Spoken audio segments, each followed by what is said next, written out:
Pandemic, The Beginning. Pandemic Book 1. Written by Christine Kersey. Narrated by Andrew Tell. Chapter 1. Jessica.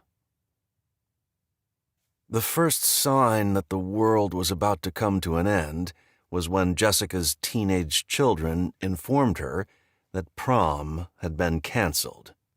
Canceled? Jessica asked as she handed out bag lunches. What on earth for? Too many kids have the flu, Dylan, her 14-year-old, said. Jessica looked at Kayla for confirmation.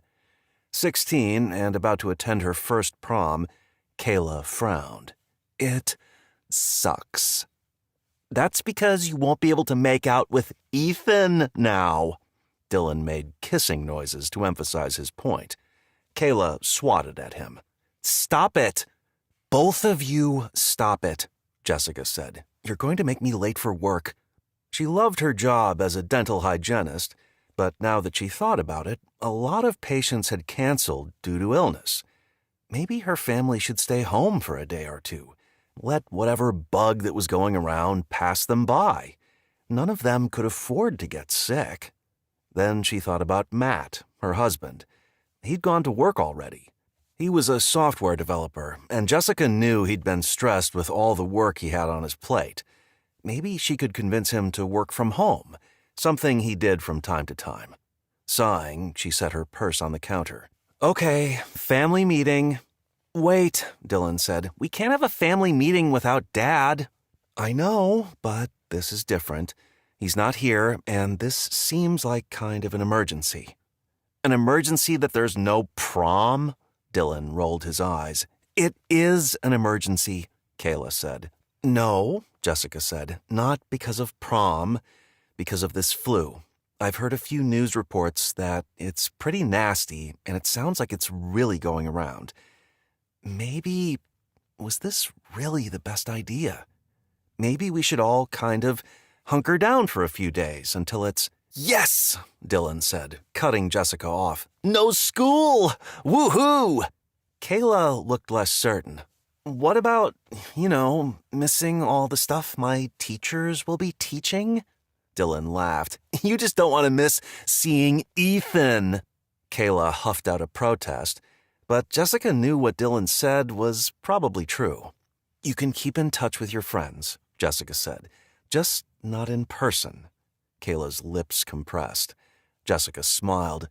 Let me call Dad and see what he says. Dylan had already set his lunch bag on the counter and dropped his backpack on the floor. But we're not going to school today, right? Was Matt going to tell her she was being overly dramatic?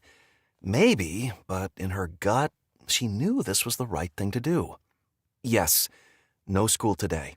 Woot, woot, Dylan shouted as he pumped a fist in the air before racing for the stairs. Do you really think we can get sick? Kayla asked, her forehead furrowed. Though Jessica was concerned, she didn't want her kids to worry. Not if we stay away from sick people. Mom, Kayla said as she rolled her eyes. Let me call Dad, okay? Kayla nodded, then she flopped onto the couch with her phone already in her hand. Jessica went upstairs to the master bedroom and closed the door before calling her husband's cell. He answered on the second ring. What's up, honey? I'm just about to head into a meeting. Jessica pictured her husband, 6 feet tall, relatively fit, and still as handsome as the day she'd met him. I was, wondering if you could work from your home office today, and maybe tomorrow. What? His tone showed he thought she was nuts. Why would I do that? Have any of your coworkers called in sick lately? He paused. A few people have, yeah. More than normal? I guess so, yeah. Honey, the kids' school canceled prom because so many kids have that flu that's going around. Just to be safe, I'm keeping them home for a few days. I'm going to stay home too. Really? Shock was evident in his voice. You never miss work. I know. She heard noise in the background. It sounded like Matt had shifted the phone away from his mouth. "Hey," he said, "I've got to go. I'll call you after my meeting." "All right, but think about it. Working from home, I mean." "Okay, bye." Next, she called the dentist's office where she worked to let them know she wasn't coming in. "Are you sick too?" Rochelle, her coworker, asked. "Too? Who else is sick?" Rochelle named several others who worked there. Hearing the names of so many people she knew who were sick sent a beat of concern through her. "No," Jessica said. "I'm not sick, just trying to stay that way." "Maybe you're on to something there." Jessica thought about her coworker and friend. Rochelle was 16 weeks pregnant with her first baby. If she caught this flu, could it put her baby in jeopardy? "Maybe you ought to head home, Rochelle, just in case." Sighing heavily, she said, "I can't afford to take any more time off. You know how much time I took off when I was so sick at the beginning of the pregnancy? I used all my sick days." Jessica bit her lip. "Just, I don't know. Be safe, okay?" Rochelle chuckled. "I'm sure I'll be fine." They disconnected, and Jessica set her phone on her bedside table before turning on the news. "Concerned about how quickly this flu is spreading," the news reporter was saying. Jessica turned up the volume. "The U.S. Centers for Disease Control and Prevention reports that this strain has resulted in higher-than-average fatalities, and they remind people to take sanitary measures after being around other people. Wash your hands frequently, cover your mouth when you cough or sneeze, and if you or a family member has any symptoms, stay home for at least 72 hours after the symptoms have ended. This looks like a nasty one, folks." The anchor went on to another story, and Jessica shut off the TV, then used her phone to look up more information. She spent a good hour reading articles about the flu, each one making her concern notch up higher than the last. She hoped Rochelle would change her mind and go home. An image of her mom popped into her head. Recently diagnosed with breast cancer, her mom lived out of state, alone. Jessica had already arranged to take time off the following week to fly out for a visit. She hadn't seen her mom in several months and wanted to spend time with her. She and her mom had always been close. Being the only child of a single mother did that sometimes. It was important to her to be able to give her mom the support she needed. Briefly wondering if this flu would affect her plans, Jessica shook her head. Surely by the next week, the whole thing would have blown over. It had to. "Mom?" Kayla said as she knocked. "Come in, sweetie." Kayla opened the door and sat on the bed. "What did Dad say?" "He's in a meeting. He'll call me when he's done." "But you told him about the flu?" Kayla's eyebrows tugged together. She seemed much more worried than she'd been earlier. "What's wrong, honey?" "Nothing. I mean, I just..." She frowned. "I looked some stuff up just now about the flu. Yeah, so it sounds like it's not the regular flu." That was the same conclusion Jessica was beginning to reach, but she wasn't about to share her worries. Not yet. Not when there wasn't a whole lot they could do about it.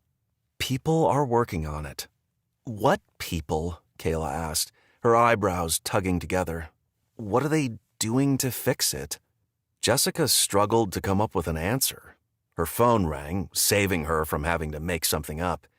"It's Dad," she said, as she looked at her phone. Kayla frowned, then left the room.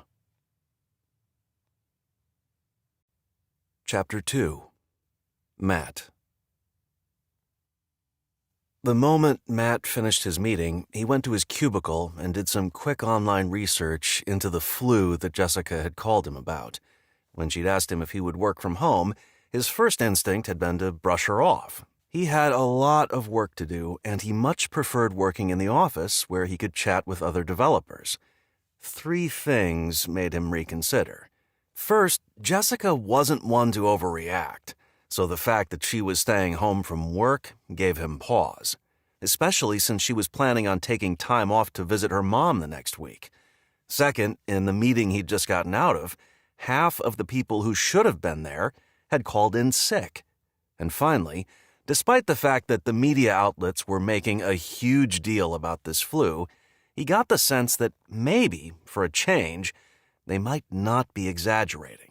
Decision made, he picked up his phone and called Jessica, his mind in task mode as he mentally listed all of the things they should do to prepare for the possibility that they would need to hunker down at home for an unspecified period of time. "Hello," Jessica said a moment later. "Hi, babe." Without greeting him, she said, "The news is saying this flu is pretty nasty. Some people have even died, more than is typical for a flu." "I know." "Are you going to come home?" He could hear the worry in her voice. "Yes." "You are?" Now hopeful disbelief. Matt scrolled through the long list of software bugs he was assigned to fix and tried not to feel overwhelmed. His family's safety had to come first. "Don't sound so surprised." "Okay," Jessica said with a laugh. "When are you leaving?" Matt turned away from his computer screen and glanced toward his boss's office. "In a few minutes. I need to clear it with Dan first." "At least traffic shouldn't be too heavy." One side of his mouth quirked up. "True." He paused a beat.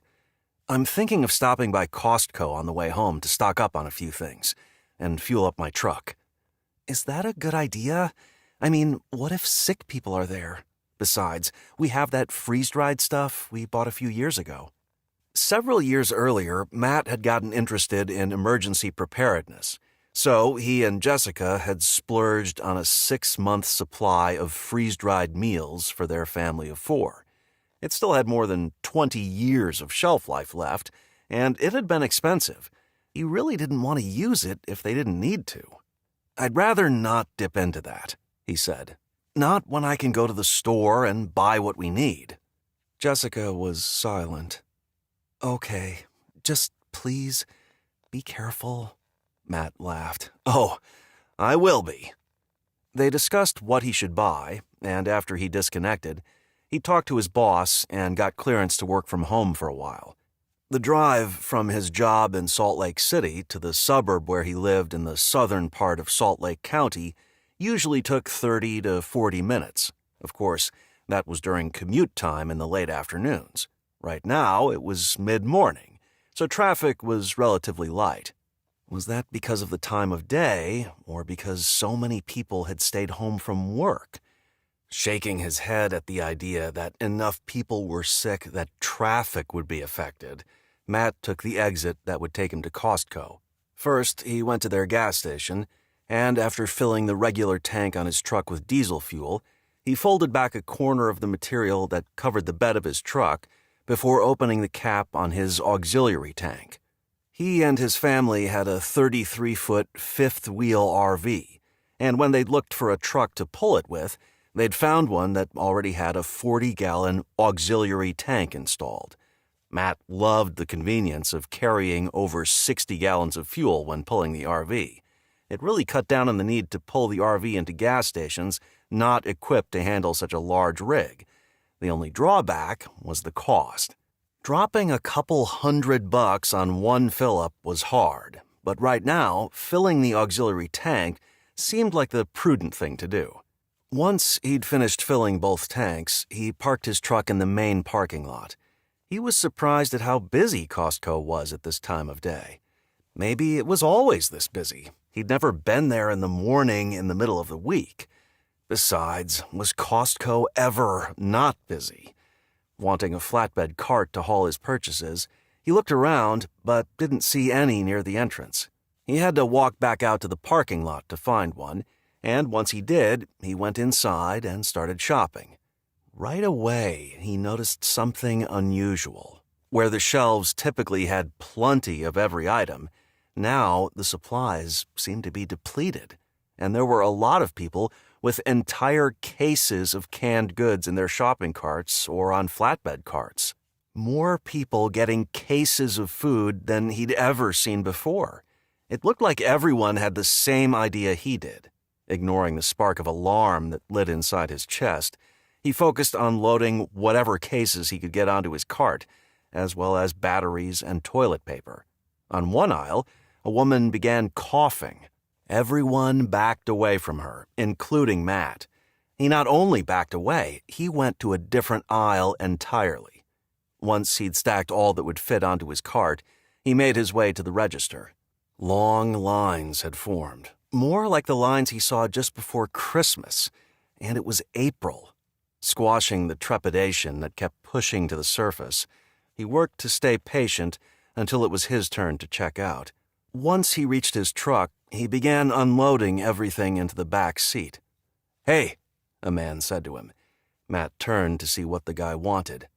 "I'll take that cart off your hands when you're done." Matt had other plans. "Thanks, but I have a few more things to get, so I'll need to hang on to it." The man scowled, but walked away without incident. Matt managed to fit everything inside the cab of the truck, and after locking the doors, he went back inside the store. To his surprise, it looked like the crowd had nearly doubled, and more than one person appeared to be sick. Hurrying forward anyway, Matt avoided anyone who looked the slightest bit sick and loaded his cart with more canned goods and water. Then he went to the area where vitamins and other health items were stocked. That section seemed less busy, so he had no trouble getting what he wanted before adding boxes of protein shakes, protein bars, and 2 large first aid kits. Then he noticed a shelf with 3 boxes of face masks. He set all of the boxes onto his stack of goods. "You can't take all of those!" a woman shouted as she ran up to him. He glanced at the pricing label above the shelf, then turned to the woman. "Doesn't say there's a purchase limit." She narrowed her eyes. "Don't you think someone else might want some?" Matt stared at the woman, then decided it wasn't worth it to make a scene. He took one of the boxes off his cart and handed it to her. She snatched it from his hand. "I need one more." Laughing at the nerve of the woman, Matt shook his head and walked away. "Hey!" she yelled. Several people looked in their direction, but Matt ignored them and went to another aisle, where he tucked the 2 boxes of face masks underneath other items on his cart so that they were no longer visible. Then he headed to the longer-than-ever lines at the register. He made it to his truck without further incident, loading all of the items from this trip into the bed of his truck. Glad he had a cover over the bed of his truck to hide his purchases from prying eyes, he climbed behind the wheel. Hoping he hadn't forgotten anything, he left the parking lot and pointed his truck toward home. On the way, he passed a sporting goods store and decided to stock up on ammo for his .45 caliber pistol. While at the gun counter, he saw a 9mm that he thought was pretty sweet.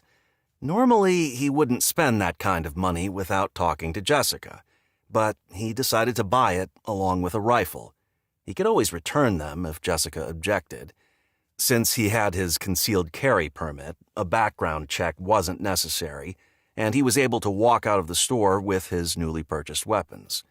On the drive home, Matt pictured the look on Jessica's face when he showed her all he'd bought. Was she going to laugh at him, think he was crazy, or be grateful? Trying not to worry about that, most of what he'd bought they would eventually use anyway, he continued on his way. Chapter 3. Jessica. What was taking Matt so long? It had been hours since he'd left his office. He should have already gotten home, even with stopping at Costco. Jessica tried not to worry, but her active imagination had Matt in a life-threatening car accident or some other awful situation. "Mom," Dylan said, "I'm hungry." Trying to push down her worries, Jessica told Dylan he could have an apple. Moments later, she heard the deadbolt unlocking on the front door. Exhaling in relief, she hurried to greet Matt, sliding her arms around his waist. "How'd it go?" she asked as she pulled away. With a wry look, he tilted his head. "It was crazy there." "Really? Crazier than normal?" "I've never seen it this bad, not even right before Christmas." That concerned Jessica, because if that many people were as worried about this flu as she was, it had to be serious. "Were you able to get what you wanted?" "Yeah. Good. They walked toward the kitchen. By the way, make sure to wash your hands thoroughly. Matt grimaced. Good reminder. I think some of the people there were sick. Startled, Jessica didn't say anything. No reason to get worked up over things they had no control over. Hey, Dad, Dylan said around a bite of apple. Hey, sport. Matt turned on the water, then glanced at Jessica. Can you move your car out of the garage? I want to back my truck in for us to unload. Jessica's eyebrows tugged together. Matt never put his truck in the garage, mostly because it was too long. You won't fit. He scrubbed his hands with soap. I'll back in as far as I can. I don't necessarily want the neighbors to see all of the stuff I bought. What did you buy? Dylan asked, his eyes wide. Matt finished washing, then dried his hands on a towel. Nothing exciting, just lots of food, and I'll need your help to bring it in. Dylan nodded. Okay. Jessica parked her car at the curb in front of the house and watched as Matt backed his truck into the garage. Canned goods were stacked in the cab of the truck, and when he opened the gate on the back to reveal the rest of his purchases, she turned to him in shock. How much did you spend? He looked a little sheepish. I'm not sure you'll want to know, but I mostly bought stuff we'd use anyway. He grinned. Now we won't have to go to the store for a while. Jessica shook her head. Yeah, like 3 or 4 years. Dylan lifted a case of canned chili from the truck. Where do you want me to put it? Matt turned to him with a smile. Let's put everything in the basement storage room, and get your sister to help. That brought a grin to Dylan's face. Okay. Ask nicely, Jessica called after him. Then she faced Matt. Do you really think you needed to buy so much? Matt lifted his shoulders in a shrug. Who knows? But when I saw the purchasing frenzy and the shelves emptying out, I kind of panicked. Emptying out? The shelves at Costco were never empty, except for that one Christmas when a particular toy had been all the rage, but never food items. Yeah, a lady even yelled at me for taking the last boxes of face masks. Jessica had trouble picturing a random stranger behaving that way. The people in their community were generally friendly, especially when they were face-to-face with someone. Whoa, Kayla said with a smirk as she stepped into the garage and looked at the contents of the truck. That's a lot of stuff, Dad. Face sobering, she looked at Matt. Do you really think the flu is that serious? Jessica smiled. I think your dad went a little overboard. Kayla's face smoothed out. Yeah, and now we have to carry it all the way to the basement. Yes, you do, Matt said. So get busy. Kayla rolled her eyes before hefting a case of canned green beans into her arms and heading into the house. I'm sorry, Matt said. I didn't mean to go so crazy at the store. He chuckled. You should know better than to send me alone. Touching his arm, Jessica smiled. No, I think what you bought is fine. I said that to Kayla because I don't want her or Dylan to worry. This flu scare will probably pass like previous flu scares, and we'll all be just fine. I hope so.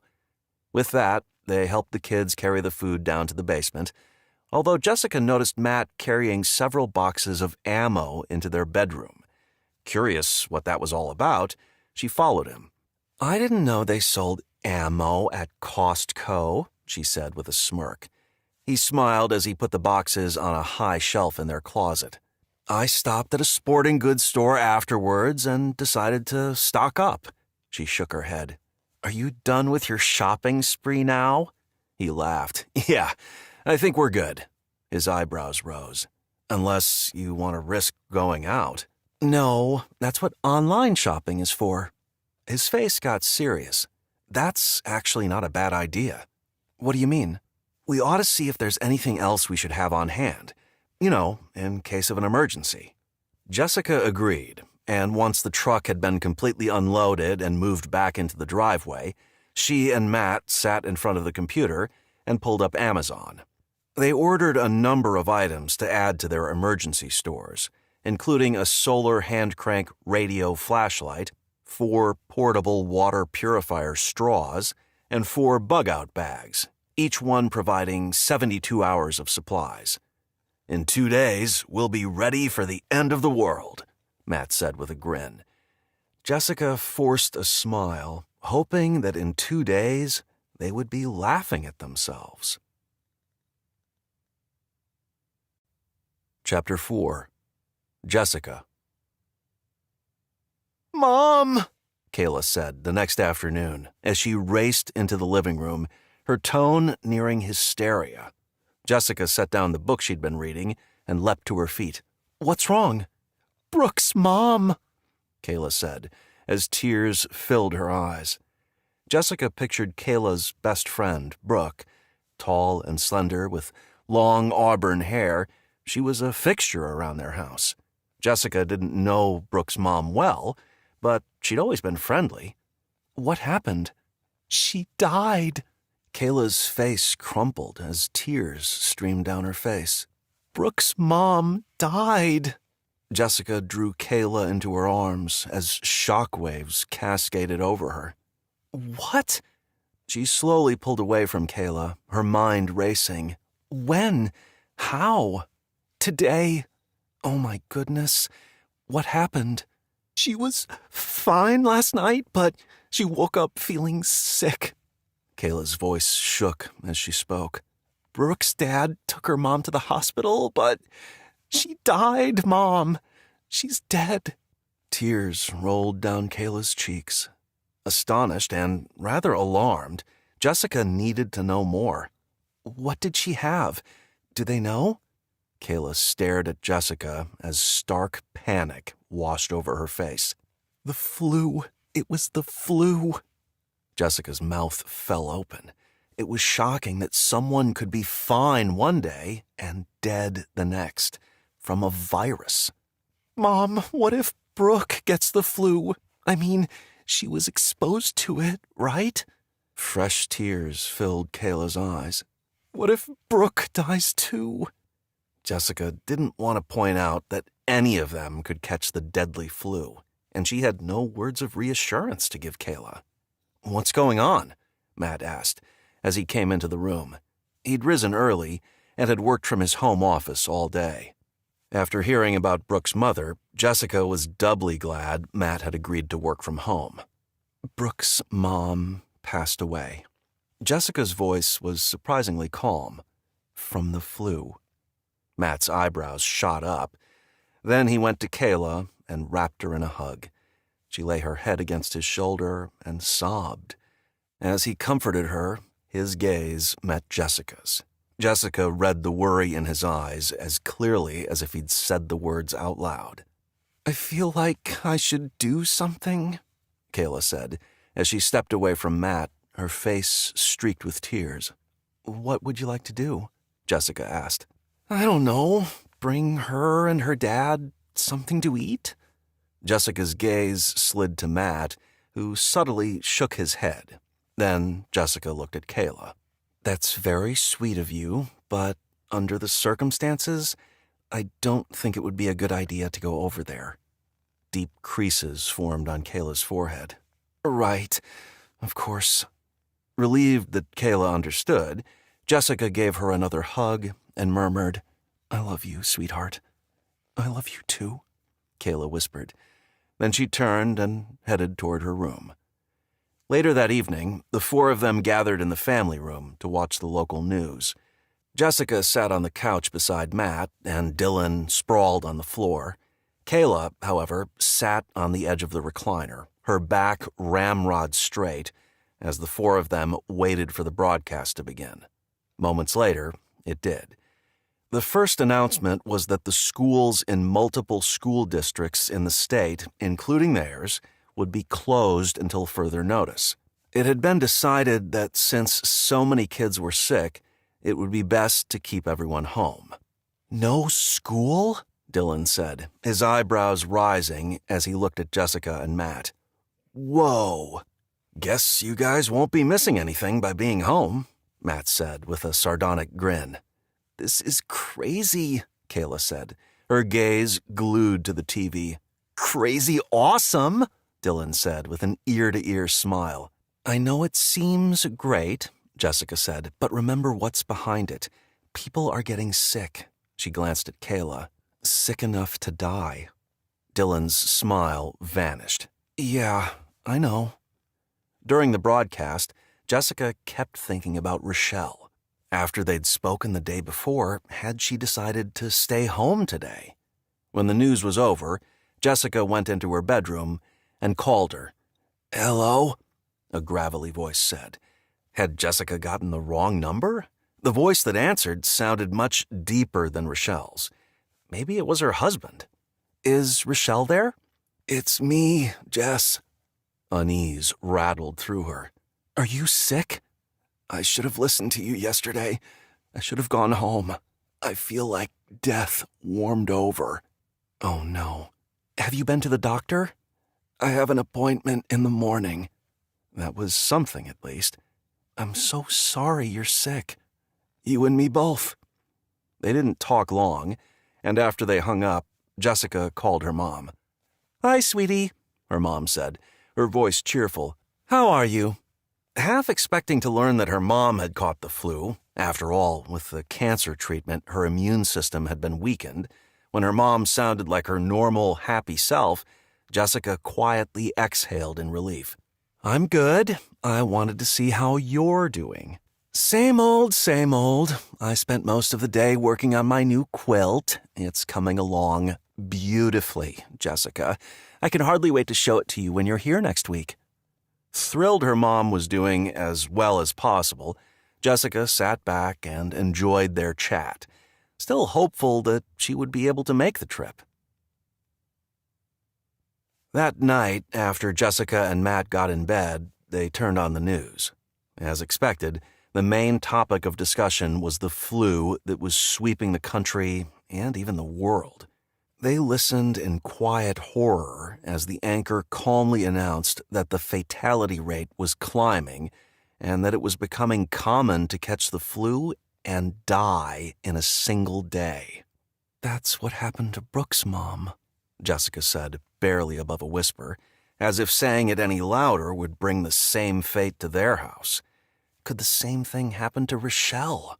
Appalled by the thought, she decided she would call her first thing in the morning to check on her. Matt leaned over and kissed her on the lips. I'm glad you convinced me to work from home. Pushing aside her worries, she put her arms around him and lay her head on his chest, as a feeling of safety washed over her. I'm glad you agreed. They listened as the news anchor talked to a representative from the CDC. Turn that up, Jessica said as she straightened. Matt complied, and Jessica breathed a sigh of relief when the woman from the CDC said that it appeared that the incubation period from being exposed to the virus to when symptoms appeared was 24 hours. It's been longer than that since any of us have been around other people, Jessica said. She turned to look at Matt. Does that mean we're safe? He grimaced. I hope so. Chapter 5. Matt. Rochelle's not answering her phone, Jessica said to Matt the next morning.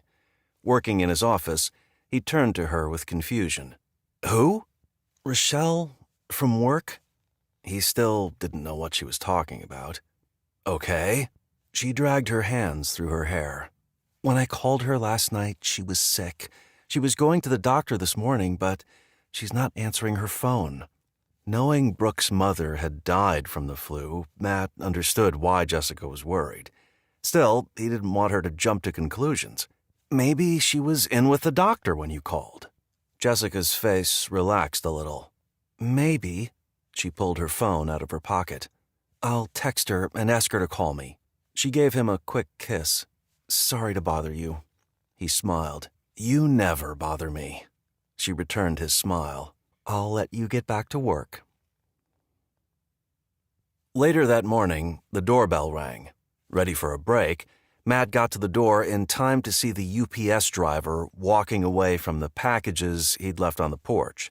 Watching the man through the side lights beside the front door, when the driver lifted his hand to his mouth and had a coughing fit, Matt recoiled. He couldn't bring the packages inside. The virus could be all over them. "Are those our packages from Amazon?" Jessica asked. The kids were right behind her. "Who is that?" Dylan asked. Frowning, Matt turned to them. "Yes, it's our packages, but I think the delivery guy was sick. He was coughing up a lung." "You can't bring them in," Kayla said, her eyebrows bunched. "I mean, what if the delivery guy has the virus? Could we get it?" Concern filled her eyes. "I don't want to get sick." Matt stepped away from the still-closed front door and went to Kayla before pulling her into a hug. He knew she was thinking of Brooke and her family. Besides, he agreed. "We'll do everything we can to stay healthy." He stepped back. "Any ideas?" He glanced at Dylan to include him in the question. Dylan, who usually made fun of his sister at every opportunity, was uncharacteristically helpful. "What if we leave them on the porch for a few hours? Won't the virus die?" Kayla didn't look convinced, but Matt smiled. "That's actually a good idea, Dylan." Dylan grinned under the compliment. "How long does it take for the virus to die?" Kayla asked, her eyes tight with worry. "I'm not sure," Matt said. "Let me look it up." He pulled his phone out of his pocket and Googled the question. Moments later, he frowned as he looked at Kayla. "This virus can live on hard surfaces for up to 24 hours. Jessica looked thoughtful. "What if we spray some disinfectant on the boxes?" "Do you really think that would kill the virus?" Dylan asked. Looking grim, Jessica shrugged. "I don't know. Or we can wait until tomorrow to bring them in." "And risk someone stealing them off our porch?" Matt shook his head. They had important supplies in those boxes. He wasn't about to risk someone taking them. The way things were going, he was becoming more convinced by the minute that all the things he'd bought 2 days earlier, plus the items on their porch, would become vital, especially as the news reported increasing fatality rates. Jessica sighed, clearly stressed by all that was happening. "What do you want to do?" That's when Matt got an idea. "Wait here. I'll be right back." He went out to their RV, which was stored in the side yard, took a small box out of the storage area, and came back into the house. He held up the box of disposable gloves that he used when emptying the RV's waste tanks. "Problem solved." "What are you going to do?" Dylan asked, his face bright with interest. Matt put on a pair of the blue disposable gloves and a face mask. Then he went to the laundry room where the cleaning supplies were stored. He took out a spray bottle of disinfectant and carried it back to where his family waited. "I got this," he said with a grin. He went into the garage and pressed the opener. Once the garage had rumbled open, he went to the front porch, sprayed a generous mist of disinfectant over the boxes that sat on the porch, then carried them one by one, careful to hold the boxes away from his body, into the garage. When he was done, he tossed the gloves in the trash, closed the garage, and went inside where he washed his hands with soapy water before putting the face mask aside and turning to his family with a triumphant smile. "We'll leave them in the garage for at least 24 hours. "Dad," Dylan said with an ear-splitting grin, "you're a genius." "That was pretty smart," Kayla said. Jessica wrapped her arms around him. "I knew I married you for more than your good looks." Enjoying the accolades from his family, he laughed. Chapter 6. Jessica. Jessica hadn't heard back from Rochelle. She'd made several other attempts throughout the day to call her, but each time the call had gone straight to voicemail. Concerned, but not knowing what to do, she hoped Rochelle would finally get in touch with her and tell her she was okay. That evening, as Jessica was making dinner, Kayla came into the kitchen. "Mom?" "Hi, honey." She put the casserole in the oven and set the timer for 30 minutes. "Mom, I don't know what to do." She turned to face her. "About what?" Kayla sighed. "Brooke keeps asking me if I can come over." "No." The words left Jessica's mouth without thought. Eyes widening at Jessica's tone, Kayla said, I know I can't go over there, but what should I tell her? I mean, her mom died and now her dad's sick. Thoughts of Rochelle, sick the night before, filled her mind. Oh no. Her expression must have broadcast her worry because tears filled Kayla's eyes. He's going to die, isn't he? Jessica rushed to Kayla and put her arms around her. Not necessarily, sweetheart. Not everyone who gets sick dies. She desperately hoped that was right. Kayla stepped back, her eyes wet and her eyebrows tugging together. Yes, they do. I read it online. Had the fatality rate climbed higher? Where did you read that?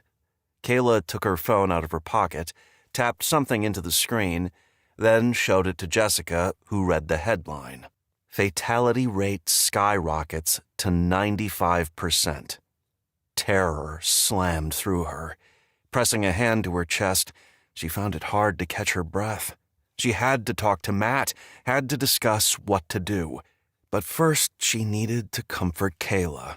She put an arm around Kayla's shoulder as they both stared at the ominous words. I'm so sorry, sweetheart. Everyone's going to die, aren't they? Even us. Jessica met Kayla's gaze. No. That's why we've quarantined ourselves, to stay healthy, to stay alive. Kayla's forehead creased like she didn't quite believe her. I'm gonna call Brooke. Jessica loved Kayla's compassion. Good idea.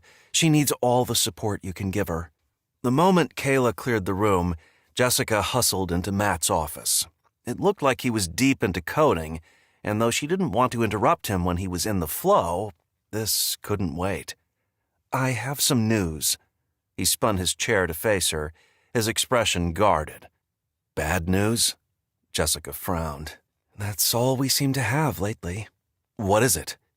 Brooke's dad is sick now. Matt's forehead furrowed. Oh no. Yeah, evidently the fatality rate is now 95%. His eyebrows shot up. What? She gave him the web address for the site Kayla had shown her, and they looked it up together. With a more thorough read, the news was even worse than Jessica had at first realized. Not only had the fatality rate skyrocketed, but the virus was spreading extremely fast. Matt turned to her, his expression sober. You realize what this means, don't you? A million thoughts flew through Jessica's mind, but she didn't want to give voice to a single one of them. Still, she had to know what Matt was thinking. What? This thing could lead to collapse. She knew what he was saying, but she didn't want to accept it. What kind of collapse? What do you mean? His face was grim. Total societal collapse. From the flu? No. She shook her head in denial. No, that can't happen, Matt. Why are you saying that? Think about it, Jess. He held up his hand and touched a finger. If enough people die, who's going to deliver food to the stores? He touched a second finger and then a third. Who's going to run the water treatment facilities? The sewage treatment facilities? He touched a fourth. Who's going to keep the electrical grid going? Panic, powerful and swift, crashed over her. How could a little flu bug lead to all of that? But not everyone is getting sick. Matt gazed at her. Do you think anyone who's healthy is going to want to go to work? He gestured to the programming code on his computer screen to emphasize his point. I'm not. Can't they work from home too? He tilted his head like he didn't want to point out the obvious because it was such a horrible truth, but he had no choice. There are only so many people who know how to run the utility companies, and it's unlikely all of them will survive this. And those who do probably have to be at the facility to do their job. He frowned. Then there are the truck drivers who deliver food to the stores. Do you think those who survive will want to be out among the sick? And you know stores only have a few days' worth of food in stock. Matt shook his head, his lips lifting in a grim smile. Good thing we stocked up when we did. If there's so much as a single bottle of ketchup on the shelves at this point, I'd be shocked. As it dawned on Jessica how this had the potential to turn into an absolute nightmare, she felt her face pale. How bad do you think it's going to get? Her voice was soft, like if she didn't say it very loud, it might not happen. Matt grimaced. We haven't even discussed law enforcement. What do you mean? Those officers have families of their own. Don't you think they'll want to protect them from all the chaos? Sure, there might be a few out there trying to uphold the law, but how long do you think that will last? You're really scaring me, Matt. He placed his hand on her knee. We need to be prepared for the worst. He gazed at her. That includes the kids. Jessica thought about her kids and how their lives were about to change. If they survived the flu, that is. The thought horrified her. The timer went off in the kitchen. Glad for an excuse to end this disturbing conversation, she stood. Dinner's ready? Chapter 7. Matt. Matt followed Jessica into the kitchen, his mind on all the horrible things he'd told her. He deeply hoped society would make it through, but he feared a collapse was inevitable. Mom, Dad, Dylan said from the family room. Come see this. His tone was laced with unease. What is it? Matt asked, walking into the family room and standing behind the couch where Dylan was sitting. Dylan pointed to the TV and turned up the volume. Matt's eyes went to the flat screen mounted on the wall. It was breaking news. The anchor, a woman who was on every night, was calmly sharing the latest information on the flu with a video showing people, some of them wearing ear-loop masks, fighting over nearly empty shelves at grocery stores. The video changed from one location to another, covering cities in multiple states, but the story was the same over and over. Hospitals are full, the anchor stated, so if you have symptoms, the best place for you and your loved ones is at home. They don't want people to spread it, Dylan said. Then he looked at Matt. Right? Matt set a hand on Dylan's shoulder. Yeah, I think you're right. If anyone in your home has died, authorities ask that you mark your house by painting a red X on your front door or putting a red sheet of paper in your front window. They also ask that you wrap any dead bodies in a sheet until the authorities can collect them. Repelled at the idea, Matt stared at the TV. Dinner's ready, Jessica called from the nearby kitchen. Matt turned and looked at her. Anxiety was etched on her face. It's ready, she said again, as if feeding their family was the only thing she could handle just then. Go get your sister, Matt told Dylan. Once Dylan had left the room, Matt turned off the TV and went into the kitchen. You saw the news? Jessica nodded, but kept her gaze focused on the salad she was tossing. Uh-huh. A few minutes later, the four of them sat around the dining room table, each of them lost in their own thoughts. Brooke said her dad? Kayla's voice broke. She said, he looks like her mom did right before she died. Tears overflowed Kayla's lashes. She's going to be an orphan. Kayla glanced at Dylan. She doesn't even have any brothers or sisters. It's just her. Jessica leapt to her feet and raced to Kayla's side, wrapping her arms around her. I'm so sorry, sweetheart. Matt watched helplessly as Kayla sobbed and Jessica comforted her. After a moment, he went to them and put his arms around them both. After several minutes, Kayla calmed and they went back to their seats, but no one seemed to be hungry. Even Dylan, who usually ate whatever was placed in front of him. Matt didn't want to add to everyone's distress, but he needed to have a serious talk with his family. Family meeting after dinner. His tone was grim. Everyone looked at him with furrowed brows. Compressing his lips, he met all of their gazes. I know you might not be all that hungry right now, but we need to eat while we can."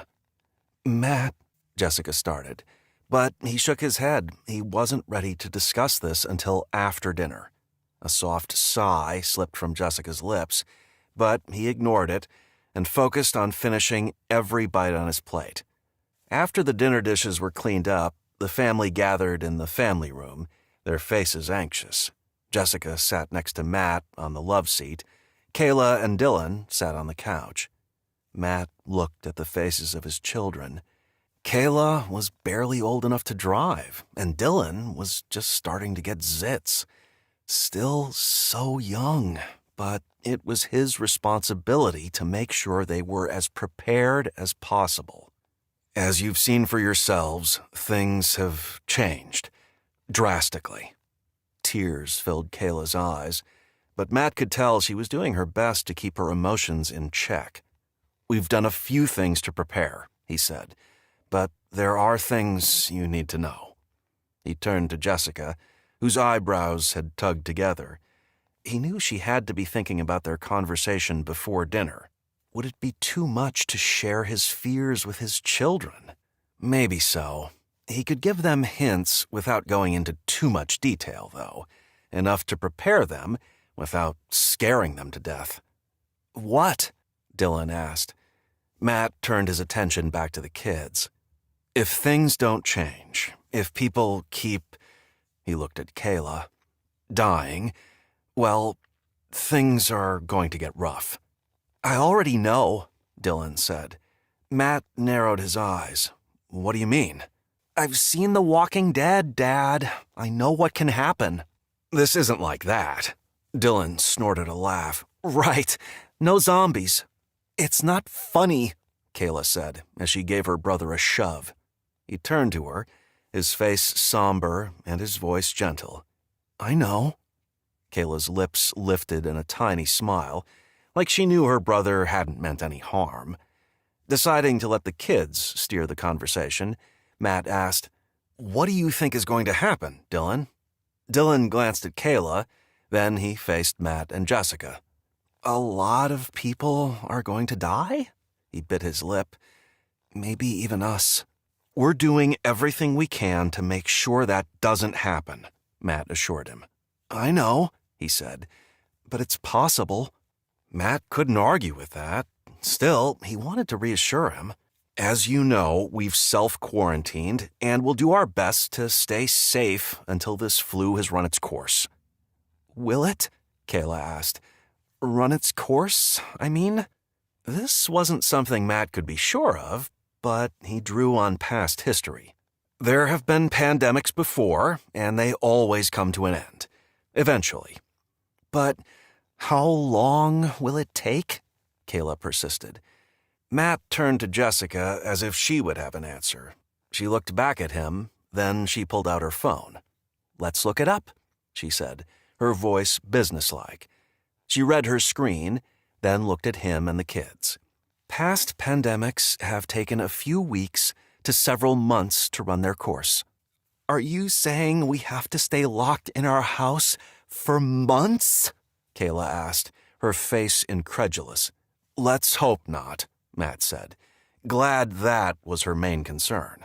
"That's not the biggest problem," Dylan said. "And here we go." Kayla turned to her brother. "Okay, what's the biggest problem? Because I don't think I can stand staring at your face for months." Dylan's eyebrows shot up like he was offended. Then he shook his head like his sister was an idiot. "You'll be lucky if that's your biggest problem." He smiled and ran his fingers through his hair. "Besides, I'm one handsome guy." Kayla snorted and turned away. "Yeah, right." Dylan looked slightly hurt. "I am." "Yes, you are," Jessica said. Dylan grinned. Glad his kids still had a sense of humor, Matt smiled. "Back to the subject at hand." He looked at the kids. "Tell me what you think we're in for." "Worst case scenario," Dylan said. "No food, no water, no power, no cops." That about covers it. Kayla's gaze shot to Matt, her eyes wide. "Is that true?" "We don't know if that's what will happen," Jessica said, before Matt had a chance to respond. But what if it does? Kayla's forehead was creased, like she had no doubt that's exactly what would happen. That's why we're having this meeting, Matt said, with a glance at Jessica, who stared at him like she hoped he wouldn't go there. He turned to Kayla and Dylan. That's why I wanted you to eat your dinner whether you were hungry at that moment or not. We have a good supply of food and we have a decent supply of water, but I think it would be a good idea to fill all of our pitchers with water as well. Plus, I'll fill the RV's fresh water tank. Kayla's phone chimed a text. She glanced at the screen, then her eyes went wide and she cried, "No!" "What's wrong?" Matt asked. Kayla looked at him, her face filled with shock. "Brooke's dad died." Chapter 8. Jessica. Jessica had feared that Brooke's father wouldn't make it, that it was inevitable he would die, but she'd held out hope nonetheless. Now that hope was gone. She stood from the love seat and went to Kayla, wrapping her arms around her as Kayla sobbed. "Brooke's an orphan," Kayla moaned. "An actual orphan! Her mom and dad are dead. We're all gonna die."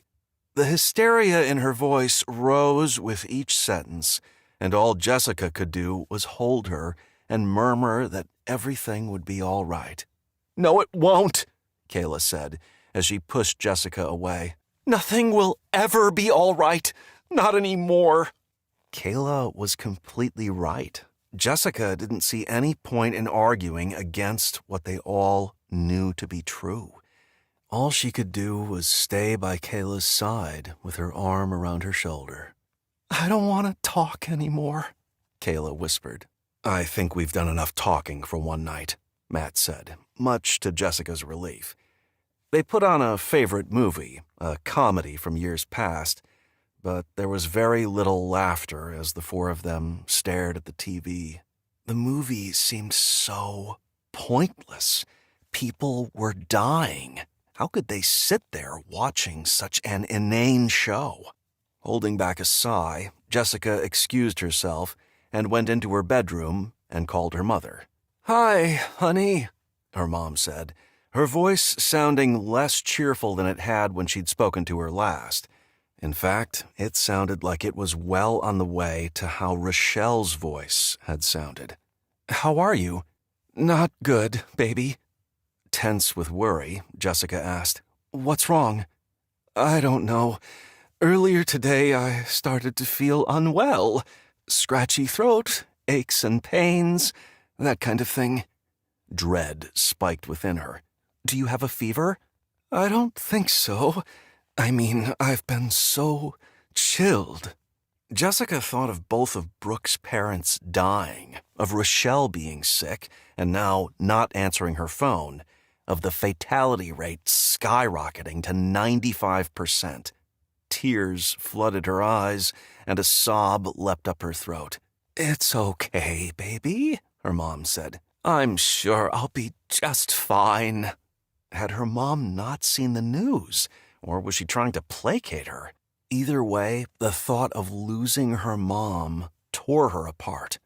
"Jessica, are you there?" "Yes," she croaked out. "Oh, sweetheart, don't cry. I'll see you in a few days, and we'll have a great time."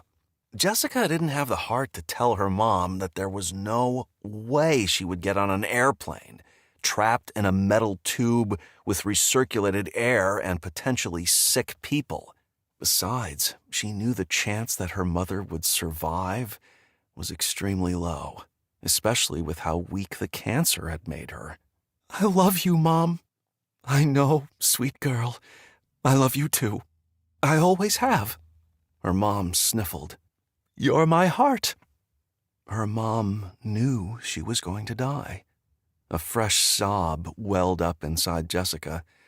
She needed to get herself under control, needed to take this time to talk to her mom.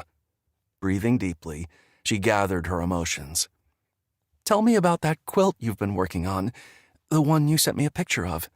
The one with the flowers? Jessica nodded, overcome with emotion once again. Yes, she whispered.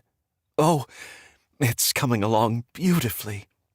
Jessica listened as her mother spoke, soaking up every word, every syllable, listening to her mom talk until she said, You know, honey, I'm feeling really tired. I'm going to bed now. Let's talk in the morning. Knowing full well that by morning her mom would most likely be dead, for a moment Jessica couldn't catch her breath. It felt as if a band had wrapped around her chest and was compressing. Good night, my love, her mom said, sounding exhausted. Rallying, Jessica said, Good night, Mom. I love you. I love you too. Sleep well. With that, all was silent. Her mom had disconnected the call.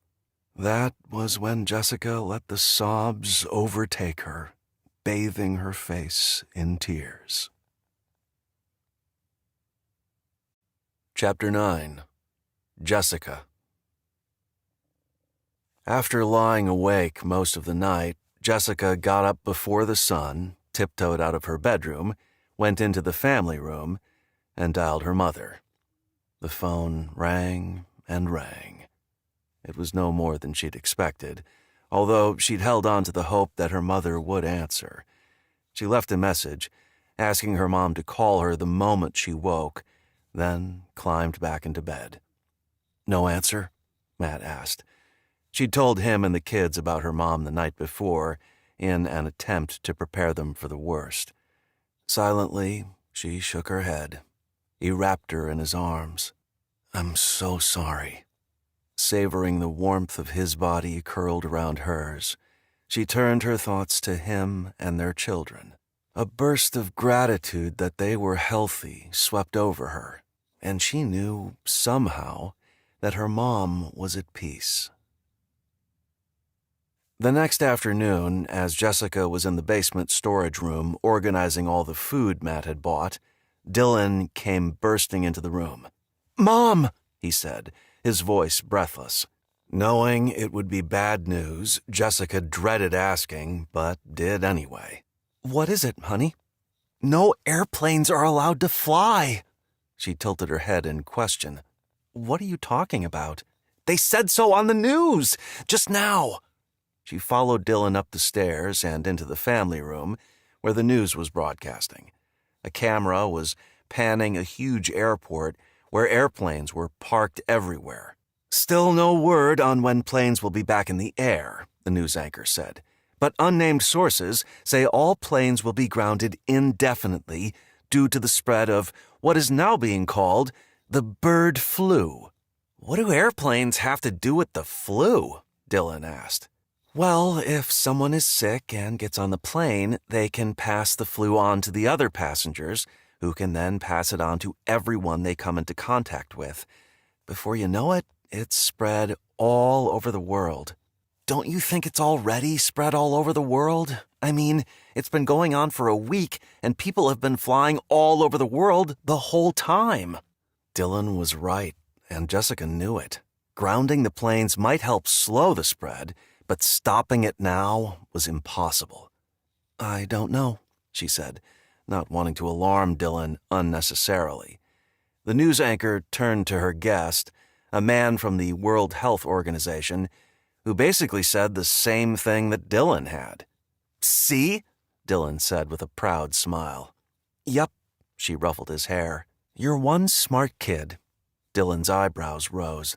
I'm not a kid anymore, Mom. Jessica was beginning to realize that, because with the way the world was crashing all around them, he and Kayla were going to have to grow up fast. I know, sweetheart, she said. Then she went to Matt's office to tell him what she'd just learned. His door was closed, and she could hear talking. Not wanting to interrupt if he was in a conference call, she slowly twisted the doorknob and opened the door a crack, but when she saw that he was watching the news on his monitor, she walked in and closed the door behind her. He turned at her approach. I just heard about the planes. Might be a little too late to stop this thing. She frowned as she pulled a chair up to Matt's desk so they could watch the broadcast together. I've been doing inventory on all the food and supplies in the storage room.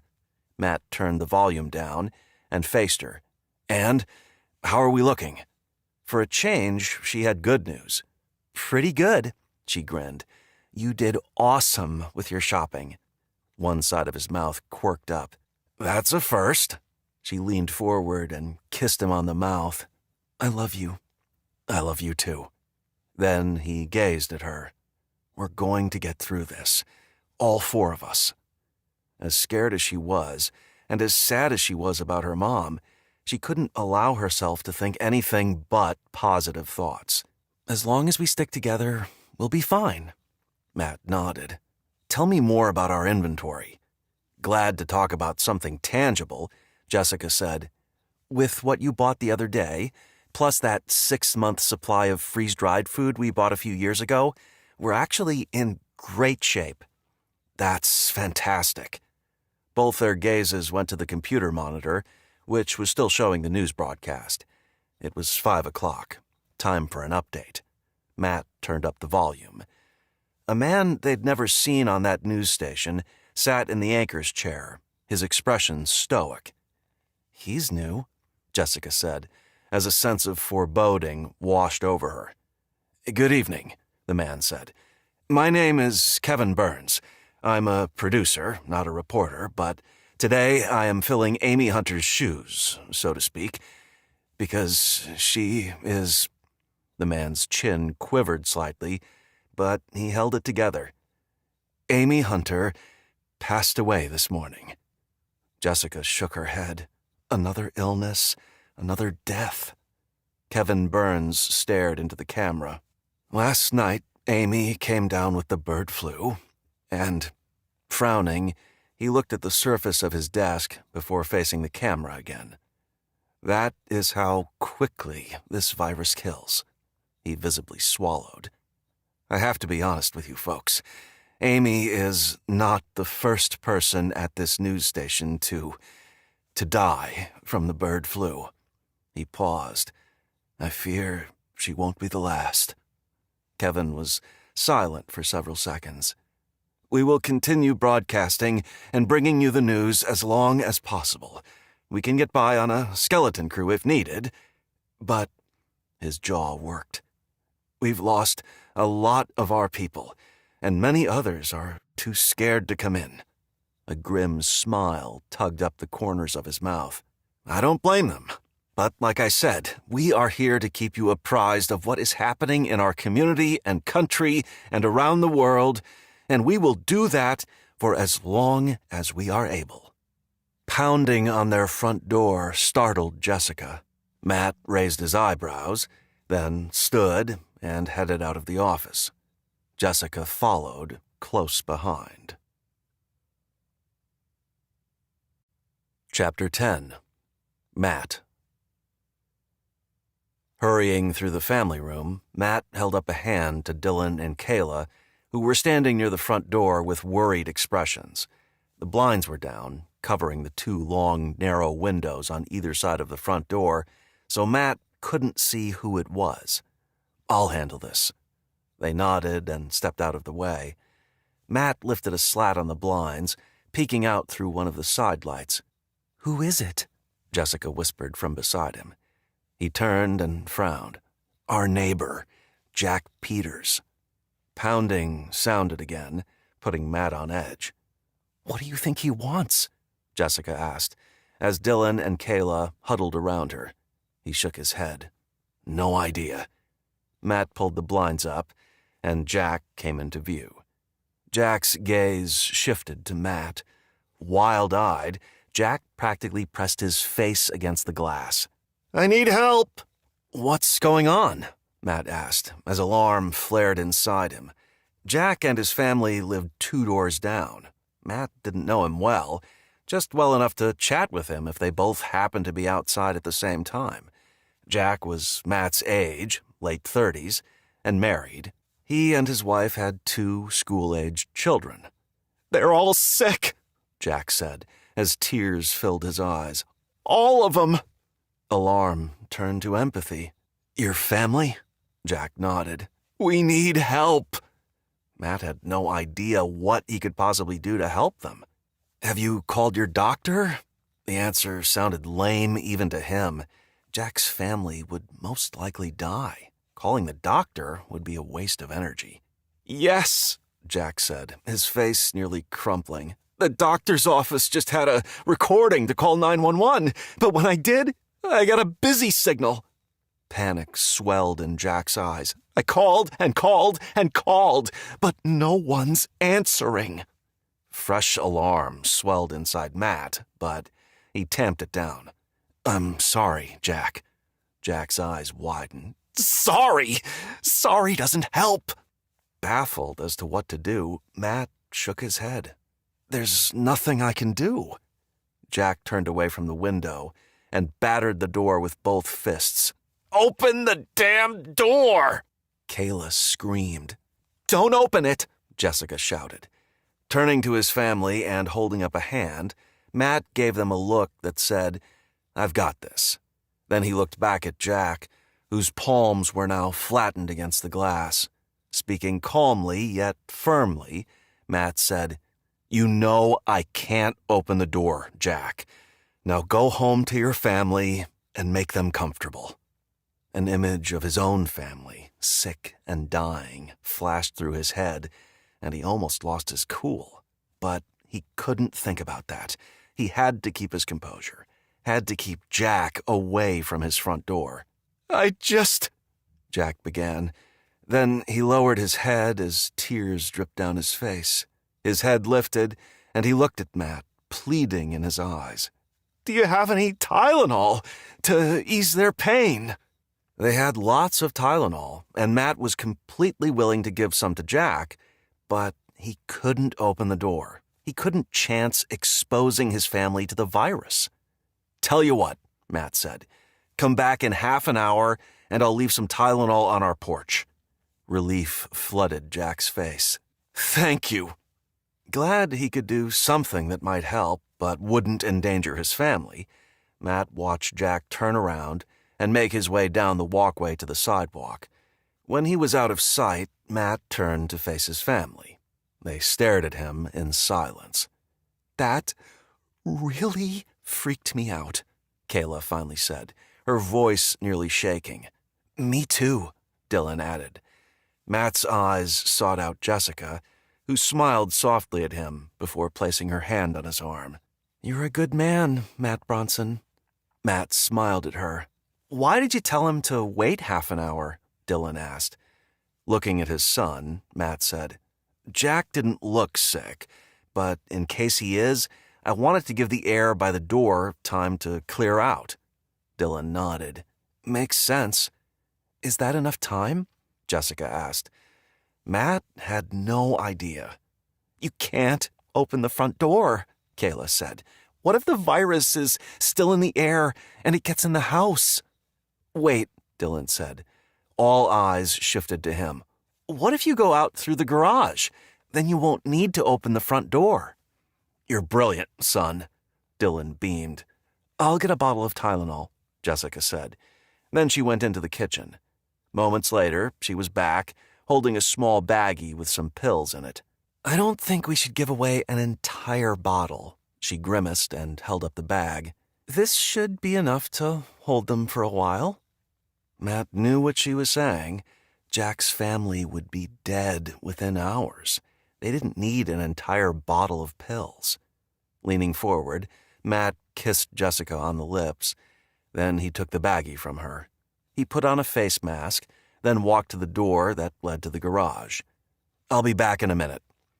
He opened the door and went into the garage, then went to the man door that led to the backyard, opening it and stepping outside. The sun shone brightly, belying the turmoil that lay beneath its bright orb. Matt tilted his face toward the sun, soaking up its warmth. Then he turned to the gate that led to the front of the house, reaching for the latch. He hesitated. He hadn't been out front in days. What would he find? Drawing in a lungful of air, he braced himself. exhaled, then opened the gate and stepped through, the baggie of Tylenol in his hand and the mask covering his nose and mouth. Nothing. That's what he saw. Nothing and no one. All was silent, eerily silent. It was a spring afternoon. Children should have been outside playing, riding bikes. People should have been mowing their lawns, working in their yards. Instead, not a soul could be seen. Frowning, Matt strode across his driveway and toward the walkway that led to his front door. Movement caught his eye. It was Jack. He'd been hiding around the corner of Matt's house, but now he was barreling toward Matt, his eyes wild with fear. Sheer panic engulfed Matt. Flinging the baggie of pills in Jack's direction, Matt spun on his heel and bolted back in the direction he'd come. "Wait!" Jack screamed from 10 feet behind him, pure hysteria in his voice. "I need your help!" Ignoring Jack's plea, Matt propelled himself through the open gate, then slammed it closed behind him. A second later, Jack crashed into the vinyl gate, rattling it on its hinges. Not waiting to see if Jack would open the gate and come through, Matt burst through the man door, shutting it behind him with a bang before turning the deadbolt. Chest heaving and heart hammering against his ribs, Matt bent over, placing his hands on his knees. He didn't know how much his family had witnessed, but he didn't want them to see the terror in his eyes. So he took a moment to catch his breath and gather his emotions. Chapter 11. Jessica. Jessica admitted it. She'd been terrified to have Matt go outside and into their own front yard. What was the world coming to? A week ago, she wouldn't have thought twice about it. But now, everything had changed. Friends and family were dropping like flies, and she and Matt had to do all within their power to keep their family safe. She stood beside the side light, anxious to know what was happening. All of a sudden, Jack raced across the lawn in the direction Matt was coming from. Panic, stark and clear, shot through her, and she flew to the front window to see what was happening. The kids were right on her heels. "What's going on?" Kayla asked, her voice constricted with fear. The three of them stood at the front window, but they couldn't see a thing, not with the way the house was situated. Jack had run to their left, toward the garage side of the house. Jessica had heard him yelling that he needed help, but that was all she'd been able to see. "Dad needs us." "What should we do?" Dylan asked, his eyes wide. Jessica thought about the gun and ammo she'd seen Matt bring in on the day of his shopping spree. Matt had shown her where he was storing his weapons. Not taking the time to answer Dylan, Jessica ran to the closet in the master bedroom and quickly found a gun. Then she grabbed a loaded magazine before dashing to the garage. She pressed her ear against the door, but after hearing nothing, she opened the door, her gaze darting around the space until she saw Matt, bent forward with his hands on his knees. "Matt," she said. He straightened and spun around, his eyes wide as he took off his face mask. "Jess, what are you doing?" Seeing that he was alone and that the door leading to the backyard was locked, she took the 2 steps down into the garage, and with the gun pointed at the floor and the magazine in her other hand, she walked toward Matt. "Are you okay?" "Yeah." "I saw Jack running." She stopped beside Matt and held out the gun for him to take. "I was worried, so I brought you this." He stared at the gun in her hand like it was a foreign object, then he gazed at her before finally taking it and the magazine from her. Not sure what she expected him to do, she stood there watching him, waiting for some kind of guidance. When he didn't say anything, she asked, "What happened out there?" With a look of disbelief, he slowly shook his head. "Jack's gone stark raving mad." At that moment, pounding sounded on the man door. Jessica let out a scream, her heart in her throat. "Is that him?" Matt's gaze shot to the door, then he shoved the magazine into the gun. "Yeah." He seemed rather calm, which helped to settle Jessica's nerves. Matt walked to the door and shouted, "Jack, calm down." "Open the door!" Jack yelled. "Open it right now!" Matt shook his head. "No can do, man. The Tylenol is out front. Grab it, then get off my property." "Or what?" Jack said, his voice shaky yet defiant. Matt racked the slide, the sound loud and clear. "Or I will shoot you." Jessica stared at Matt, her eyes wide with shock and fear. Would Matt really do that? But one look at his face, and she believed him wholeheartedly. There was silence on the other side of the door. "Do you think he left?" she whispered. Matt looked at her, his expression serious. "Don't know, but I'm not going to open the door to find out." They stood there for at least 2 minutes before Matt lowered the gun. "Let's go inside," he said, tucking the gun into the back of his waistband. Jessica was more than happy to comply. She led the way, and the moment they stepped into the house, the kids began asking what had happened. Matt came into the house, locking the door behind him. Then, without answering the kids, he strode to the front room. Jessica and the kids followed him. When they caught up with him, Jessica looked over his shoulder as he peered out the window, and to her great relief, she saw Jack trudging down the sidewalk, away from their house. Exhaling audibly, Jessica felt her shoulders begin to relax. "He's gone," she said. "But will he come back?" Matt muttered. She didn't want to consider that, but she knew Matt was right. After all, Jack had hidden in the shadows, waiting for Matt to appear. Who knew what he was capable of? His family was dying.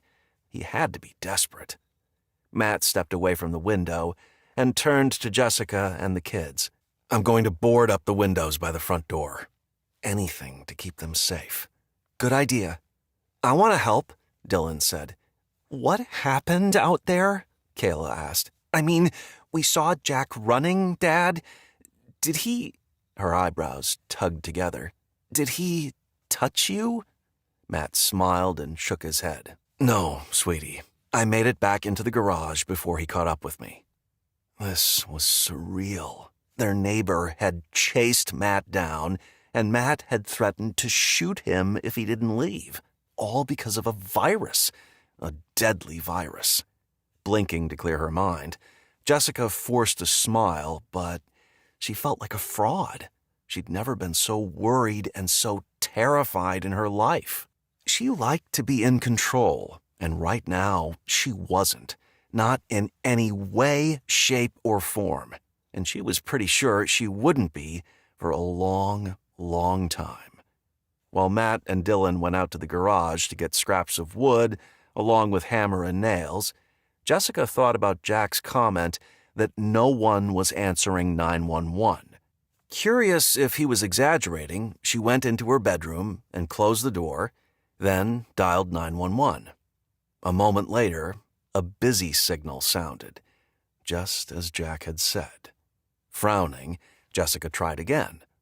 Same result. Then she tried one more time. Busy. What was happening? Why was no one answering? Was help even available? Was everyone home with their families? Or were so many people sick or dead that there simply weren't enough people to help? The thought that there was no one to call in an emergency made Jessica extremely nervous. What if someone got hurt? Or what if someone tried to break in? What if Jack came back with a gun of his own and shot his way into their house? There was no one to call for help. It was all up to them. With shaking hands, Jessica tucked her phone into her back pocket. They were on their own. Chapter 12. Matt. "We'll have to cut this down to a narrower size," Matt said, as he hefted a large sheet of plywood. It was left over from a woodworking project he'd recently completed. He'd almost tossed it, but now he was glad he hadn't. Dylan helped him move some things around in the garage so he could wheel his table saw into a space where he could work. A few minutes later, they had 2 long, narrow sheets of plywood that would fit perfectly over the side lights. "Grab the hammer," he said to Dylan. Then, with the 2 sections of wood in his hands, he turned to go into the house. "Dad," Dylan said, his tone stopping Matt in his tracks. "Yeah?" He lowered his arms so that the edge of the wood rested on the ground. Then he turned to Dylan. With his hands holding the hammer and the box of nails, Dylan gestured to Matt's back with his chin. "Why do you have a gun in the back of your pants?" He'd forgotten that was there, but after what had happened with Jack, he had every intention of keeping it handy. He said. "Just in case."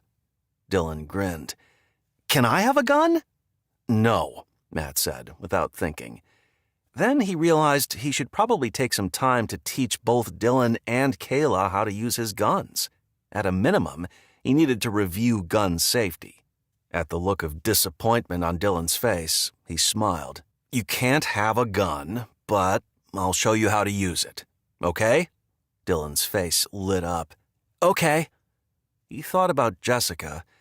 She wasn't going to be happy about what he'd just promised. Not able to worry about that just then, he picked up the wood and carried it into the house. Then he and Dylan nailed the boards into place. It looked eerie and kind of creepy to have wood covering the glass, but if that's what it took to keep deranged neighbors and anyone else who might wish to do them harm from getting inside, or at least slowing any intruders down, then the boards would stay. "Dad's gonna show me how to use a gun," Dylan said. Matt turned around to see who he was telling, hoping it was Kayla so he would have a chance to talk to Jessica about it first, but no luck. "Oh, really?" Jessica said, her eyebrows nearly in her hairline as she looked at Matt. "Yeah," Dylan said, excitement in his voice. "Then I might get a gun of my own." Now Jessica's eyes widened as she stared at Matt. "Can I talk to you?" "Yeah, sure. Let me put my tools away and then we can go into my office." After putting the hammer and box of nails in the garage, Matt turned to Dylan. "Let me know if anyone comes to the door, but don't open it." Dylan rolled his eyes. "Of course not, Dad." "Thanks." Matt went into his office with Jessica. She closed the door and sat in his desk chair. He sat in the other chair. "The kids need to know how to use guns safely." "That's not what I want to talk to you about." That surprised him. "Okay." She scraped a hand through her hair. "I called 911. "What for?" he asked, cutting her off. Would he get in trouble for threatening to shoot Jack? "I wanted to see if they would answer." That's when he remembered Jack telling them that no one had picked up when he'd called 911. "Oh, and?" She clutched her hands together. "I tried 3 separate times, and each time all I got was a busy signal." That was deeply concerning. "Let's try again. Maybe it'll be working now." She nodded, clearly eager to be proven wrong. Matt pulled his phone out of his pocket, dialed 911, then put the phone on speaker. A busy signal filled the silence. Jessica cupped her face with her hands, her eyebrows drawing together. "See?" Quietly sighing, Matt put his phone back in his pocket. Jessica dropped her hands to her lap. "There's no one to help us. If someone gets hurt, we're on our own. If the house catches fire, we're on our own." Her voice became louder with each sentence. "If someone wants to hurt us, Matt." Her eyes were bracketed with terror. "We'll be on our own." Knowing they had no one to turn to in a true emergency made Matt feel cut off. And after what had happened with Jack, he was wary to reach out to his neighbors. Suddenly, it didn't seem so crazy to teach his 14-year-old son how to use a handgun. "What are we going to do?" Jessica asked, as her hands twisted together in her lap. I mean, what if Jack comes back with a gun and forces his way inside? That's not going to happen. You don't know that. His shoulders slumped. No, I don't. Then he straightened in his seat. But you don't know that he will, so let's not assume the worst. She sighed. Fine. When they finished speaking, Matt stood, prepared to discuss gun safety with his family. Are you ready? Jessica asked, as she stood beside him. He nodded, not liking that he was being forced to teach his 14-year-old son and 16-year-old daughter how to use a gun in self-defense. Against neighbors. Yeah, he murmured. Side by side, he and Jessica walked into the family room. But when they crossed the threshold, they found Kayla and Dylan sitting on the couch in the family room, with Kayla holding the remote and frantically changing channels. What's going on? Matt asked. Kayla turned and looked at him, her eyes wide. None of the news channels are on. What? He held out his hand, and she gave him the remote. He went to their favorite local channel, but it was showing a sitcom. That's weird. For the last 2 days, it seemed as if the only thing all the news channels were broadcasting was information about the bird flu. Maybe people were tired of hearing about the flu. Then he went to Fox News. Vertical colored bars covered the screen. They were off the air. Stunned to see something he'd never expected to see on a 24-hour news station, he felt his mouth fall open as he turned to Jessica, who looked just as shocked as he felt. It's the beginning of the end, isn't it? She whispered. He didn't want to acknowledge it, but he couldn't deny the obvious. Yeah. Chapter 13. Jessica. Jessica was having a hard time accepting what Matt had just acknowledged. The end had come. The end to all she'd known. The end to safety and security. The end to her easy life, to the comforts she'd always taken for granted. The end to society. The end to life as she knew it. What's happening? Kayla asked, her voice gushing fear. With her throat filling with a rapidly growing knot, Jessica couldn't speak. Instead, she placed what she hoped was a comforting hand on Kayla's shoulder. The newscasters aren't on, Matt said, stating the obvious. They're all dead, right, Dad? Dylan asked, his eyes tight with distress. Matt had a grim look on his face. I don't know. They probably just don't have enough people to run things. No, Kayla said. They're all dead. With the matter-of-fact way Kayla had said that, Jessica didn't know how to reply, because she knew her daughter was right. The doorbell rang. They all froze. Jessica's gaze shot to Matt, whose eyes were wide as he stared at the front door. With the sidelights boarded up, they had no way to see who was on the porch. There was no peephole. Who do you think it is? Kayla frantically whispered as she stood from the couch. An image of their desperate neighbor, Jack, flew into Jessica's mind. It had only been a few hours since he'd been there. Had his family died? Had he come back with a gun, ready to kill them all? Terror wound its way up Jessica's throat. She could hardly breathe. A knock sounded. Not the pounding that Jack had done earlier, but a soft, hesitant tapping. That almost made it worse, like he was trying to draw them out. Matt moved toward the front door. No! Jessica whisper-screamed. What if Jack had a gun? What if he shot through the door and hit Matt? Killed Matt? Matt stopped and turned to her. After a moment, he softly sighed before walking the rest of the way to the door. Who is it? He called through the door. Jessica's gaze was riveted to the door. Brooke, a soft voice answered. It wasn't Jack. Slumping in relief, Jessica shifted her gaze to Matt, who turned and looked at her with a question in his eyes. She might be infected, Dylan said. She's an orphan, Kayla said, her voice hitching like she was trying to hold back tears. Jessica regarded her daughter, trying to imagine what it would be like if Kayla was left completely alone and went to Brooke's family for shelter. What if they turned her away? The thought broke her heart. Then she thought about her mom and Rochelle. Dead. So many dead. They couldn't leave Brooke out on her own. We have to help her, Jessica heard herself say. Matt stared at her. Then he turned to the door. Are you sick? No, Brooke said. Come to the living room window. He walked to the large window and opened the blinds. Jessica and the kids followed.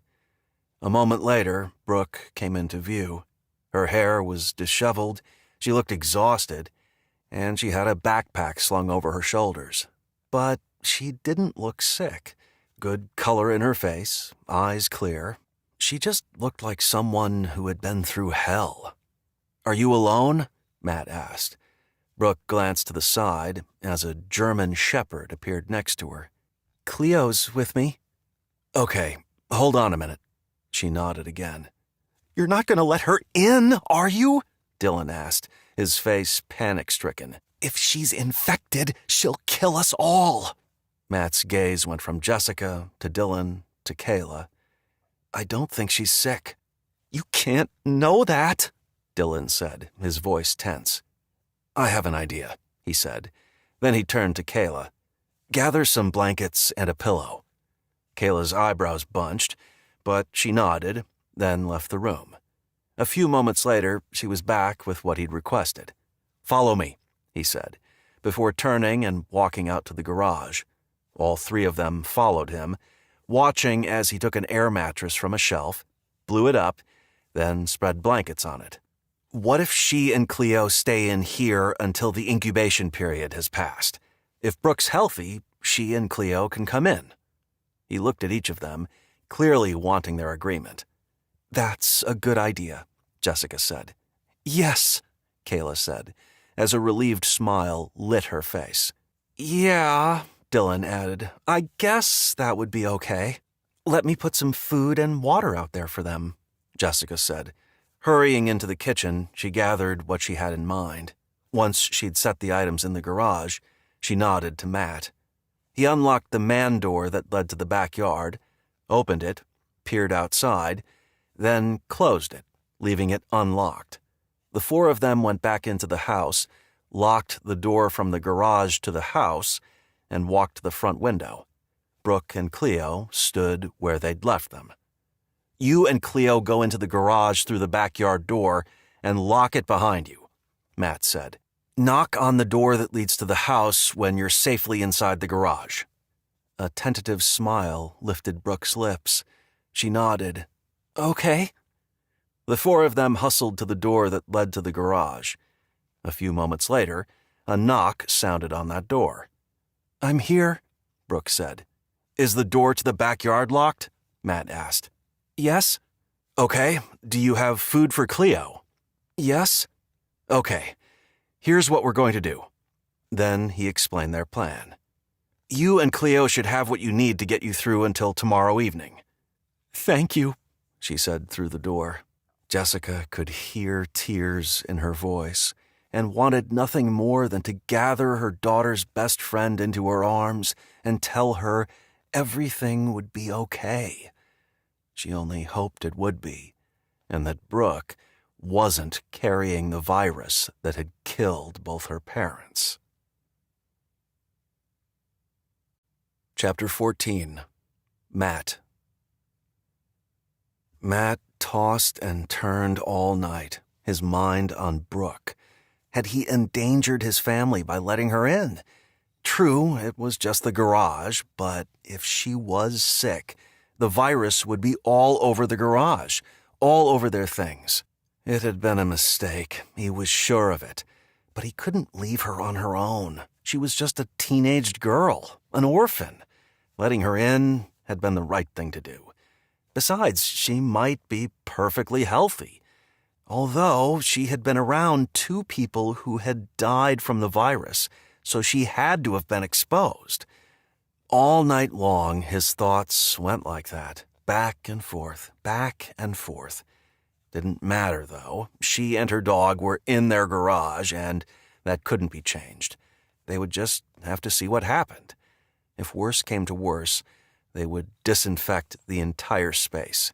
After waiting a few days to let all the virus hopefully die, that is. "Are you awake?" Jessica murmured beside him in their bed. He smiled in the darkness. "How could you tell?" "Normally when you sleep, you're dead to the world, not constantly moving." Facing her, he propped himself up on one elbow. He was able to make out her face in the dim light that trickled in through the partially opened blinds from the street lamp outside. "Sorry if I woke you." She reached out and stroked his face. "You didn't. I was already awake." "What's got you up?" "I was thinking about Brooke. I mean, what if she's sick?" He sighed. "Exactly what I was thinking." She sat up. "Let's check on her. Through the door, I mean." "Yeah, good idea." Together, they walked toward the kitchen where the door to the garage was. To their surprise, they found Kayla sitting on the floor, her back against the door. "What's going on?" Jessica asked, alarm in her voice. "You didn't open the door, did you?" The light over the kitchen sink was on, casting enough light to help Matt see Kayla roll her eyes. "Of course not. I'm talking to her through the door." She glanced at the phone in her hands. "And sometimes texting." She softly smiled. "I have to talk kind of loud for her to hear me through the door, and I didn't want to wake you guys up." Her eyebrows tugged together. "Did I wake you up?" Matt shook his head. "We were already awake. We came to check on Brooke." He sat on the floor beside Kayla. Jessica sat beside him. "How's she doing?" He glanced toward the door as he spoke. "Not good," Kayla said, her face crumpling into tears. Matt couldn't help it. He recoiled. "She's sick?" "What?" Kayla asked. No, she's not sick. She's just really sad." Exhaling in relief, when he considered what it would feel like to lose his entire family, his heart lurched. "Can we let her in?" Kayla asked, her eyes filled with empathy. "Not yet, sweetheart," Jessica said, which made Matt glad. He didn't want to be the bad guy. "We have to wait 24 hours from when she got here." "I know," Kayla said. I feel so bad for her." Loud sobbing from the other side of the door interrupted their conversation. Without thinking, Matt reached out and placed his hand on the door. "We're here, Brooke. We're here for you." "I know, Mr. Bronson," she said, her voice breaking. "I'm sorry to be a bother." "You're not a bother," Jessica said loudly. "We're glad we can help you. We have to make sure you're not sick." "I know." "What's going on?" Dylan asked, as he stumbled into the room, rubbing his eyes. "I heard voices." "We're talking to Brooke," Jessica said. Matt loved his family dearly, and he loved that they felt like a team, that they were all there together in the middle of the night, all thinking about the same thing. Well, maybe Dylan hadn't been thinking about Brooke, but still, he was there with them. "Is she sick?" Dylan asked around a yawn as he sank onto the floor near Matt. Matt ruffled Dylan's hair. "I don't think so." "The sun's coming up," Jessica said, as she stood. "I'll get breakfast started." "What about Brooke?" Kayla asked. "I'm sorry, sweetie," Matt said. "She'll have to make do with the food Mom put out there." Kayla frowned, but she didn't argue. As the day went on, Matt checked on Brooke from time to time, speaking to her through the door. Kayla pretty much camped out beside the door. As the 24-hour mark came, Matt took Jessica aside. "One of us needs to go into the garage and evaluate whether Brooke is sick or not." "I'll go," Jessica said without hesitation. He shook his head. "I should do it." Jessica narrowed her eyes. Why? Then she smirked. Do you have some special medical knowledge that I'm unaware of? He chuckled. You know I don't.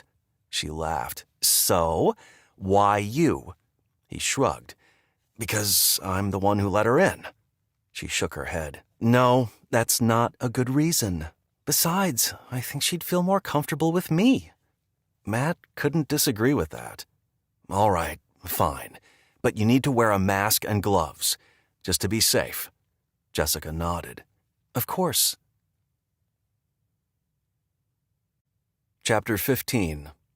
Jessica. Why had she volunteered to face a possibly sick person, someone who could unwittingly kill her with a virus? Jessica tightened the mask around her nose and mouth as she tamped down her fear. She didn't want anyone in her family to take this risk, but she knew she would be careful. She put on goggles before pulling on a pair of gloves. Ready? Matt asked, as he stood beside her in the kitchen. Kayla and Dylan were there as well, their faces filled with anxiety. Yeah, she said, her voice muffled. Okay, he said, before walking toward the garage door. Jessica followed, her body tense with uncertainty. What if Brooke was sick? All day she'd claimed to be feeling fine, so maybe she was. Besides, if she'd gotten sick, chances were she would be on the verge of dying. That thought shook Jessica, and when Matt turned the deadbolt on the garage door, Jessica froze. Could she handle seeing a dead body in her own garage, especially one that belonged to her daughter's best friend? Chest tight, Jessica held up a hand to Matt, signaling for him to wait. Do you want me to do it? He asked, his forehead creased.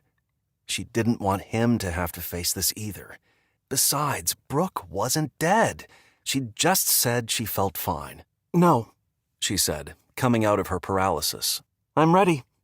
She really wasn't, but this was her world now, and she would have to deal with whatever was placed in front of her. Please stand back, Matt said through the door. Okay, Brooke answered. Matt turned the doorknob and gently pulled the door open, staying away from the opening.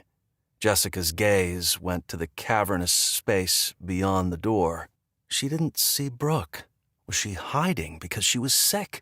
What if she was lying in wait for Jessica, ready to infect her? Jessica had never heard reports of how those who were infected behaved once they were sick. Would Brooke go crazy on Jessica? With a glance at Matt, Jessica stepped over the threshold. The moment she cleared the doorway, Matt closed the door behind her. Thankful he hadn't locked the door, Jessica looked around the space. Brooke, she called out. I'm over here, a soft voice said. Jessica looked to her left. That's when she saw her. Brooke stood near the door that led to the backyard, holding Cleo by the leash. Cleo leapt and panted, her tail wagging with delight, but Brooke's shoulders were slumped and her face was incredibly sad. Empathy flooded Jessica. She took a step in Brooke's direction. From where Jessica stood, Brooke didn't look sick. How are you feeling? I mean, are you sick? Brooke shook her head. Then she burst into tears. That did it. Jessica walked swiftly toward Brooke with her arms outstretched. Brooke dropped Cleo's leash and raced into Jessica's arms, sobbing against her shoulder. Jessica had questions for her, but for now, she just held her. With Brooke in her arms, Jessica noted that Brooke wasn't feverish. That was a very good sign. Cleo pranced around them, clearly excited at being around a new person. Finally, when Brooke's tears began to slow, she drew away from Jessica, and Jessica got a closer look. Besides having a tear-soaked face, Brooke looked fine. Let's go inside, Jessica said with a soft smile. Brooke nodded, then followed Jessica to the door. When they stepped inside, Jessica noticed that her family was standing back quite a distance, watching them enter, their eyes glued to Brooke. She's not sick, Jessica stated. At that, everyone's faces relaxed, and Kayla went to Brooke and hugged her. Cleo had been at their house before, so she was familiar with the members of the Bronson family. So when Dylan called her over, she went to him happily. "I made space for you in my room," Kayla said to Brooke with a warm smile. The girls went down the hall to Kayla's room, Cleo on their heels. "Are you sure she's not sick?" Dylan asked. "I mean, how can you know for sure?" In reality, the only way to know was to wait and see. But it had been over 24 hours since Brooke had been around the virus, and she was healthy. Hopefully, that was good enough. "Nothing's sure anymore," Matt said, saving Jessica from having to explain. "But if she's not sick yet, I don't think she'll get sick." "I'm going to get dinner started," Jessica said, as she took off her mask, goggles, and gloves, then turned to walk into the kitchen. That evening at dinner, with Brooke eating with them, something she did quite often, it almost felt like a normal night. "I wonder what happened to Jack," Kayla said as she picked at the food on her plate. Jessica thought about their neighbor and the terrifying interaction Matt had had with him, the way Jack had hidden around the corner of the house, waiting for Matt to appear. "I don't know." Although she was fairly certain Jack's family had died, had he as well? "Maybe we should check with our neighbors," she said. "See who's still healthy." "Too dangerous," Matt said. "Well," Dylan said with a smirk, "we could, call them." Matt smiled. "Yeah, except I don't have their phone numbers. Do you?" They'd lived in their house for 2 years, but in that time they'd only gotten to know a few neighbors, and that was mostly when they happened to be outside at the same time as them. "No," Dylan said with a frown. "Wait," Jessica said. "Kathy down the street gave me her number once." She got up from the table and dug around in the kitchen junk drawer before coming up with a slip of paper with a name and number. She held it up in triumph and smiled at Matt, who had a look of anticipation on his face, like he was eager to hear what was going on outside the 4 walls of their home, even if it was just a few doors down. Jessica listened as the phone rang, and rang, and rang. Was Kathy still alive? The thought that no one they knew still lived was eerie and unsettling. "Hello?" a soft voice answered. "Kathy?" Jessica said, as her gaze shot to Matt, who was listening intently. "Yes, who is this?" Jessica put the phone on speaker and set it on the table so everyone could listen. "It's Jessica Bronson. Your neighbor?" A slight pause. "Oh, yes. How are you? How's your family?" Kathy was obviously wondering if Jessica was sick and if her family was alive. Relieved to be able to report that they were all well, Jessica opened her mouth to speak, but then wondered if Kathy would have news just as good. It seemed unlikely. Still, Jessica had to know what others were experiencing. "We're good," she finally said. "All of us." Then she glanced at Brooke, who met her gaze before casting her eyes toward the tabletop. I'm so glad to hear that," Kathy said, her voice hitching. "What about you?" A quiet sob filled the space. "Dean didn't make it." Jessica pictured Kathy's husband. He'd always been so friendly and willing to help. The thought of him dying hit her hard. She swallowed the tears that threatened. "I'm so sorry, Kathy. The rest of us are okay, though." Kathy had 2 teenaged boys. Jessica was thrilled that they were there for Kathy.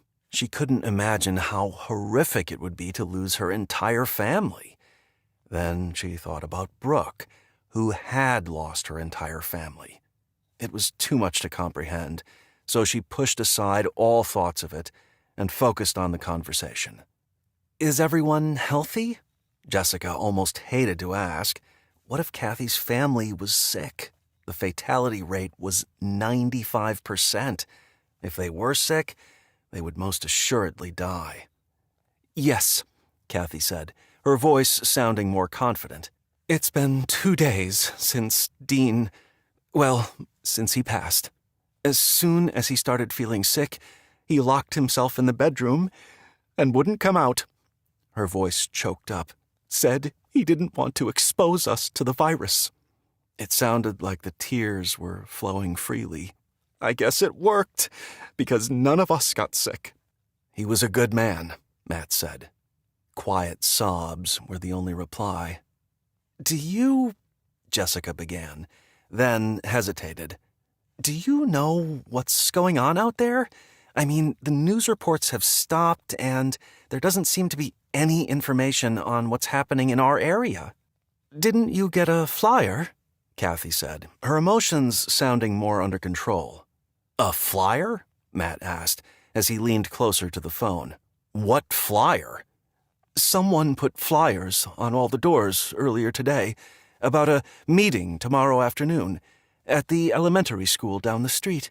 "That sounds like a bad idea," Dylan said, loud enough for all to hear. "If anyone's sick, they'll get the rest of the people sick." Chapter 16. Matt.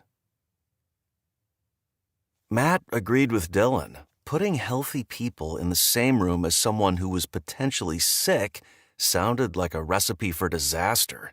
"The flyer said not to come if you're sick," Kathy said. Yeah, like everyone carrying the virus would know they were about to get sick. Matt shook his head. "Are you going to the meeting?" Jessica asked. "I don't know yet," Kathy said. "One of my boys doesn't want me to go, but the other said we should. What about you? Are you going?" "Unlikely," Matt said. "You probably should stay home, too." "I appreciate your concern, but I haven't decided yet."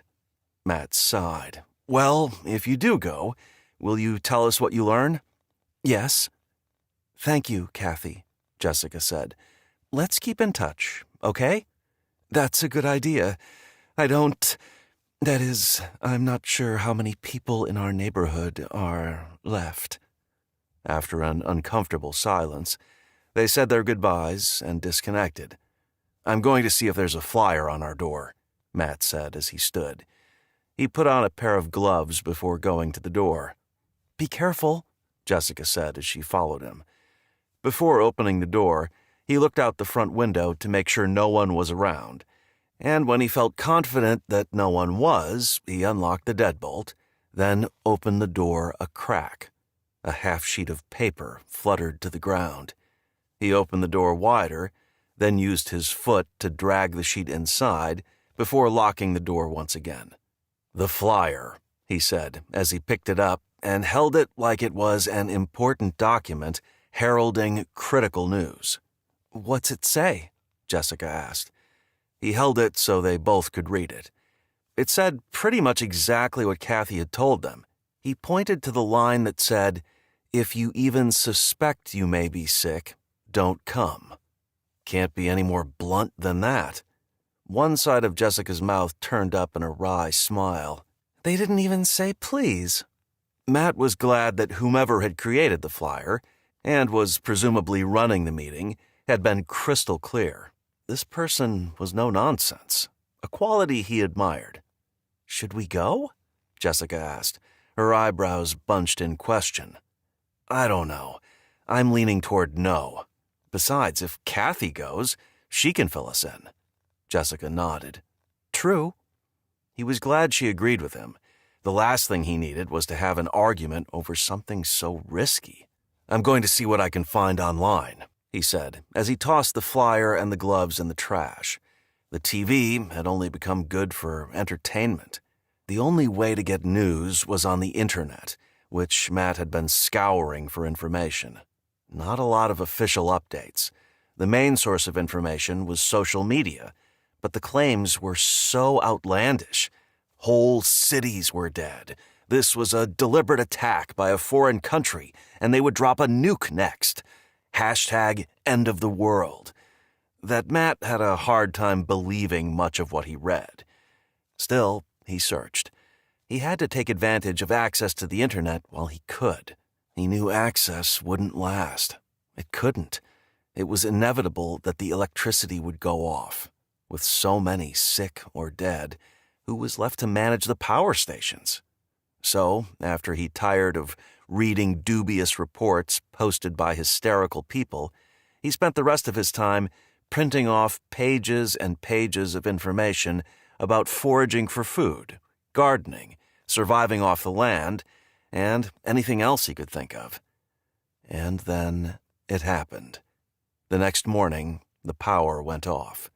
Moments later, Jessica burst into his office, where he'd been in the middle of putting his latest printouts into a binder that was nearly bursting at the seams. "The power's off," she said, her eyes wide like she knew this was the end of civilization. "I know." He didn't say this with sarcasm. Instead, he felt a deep sense of anxiety that took him by surprise. He'd been expecting this, yet it still shook him. "Do you think it will come back on?" "I don't know, but I wouldn't count on it." The kids, all three of them, plus Cleo, joined him and Jessica in his office. "I guess you noticed the power's off?" Kayla said, her forehead creasing. Matt nodded, his gaze going to each of the kids, pausing on Brooke. She seemed to be adjusting reasonably well to being in their home. It also helped that she had Cleo with her. Matt had no idea what to do to make her feel at home, besides treating her like one of the family. To him, she was part of the family now, and he was happy to have her. So far, she was pitching in without being asked, and was generally pleasant to have around. Plus, having her there seemed to be keeping Dylan and Kayla from arguing like they sometimes did. "Yeah," he finally said in reply. "We noticed."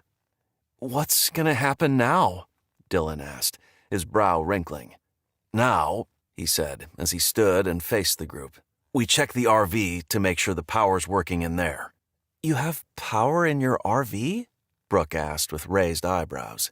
"Yeah," Dylan said, clearly proud that they had a solution. "How?" she asked, her gaze shifting to Matt. "There's a solar panel on the roof that powers the battery, and then there's an inverter that changes the battery power into 120-volt power, which is the same thing we have in the house. As long as the sun is shining, we'll have power, although it's not like the house. We have to conserve." "So, at night, there won't be any power?" Brooke asked. "If we're careful with our usage during the day, the batteries will have enough juice to let us use the lights and charge our phones, but that's about it." Kayla's eyes lit up. "We can still use our phones?" Matt looked at her. "Yes, but I don't know how much longer cell service will be available. The carriers may no longer be up and running." Her face fell. "Oh." He thought about a bigger concern and couldn't hold back a grimace. "What's wrong?" Jessica asked.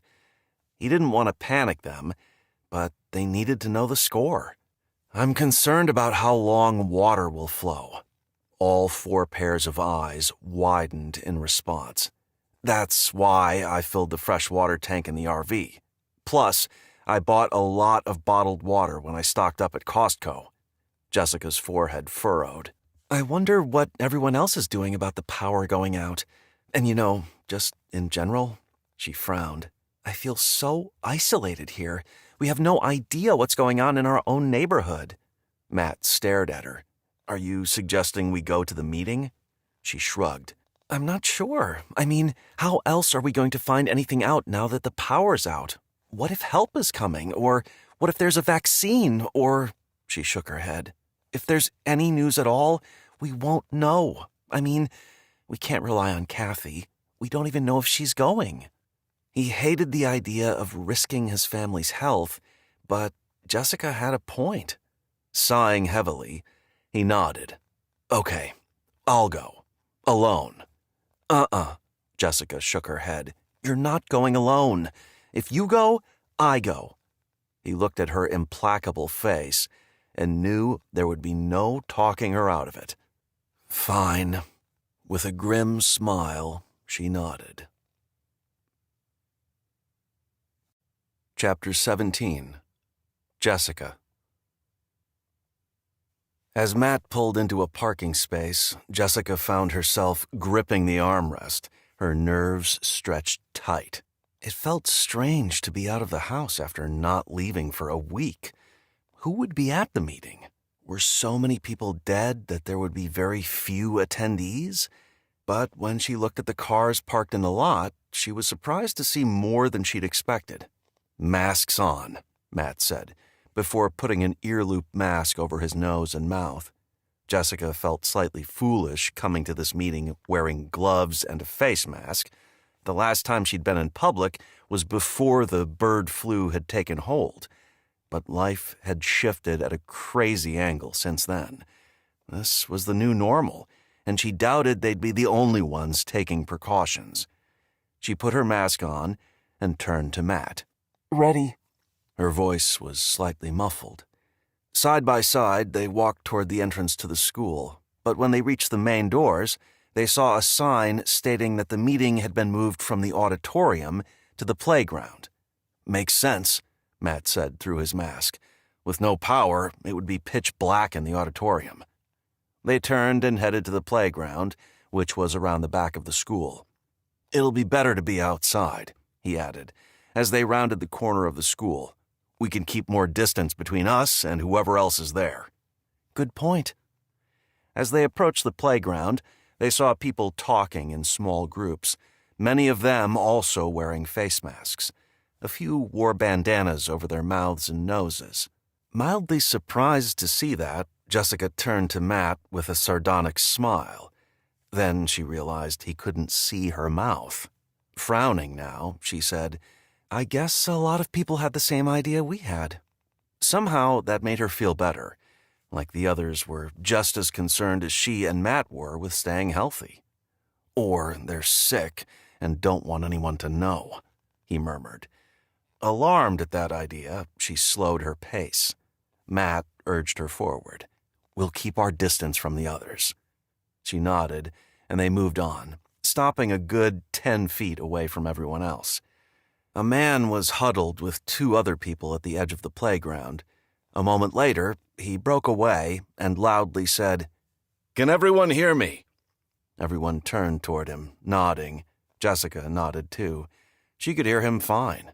There were no children at the meeting either, and once the man had spoken, everyone fell silent. She looked him over, trying to decide if she'd seen him before. He looked like he was in his 40s, wearing jeans and a t-shirt. He was average height, wore glasses, had a nice head of hair, and seemed confident in front of the group. And he wasn't wearing any kind of covering on his face.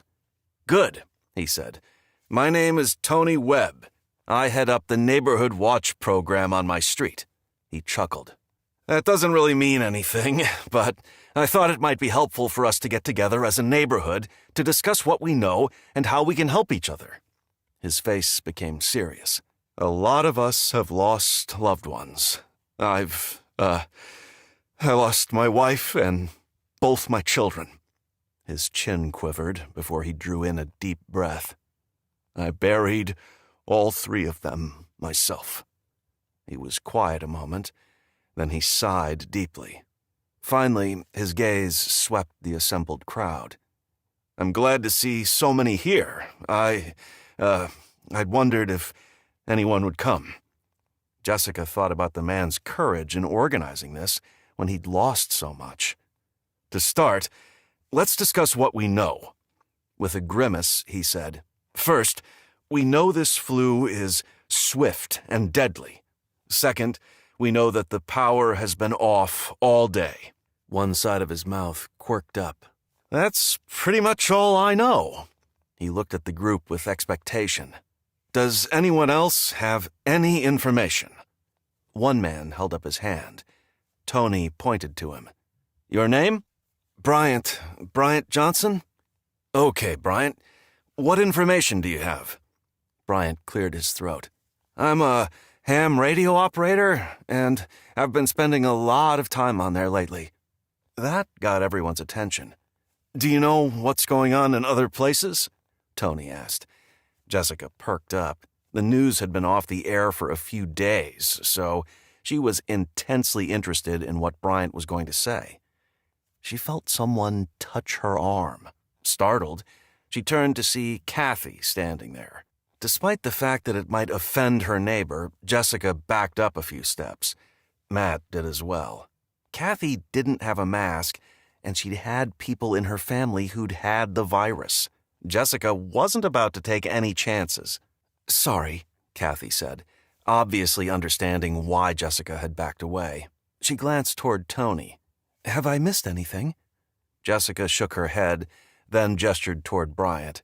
"He was about to tell us what he's heard on his ham radio." Kathy nodded, then looked toward Bryant. "It's bad all over," Bryant said without preamble. "People are dying from the bird flu in droves. Stores are completely out of food, which is leading to riots and mass chaos. The power's out in most cities." He paused. "Things are really ugly." Jessica felt so isolated from all that.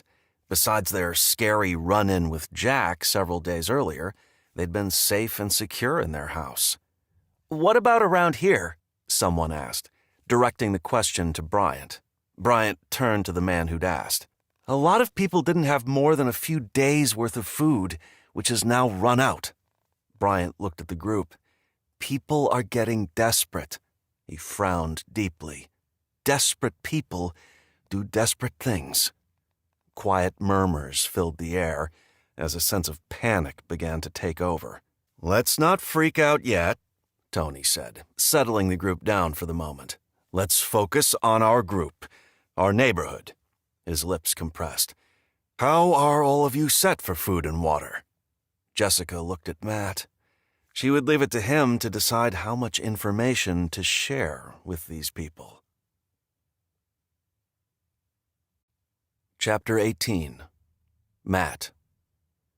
Matt didn't know these people. They were neighbors, yes, but he didn't know them personally and wasn't ready to tell them that his family was well stocked up on food. Besides, he knew that many people in this area had been counseled by their church leaders to store a year's supply of food. He didn't know how many had done it, but he figured his neighborhood was better prepared than many others would be. He waited to see if anyone would share the information Tony had asked for. "We have sufficient for our needs," one man volunteered. "For now." Matt saw others nodding in agreement. Good. If people were self-sufficient, that would benefit them all. Maybe he could even trade his surplus for things he didn't have. "Is there anyone in need?" Tony asked, as his gaze swept the assembled group.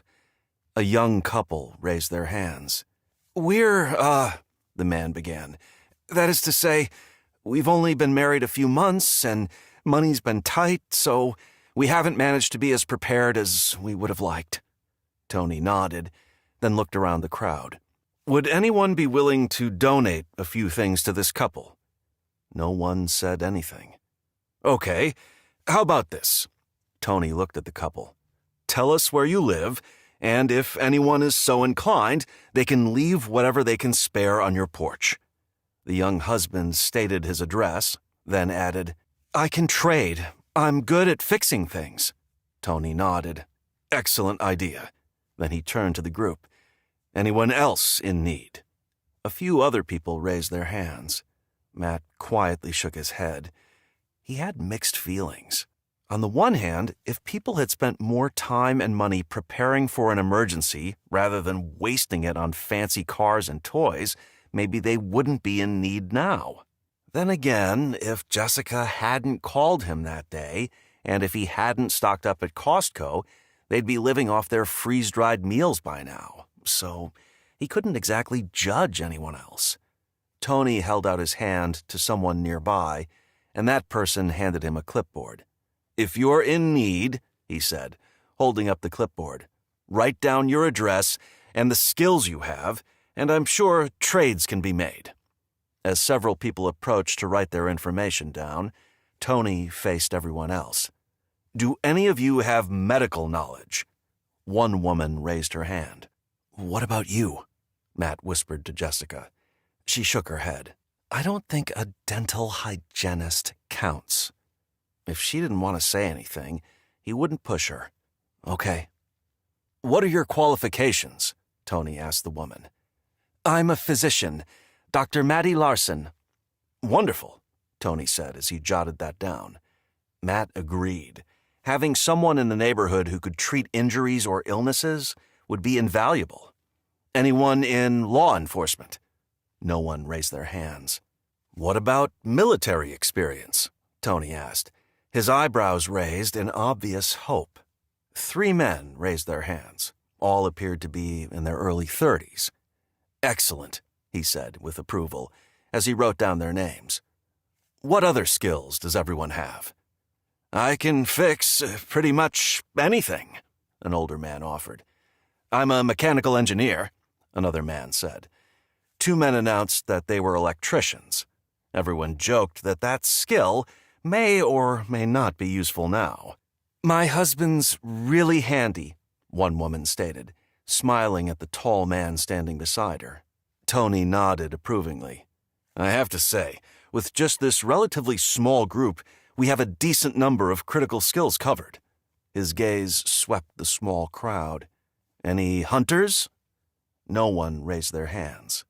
Tony frowned, then asked, Any woodworkers?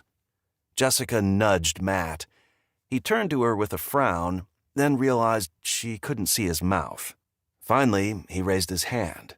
All eyes swiveled in his direction. Great! What's your name? Matt Bronson. As Tony wrote that down, he asked, What kind of woodworking do you do, Matt? Conscious that everyone was watching him and waiting for his reply, he cleared his throat. Mostly furniture. Beautiful furniture, Jessica added, loudly enough for all to hear. Despite himself, pride welled up inside him. The pieces he'd built, dressers, bookshelves, tables, were custom and extremely nice. Tony smiled. So, you know how to use tools? Yeah, but without power, most won't work. True, but knowledge is what I'm after. Then he turned to the group.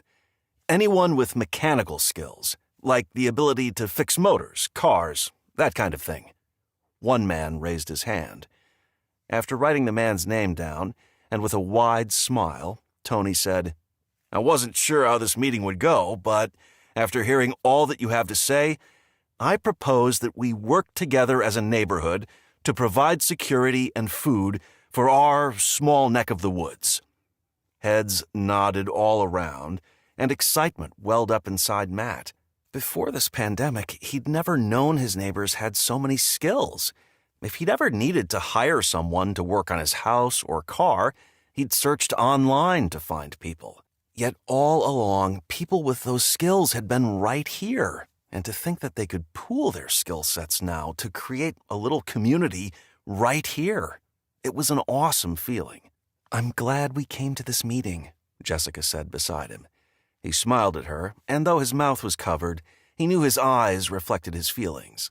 And by the small crinkles around Jessica's eyes, she was just as excited about this as he was.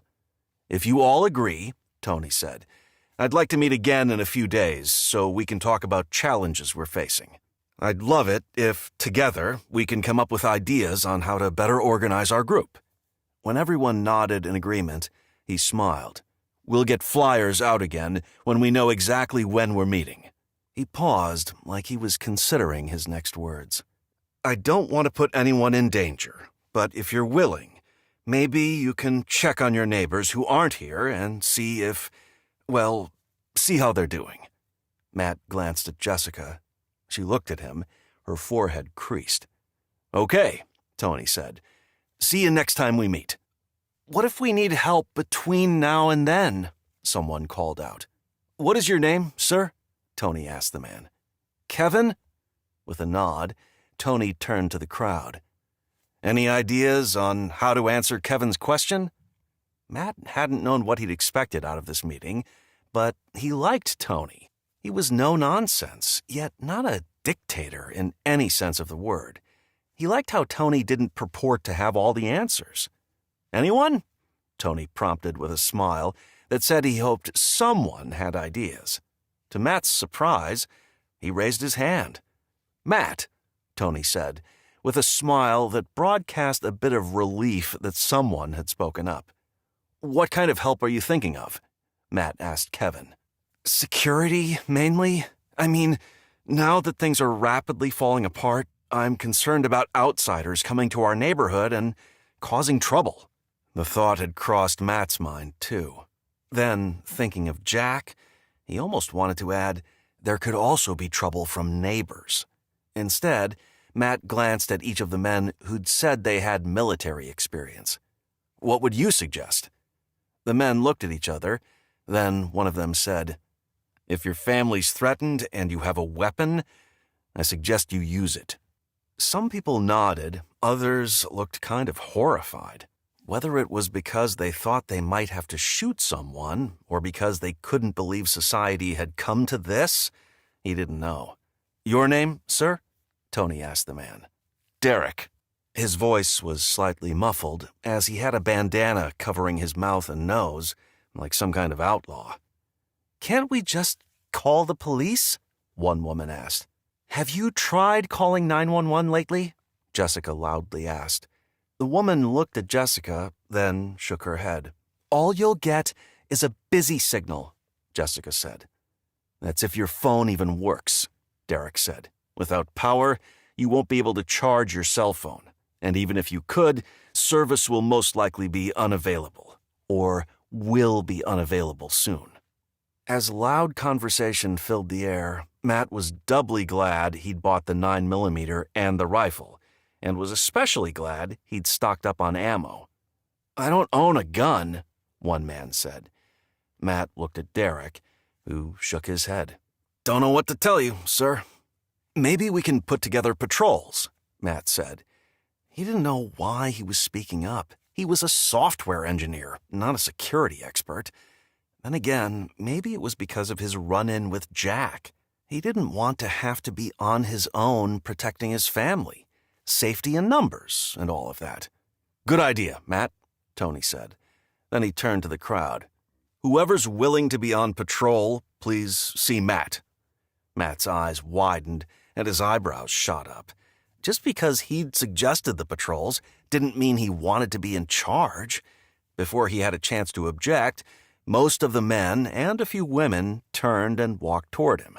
To his relief, the 3 military men were also approaching. He looked at Jessica, who looked back at him with raised eyebrows. Was she surprised because he would be in charge, or because so many people were headed their way? Chapter 19. Matt. Things were moving fast. They'd come to the meeting to observe, and suddenly Matt was responsible for security in their entire neighborhood. How had that happened? Glad they were wearing gloves and face masks. When he saw Tony walking toward them with his clipboard in hand, he couldn't hold back a smile. It felt good to be part of this group where everyone wanted to help. "Here you go," Tony said, as he passed the clipboard to Matt. Then he grinned, "in case you want to write anything down."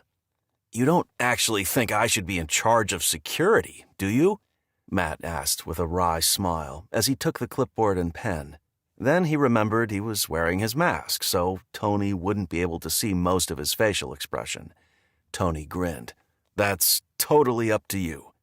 With a soft chuckle, Matt looked at the men and women approaching, his focus on the 3 guys who had military experience. "Which one of you wants to head up security?" he asked the 3. Derek glanced at the other 2 men, none of whom volunteered, then said, "I will." More than happy to hand it off, Matt held out the clipboard and pen. Derek waved it off. Feeling foolish for thinking Derek would need it, Matt handed it back to Tony, who raised his eyebrows as he took it. "First," Derek said, looking at all the people gathered around, "we need to monitor all major roads leading into our neighborhood. We need to control who has access. Second, we need to patrol in pairs, day and night, to keep an eye on what's happening." When everyone nodded in agreement, he gave a few pointers on what to look for when on patrol and added, You'll need to supply your own weapons." As he listened, Matt felt a sense of community. He didn't have to rely solely on himself. Others had expertise they were willing to share that would benefit all. "What if I don't own a gun?" a man asked. Derek shifted his gaze to the man. "Do you know how to use one?" The man shook his head. Matt thought Derek was frowning, but it was hard to tell since Derek wore a bandana. "Anyone else need weapons training?" Several hands went up. "All right," Derek said. "Meet here tomorrow morning at 7 a.m. sharp, and I'll provide training." "I'd like my teenagers to come," Matt said. Derek looked his way and nodded. "That's a good idea. The more people who know how to handle a weapon, the better." Matt could feel Jessica fidgeting beside him and knew she couldn't be thrilled with his idea, but he agreed with Derek, and if their family was threatened and he was incapacitated in any way, he didn't want his family to be helpless. "Who's ready to begin patrolling tonight?" Derek asked. Matt, along with several others, raised his hand. Derek nodded at Matt. "You and I will take the midnight to 4 a.m. shift." Then he assigned the other 2 military men with volunteers to take the earlier and later shifts. Though Matt wasn't excited to have to be up in the middle of the night, he was pleased to be paired with Derek. He had a feeling the man could teach him a lot. The meeting broke up a short time later. Matt took a look at the clipboard before they left. As they drove home, he was more than glad they'd come. "I'm going to the weapons training tomorrow," Jessica said, after she pulled off her face mask. Her statement took him by surprise, but he was pleased about it. Turning to her, he removed his mask as well. "Let's make it a family activity, then." She smirked. "A little different from game night, but yeah, I think that's a great idea." "It'll be interesting to go on patrol with Derek. He seems to know what he's doing." Matt wholeheartedly agreed. "I have to admit," she added with a frown, "I'm a little nervous about being home with just the kids while you're gone." Her frown deepened, especially with the power out. He didn't like the idea of leaving his family either, but then he had an idea. "Tell you what, let's use the power in the RV to charge up our walkie-talkies. That way you can contact me if you need me." He turned to her with a smile. "We'll just be in our neighborhood, so we should stay in range." With a look of relief, she said, "Great idea." A few moments later, they pulled into their driveway. The second they entered the house, the kids peppered them with questions. "How many people were there? Was anyone sick? What did you guys talk about?" Matt held up one hand. "Family meeting." At that, the 5 of them went into the family room and sat down. The kids looked nervous, like Matt was about to deliver bad news. To counteract that, he smiled. "Tomorrow morning at 7, you're all going to weapons training." "Yes!" Dylan shouted with a fist pump. But both Kayla and Brooke seemed less enthusiastic. "What for?" Kayla asked. "I don't like guns," Brooke said. "I'm going too," Jessica said with a soft smile. The girls looked at her, their mouths falling open. "Really?" Kayla asked. "Why?" Brooke said. "All right, Mom," Dylan said with a wide grin. "Time to take control of the conversation. All of us need to be comfortable with how to use a gun," Matt said. "The way things are heading," he let his sentence trail off. He didn't want to scare them, especially Brooke. She'd been through more than anyone should ever have to go through. But they needed to know the truth, needed to be prepared. To keep us safe, we all need to know how to use a weapon safely. Dylan's smile grew, if that was possible, but the girls looked even less certain. "I've never touched a gun before," Brooke admitted. Kayla looked at her friend. "Neither have I, but I guess—" She glanced at Matt before turning back to Brooke. "I guess it would be a good idea to, not be scared of them." Glad she was getting on board, Matt smiled. "You'll be trained by a military vet, Derek." "Derek Weathers?" Brooke asked. "Yeah, I think that was his last name." Brooke seemed to relax. I know him. He lives 2 houses down and across the street from me. Her face fell. Well, from where I used to live. It's still your house, Brooke, Matt quietly said. Her gaze went to her lap, but she nodded. Wanting to take away the melancholy she was feeling, Matt said, So, you know Derek? She lifted her eyes and met his gaze. Yeah, he helped my dad lay sod last year. He seemed like a nice guy. I'll be going on patrol with him tonight. Patrol? Dylan said, smiling with enthusiasm. Cool.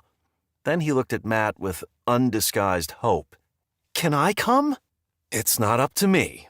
Derek's in charge of security, but I suspect he'll want you to get that training before he'll let you come on patrol. He's too young to patrol, Jessica said beside him, her tone urgent. Carl was taking out bad guys when he was, 12. Carl? Jessica asked, her eyebrows furrowed. Yeah, Dylan said. On The Walking Dead? Matt forced down a chuckle. That's just a TV show, Jessica pointed out. Maybe, Dylan said in reply, but the world fell apart on that show, and it's falling apart now. True as that was, Matt didn't want Dylan to think this was all fun and games. This is real life, Dylan, not a TV show. We can't script how things go. Even good guys are going to get hurt. Jessica jabbed Matt in the side. He looked at her and saw her glancing meaningfully at Kayla and Brooke. Both looked extremely worried. That's why we're going to have patrols, he said, hoping to assuage their fears. To keep the bad guys away and keep our neighborhood safe. Which reminds me, Jessica said, standing. Let's charge up those walkie-talkies. Mom, Dylan said with a tone that said, duh. The power's off? Matt stood and tapped Dylan on the back. That's why we're going to use the RV's power. His face brightened. Oh, right. With that, the 5 of them, plus Cleo, trooped out to the RV. Chapter 20. Jessica. Once Matt unlocked the door to the RV and held the door for her, Jessica stepped inside and pressed the buttons to open the 3 slide-outs. The space became much larger. Even so, Jessica tried to imagine what it would be like if they had to live in the small space. All 5 of them, plus a dog. There was a small bedroom with a queen-size bed for her and Matt, and in the corner of the main space was a bunk bed with a double mattress on the bottom and a twin on the top. There was also a small table, a couch that converted into a bed, and a tiny kitchen. They'd been on dozens of camping trips in this RV, and they'd loved every trip, but it had always been nice to get home where they could spread out. With no power in the house, come winter, it was possible they'd need to sleep in the RV, assuming they had enough propane. If they managed to keep their propane tanks filled, they'd be able to stay warm. Cleo made herself at home, stretching out on the laminate wood floor in front of the couch. Where are the walkie-talkies? Matt asked, as he pulled open cabinets. Right here, Jessica said, as she opened a drawer and took the walkies out along with the charging base. She set everything on the counter, and after Matt pressed the button to turn on the inverter, she plugged the base in. A tiny light glowed red, indicating that the charging base had power. Glad that they'd sprung for the solar panels and inverter when they'd bought the RV several years earlier, Jessica wondered what everyone in their neighborhood would do if they needed electricity for critical items. Then she wondered what would happen if everyone discovered that they had access to power. The thought sent a zing of panic up her spine. Hey, guys, she said, her voice tense. What's up? Matt asked, his eyebrows tugging together as he looked at her. I think it would be best if we kept this, she swept her hand toward the charging walkie-talkies, a secret. The walkie-talkies? Kayla asked, her nose wrinkled in confusion. The electricity, Matt said. I agree. This is information we need to keep on the down low. Okay, Brooke said. How come? Kayla asked at the same time. If everyone knows, Dylan said, then everyone will want to use it. Is that a bad thing? Kayla asked. Jessica looked to Matt. He said, if people find out, we'll have a line a mile long. It would tax the system. Besides, it would probably be for useless things like cell phones. Useless? Kayla asked, her eyes wide. Why would a cell phone be useless? Do you have service? Jessica asked, as she sat on the small couch. The last time she'd checked her phone was before the power had gone out, so she didn't know if service was even available. Yeah, Kayla said. Really? Matt asked, as he took his phone from his pocket. He looked at his screen, tapped on an icon, then said, I don't. Kayla grinned. Well, I do. Then, to prove it, she took her phone out of her pocket and looked at the screen. Wait. She tapped a few icons as panic swept over her face. I did before. I'm sorry, sweetie, Jessica said. With the power out in so many places, it was inevitable that service would go out too. That sucks, Kayla said, her face glum as she shoved her phone into her back pocket. When power comes back on, Brooke said with hope in her eyes, cell service will be back, right? Jessica thought about the report Bryant had given, that power was out all across the country, and decided her children shouldn't have false hope. If it comes back on. What do you mean? Kayla asked. It always comes back on. It's different this time, Matt said.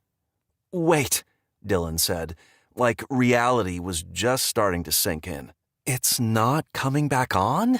Like, no more TV, no more video games?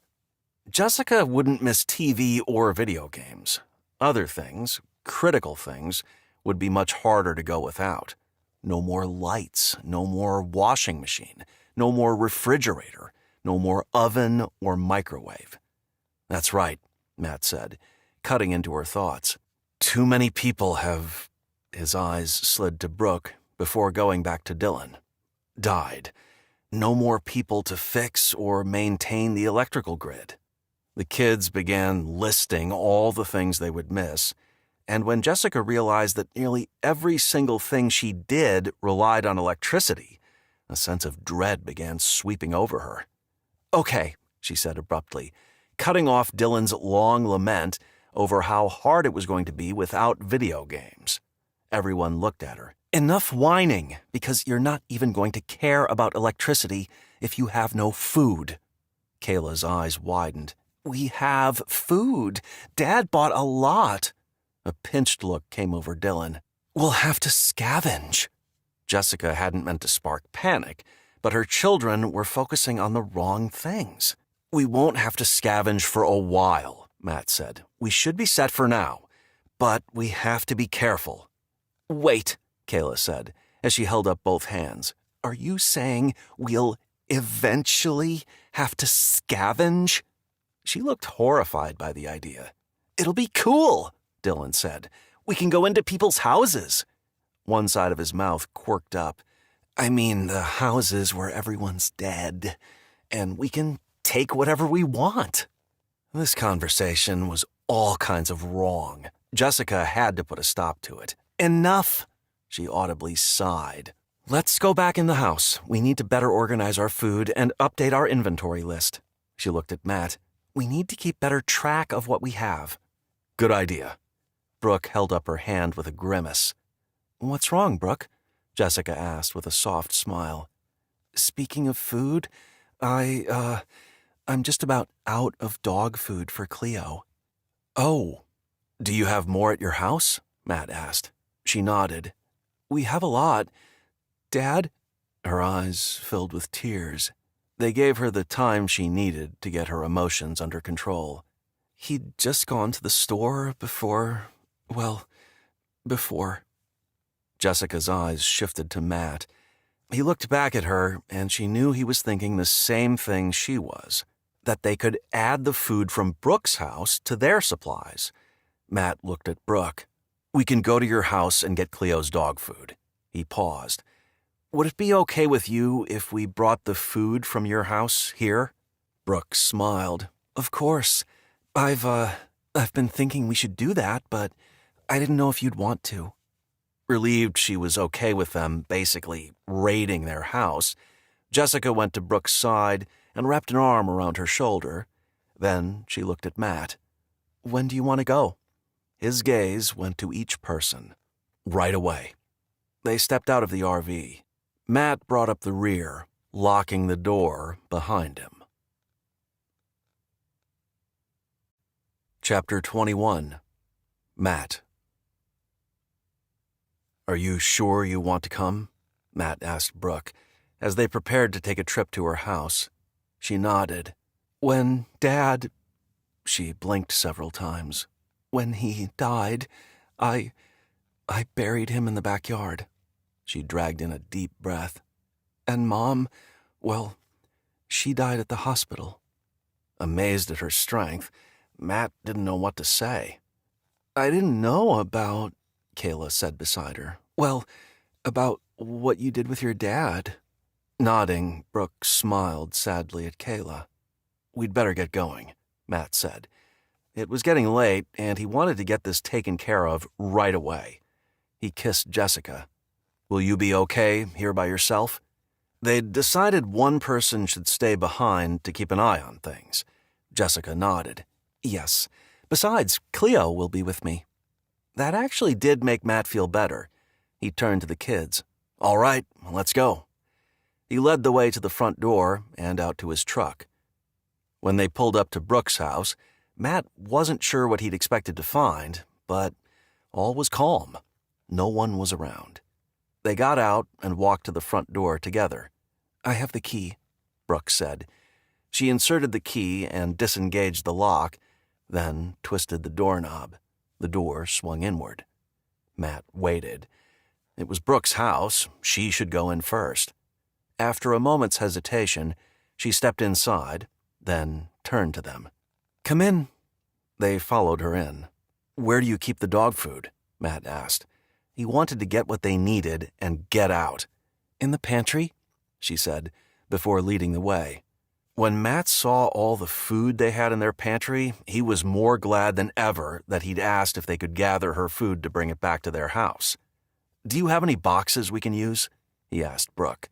She looked like she was working hard to hold her emotions together. "Yeah, we have some plastic buckets in the basement." Out of habit, Matt flipped the light switch at the top of the stairs to the basement. Nothing happened. "I've got it, Dad," Dylan said. Then he turned on a flashlight. It was going to be hard to get used to no electricity. Brooke led the way, showing them where the plastic buckets were, as well as the small amount of food they had stored down there. A few cans of flour and rice sat on the shelves. Matt's eyes widened in pleasant surprise. He'd been worried about having an extra mouth to feed, but Brooke's contribution would certainly go a long way to mitigate his concern. With Brooke's permission, Matt looked around the house for other supplies they could use. He gathered blankets, vitamins, and other medications, as well as some hand tools Brooke's father kept in the garage. With everyone's help, it took 20 minutes to load all of the supplies into his truck.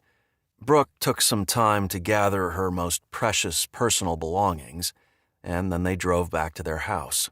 Matt backed into the garage, and everyone pitched in, carrying all the goods into the house. "Wow," Jessica said with a smile, as he set a large plastic bucket filled with food on the kitchen counter. "This will really help." "I was thinking," Matt said, as he surveyed their bounty before looking at each member of the family. "We have so much, and so many others are in need. What if, I don't know, we brought some to those who need it?" Jessica smiled. "I think that's a great idea." She looked thoughtful. "Maybe that young couple from the meeting." He grinned. "I was thinking the same thing." One eyebrow arched. "I saw their address on the clipboard." "What if we doorbell ditch them?" Kayla said. "Like, put it on their porch, then run away." Dylan's hand shot up. "I'm the fastest. I should do it." They all laughed. "Okay," Matt said. "We'll sneak over there right before dark." "Shouldn't we go after dark?" Dylan asked. Matt shook his head. "I don't want to scare them by knocking on their door too late at night." "Aw," Dylan said, his face serious. "Makes sense." Brooke nodded. "This is going to be awesome." As the sun was beginning to set, Matt and his family got in his truck.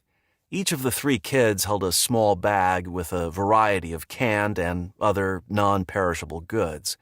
In the end, they decided to drop off food to the homes of 3 families, the young couple and 2 families they knew had small children who'd raised their hands that they were in need.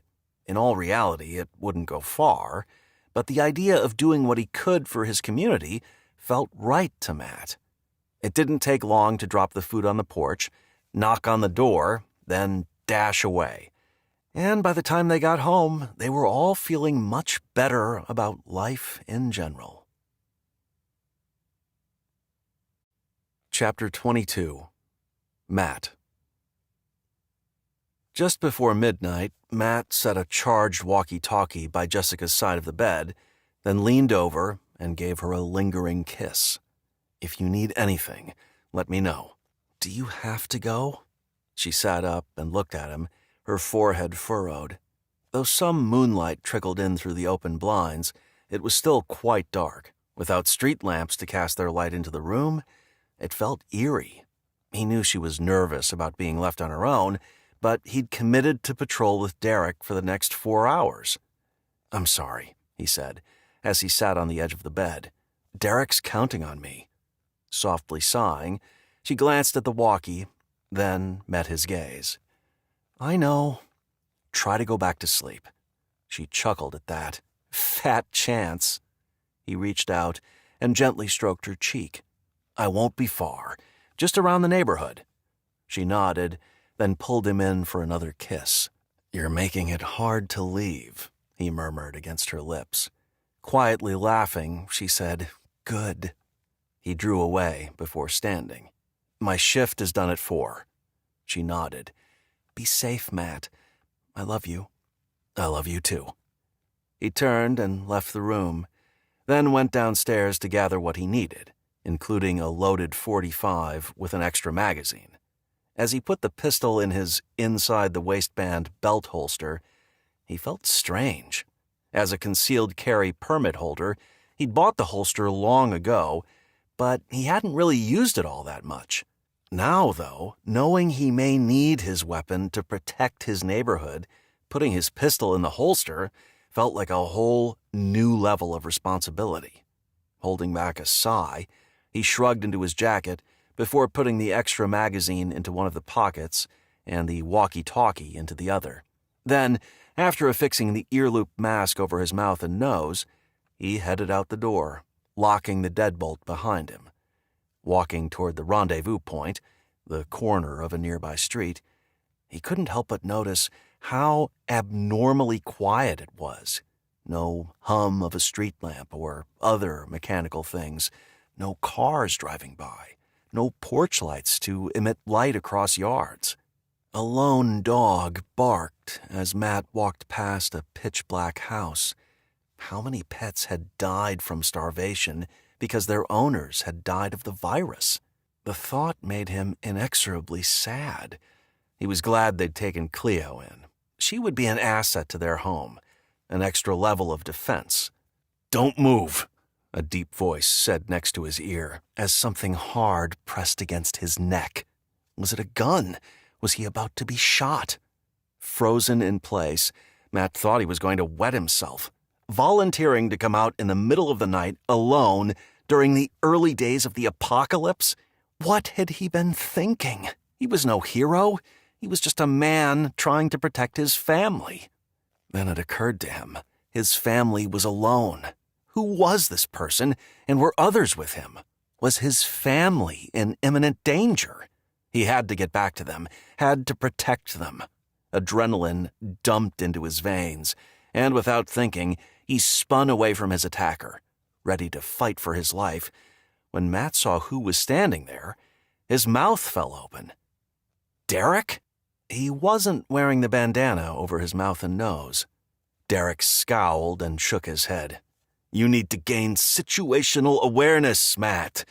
If I'd been a bad guy, you'd be dead. Was that why he'd done that? To wake Matt up? To scare him?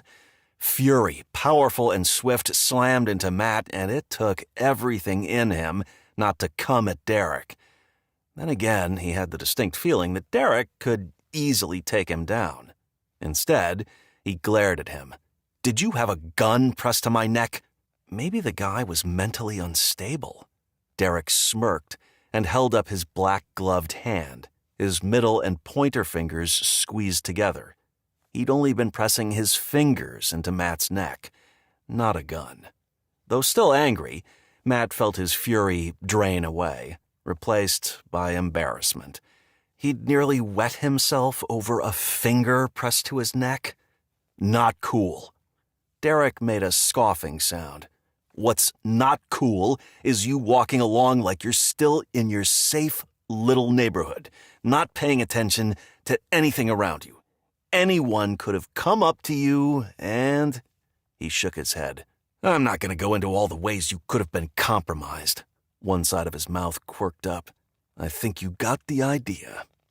As annoyed as Matt was, he couldn't fault Derek for making a very convincing point. He reminded himself that when Derek had told him they would partner on patrol, Matt had been eager to learn from him. Well, that was certainly happening. Yeah, Matt said. You made your point. Derek chuckled. Good. He gestured with his head in the direction Matt had been walking. We'll head up Rosewood Drive to start. Evidently, Derek had a plan, so Matt simply nodded and began walking beside him.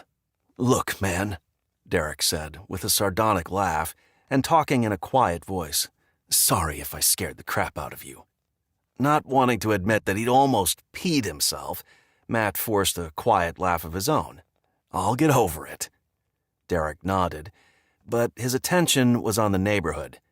You gotta keep your head on a swivel at all times. Right.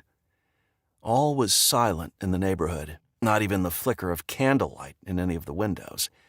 Of course, it was after midnight, so everyone was probably asleep.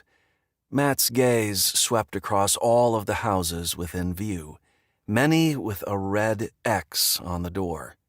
How many bodies do you think are in these houses? Derek looked at him sharply as they walked, staring at him for several moments before going back to probing the neighborhood with his eyes. Too many, he finally murmured. Do you think we ought to, I don't know, do something about them? The bodies, I mean. As Matt spoke, his eyes were in constant motion. No way was he going to let someone sneak up on him again. Like what? Bury them? Burn them? Derek snorted a laugh. You can bring it up at the next neighborhood meeting. Maybe Tony will put a committee together. That's actually a good idea. They reached a cross street. Derek paused on the corner, slowly looking in each direction. Finally, they began crossing the street, but Derek never stopped looking. If this was how Derek operated, and if he trained the others to be as vigilant, their neighborhood would be one of the safest places around. Matt's walkie-talkie squawked in his pocket. Then Jessica, her voice urgent, said, Matt! Matt! Are you there? Chapter 23. Matt. Ignoring the look of surprise on Derek's face, Matt yanked the walkie out of his pocket and pressed the button to reply. I'm here. What's wrong? I heard a noise outside, and when I looked out the window, I saw something moving, and Cleo's barking like crazy. Matt could hear the barking. Are the kids in the house? Yes, they're right here with me. Matt glanced at Derek, who nodded once. Okay, we'll be right there. Matt dropped the walkie into his pocket and spun around, taking off at a fast jog. They were about half a mile from his house. 4 minutes later, they approached Matt's house. Matt was panting, but Derek was breathing normally. Half annoyed, but also grateful to have him there, Matt stopped beside a thick tree trunk 2 houses away from his own, then bent over to catch his breath. "How do you want to do this?" "First, turn off your walkie. You don't want to give your position away." "Right." He pressed the button and whispered, "Jess, I'm here. Are you okay?" "Yes. I'm going to turn my walkie off for now." "Okay."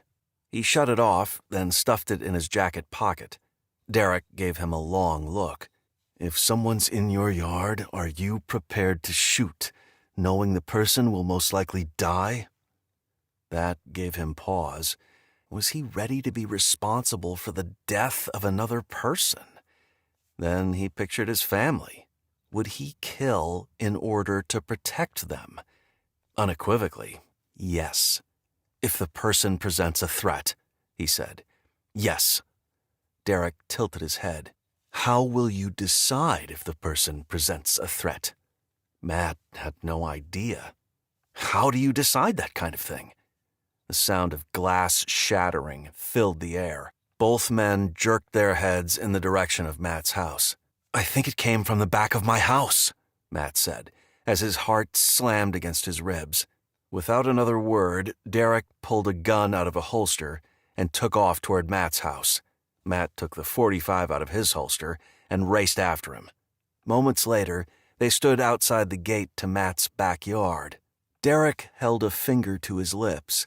Then he gave hand signals, which Matt took to mean that Derek would go through this gate while Matt should go through the gate on the other side of the house.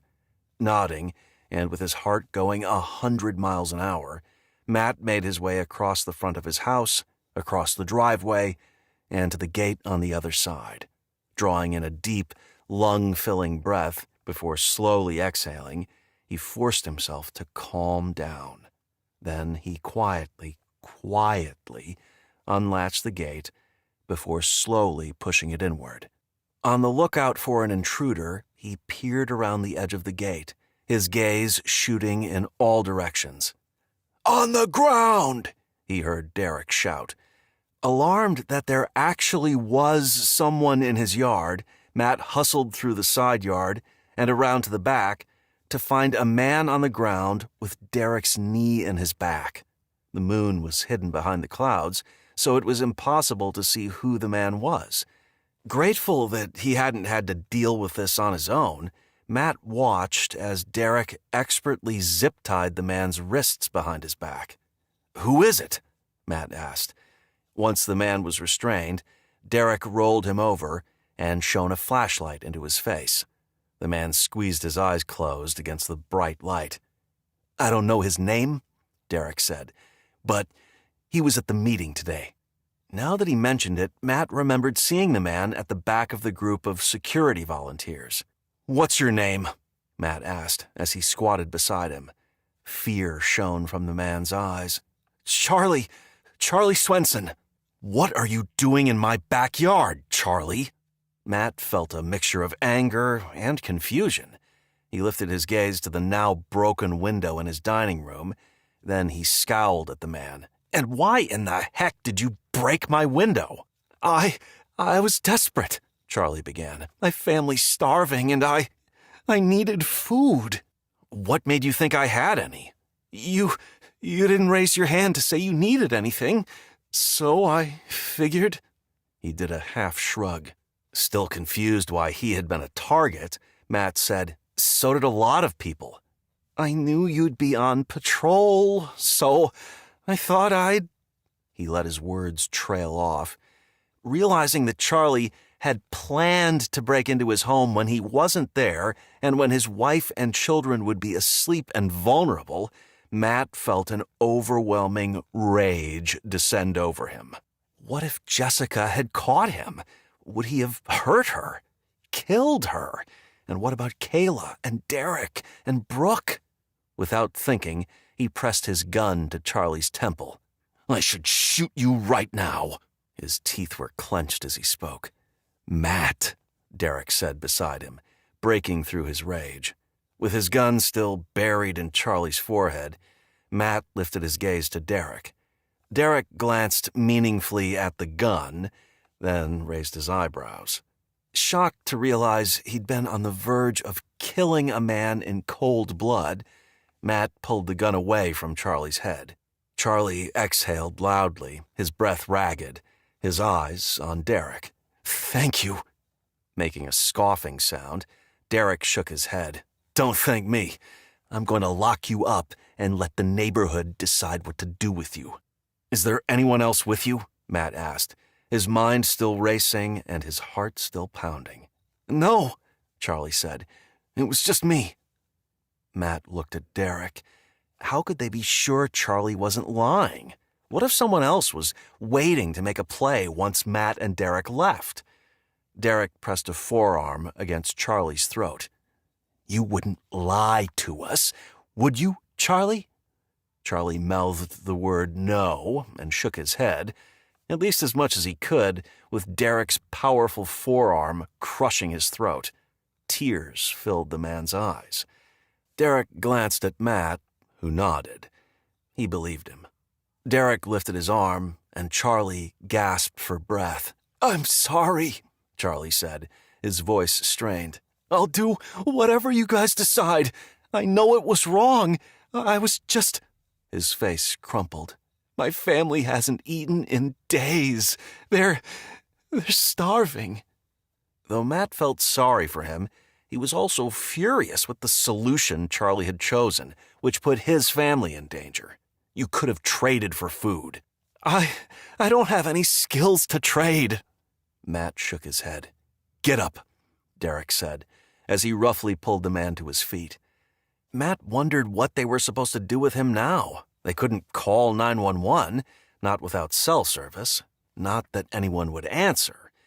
Besides, as far as he knew, the police were no more.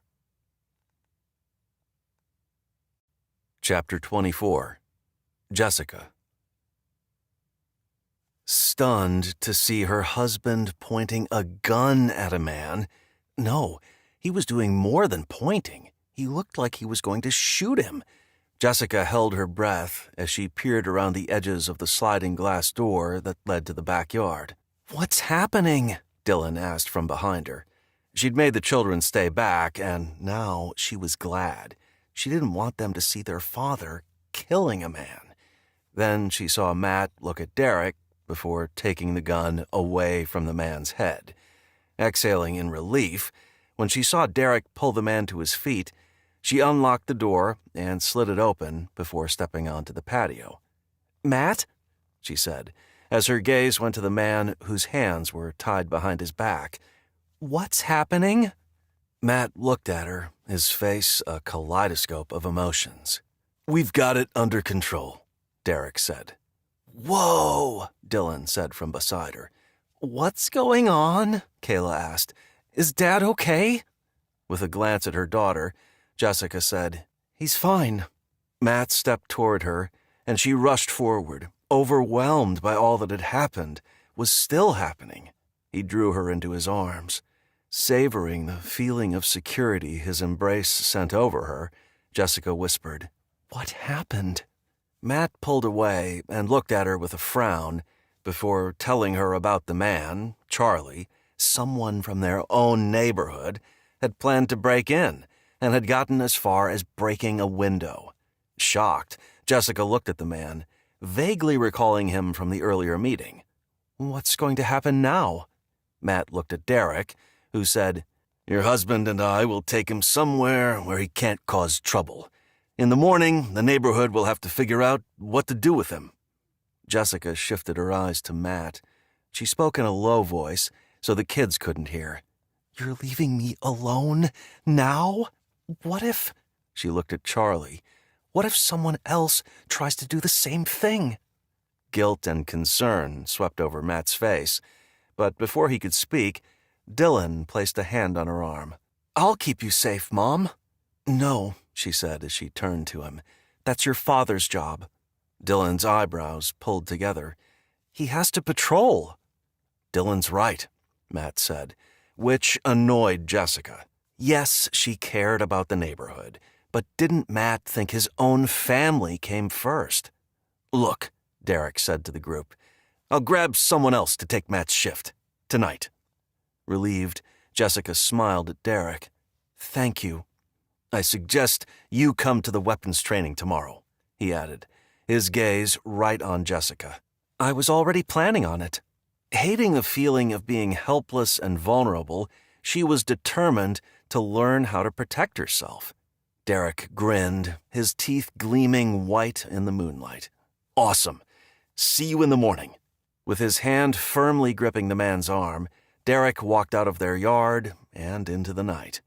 Kayla pointed to the broken window. "Can we cover that up?" Matt frowned. "I don't think I have enough plywood, but I'll check."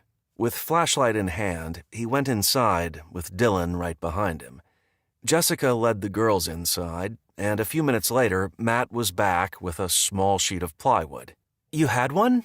Jessica asked, grateful her husband enjoyed woodworking, which is why he had random pieces of wood on hand. "Yeah," he said, "but it'll only cover half of the broken window." "Better than nothing," she said, although the idea of anyone being able to climb through the glass without them knowing set her nerves on edge. Matt must have thought the same thing, because he said, "I'll keep watch tonight, and tomorrow we'll get more plywood." Too tired to think about what they needed to do the next day, Jessica nodded, and after Matt and Dylan nailed the plywood over half of the broken window, she gave Matt a kiss, then led the kids upstairs, where they all went to bed. It took a while for her to settle back in for the night, especially without Matt by her side, but eventually she drifted off. Early the next morning, when the sun streamed through the window, she woke abruptly. She hadn't slept well. She'd been on high alert all night, listening for any sounds that didn't belong, and with the power out, every little creak of the house woke her. But now, in the light of a new day, she felt better, less worried. At breakfast, as the five of them sat around the table eating, Jessica turned to Matt. "Should one of us stay here and, I don't know, guard our supplies? I mean, after last night, I'm worried that someone else will try to break in." Matt, who looked exhausted after keeping watch most of the night, nodded. "I was thinking the same thing. You and the kids go to Derek's training. I'll stay here and keep an eye on things." Though Jessica would have preferred that Matt come with them, she knew his suggestion was the best one. She and the kids needed this training. How else to defend themselves in their home? She placed her hand on his and smiled. "All right. Can you ask Derek to stop by later?" Matt asked, as she and the kids were walking out the door. "Sure." Wearing face masks, Jessica and the three kids walked the half-mile to the school. When they arrived, Jessica saw a small group of people, many of them wearing something over their mouths and noses. Jessica wondered if the virus was still running rampant or if it was burning itself out. "Everyone, circle around," Derek called out to the small crowd, his mouth and nose covered by a bandana. A number of different-sized guns were lying on a small table beside where he stood. Once it looked like everyone had arrived, he began. "Rule number 1, he said, as he lifted a gun from the table and pointed it at the ground. "Always assume a gun is loaded." Everyone listened with rapt attention as he discussed several other safety tips, and then let each person who wanted to take a turn holding whichever gun they wanted. When it was Dylan's turn, Jessica could see how excited he was to get his hands on a gun. Partly glad he wasn't afraid, but also wishing he was, at least a little. She watched as Derek worked with Dylan one-on-one on how to check to see if a bullet was in the chamber, which it wasn't, and how to rack the slide. "Can we practice shooting?" Dylan asked, his eyes alight with interest. "Good question," Derek said. Then he faced the group. "The best way to become comfortable with firearms is to use one. I'll scout out a place where we can safely have target practice." He pointed to a clipboard on the table. "If you're interested in target practice, write down your name and address, and I'll make sure you're informed of where and when." When the lesson was over, Jessica waited until everyone who wanted to talk to Derek had left before she approached him. "Where's Matt?" he asked as he loaded his guns into a bag. After what happened, we decided it would be a good idea to, guard our supplies. Derek frowned, then nodded. Yeah, I can see why you'd want to do that. She pictured the man who'd nearly broken into her house. Where's Charlie? In a secure location. Jessica had no idea what that meant, but obviously Derek didn't want to get into the details, so she just nodded. Matt wanted me to ask if you'd stop by our place. He hefted his bag over his shoulder. Sure thing. Chapter 25. Matt. When a knock sounded at the front door an hour after Jessica and the kids had returned from their training with Derek, Matt's heart hammered in his chest. Was it Derek, or someone who would cause Matt and his family trouble? He'd been dozing on the couch, but the confident knock had jerked him awake. I'll get it, he said to Jessica as he stood. She and the kids were in the kitchen stocking the pantry with food from the basement storage room.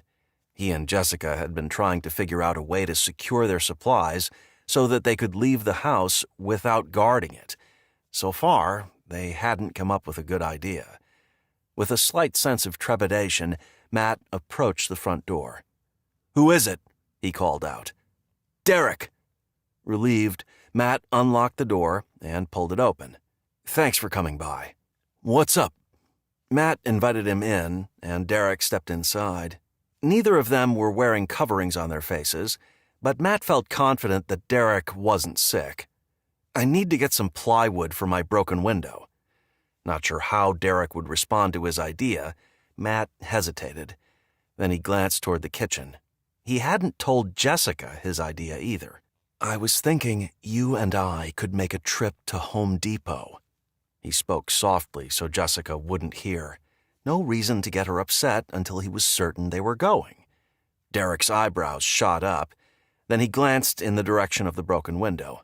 I had enough plywood to cover half the window, Matt said, but that's not going to work.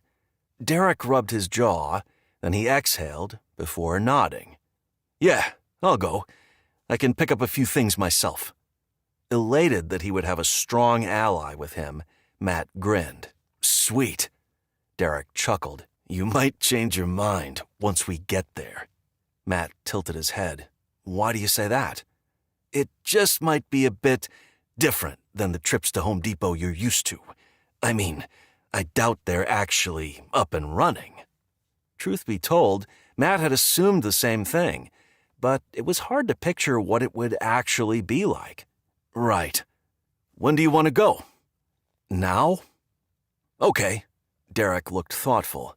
We'll take my truck. That was fine with Matt. We'll need to carry. Matt knew he meant they would need to bring guns. He already had his .45 in his waist holster.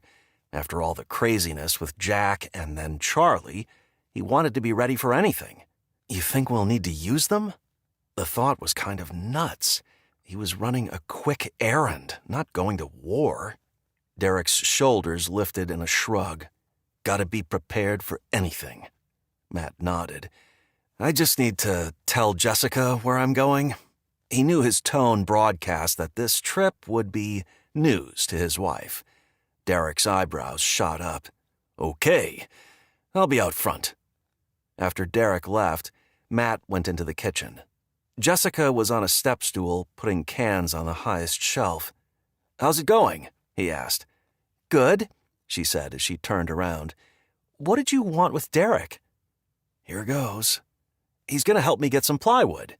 Her face brightened. Great! Does he have some we can use?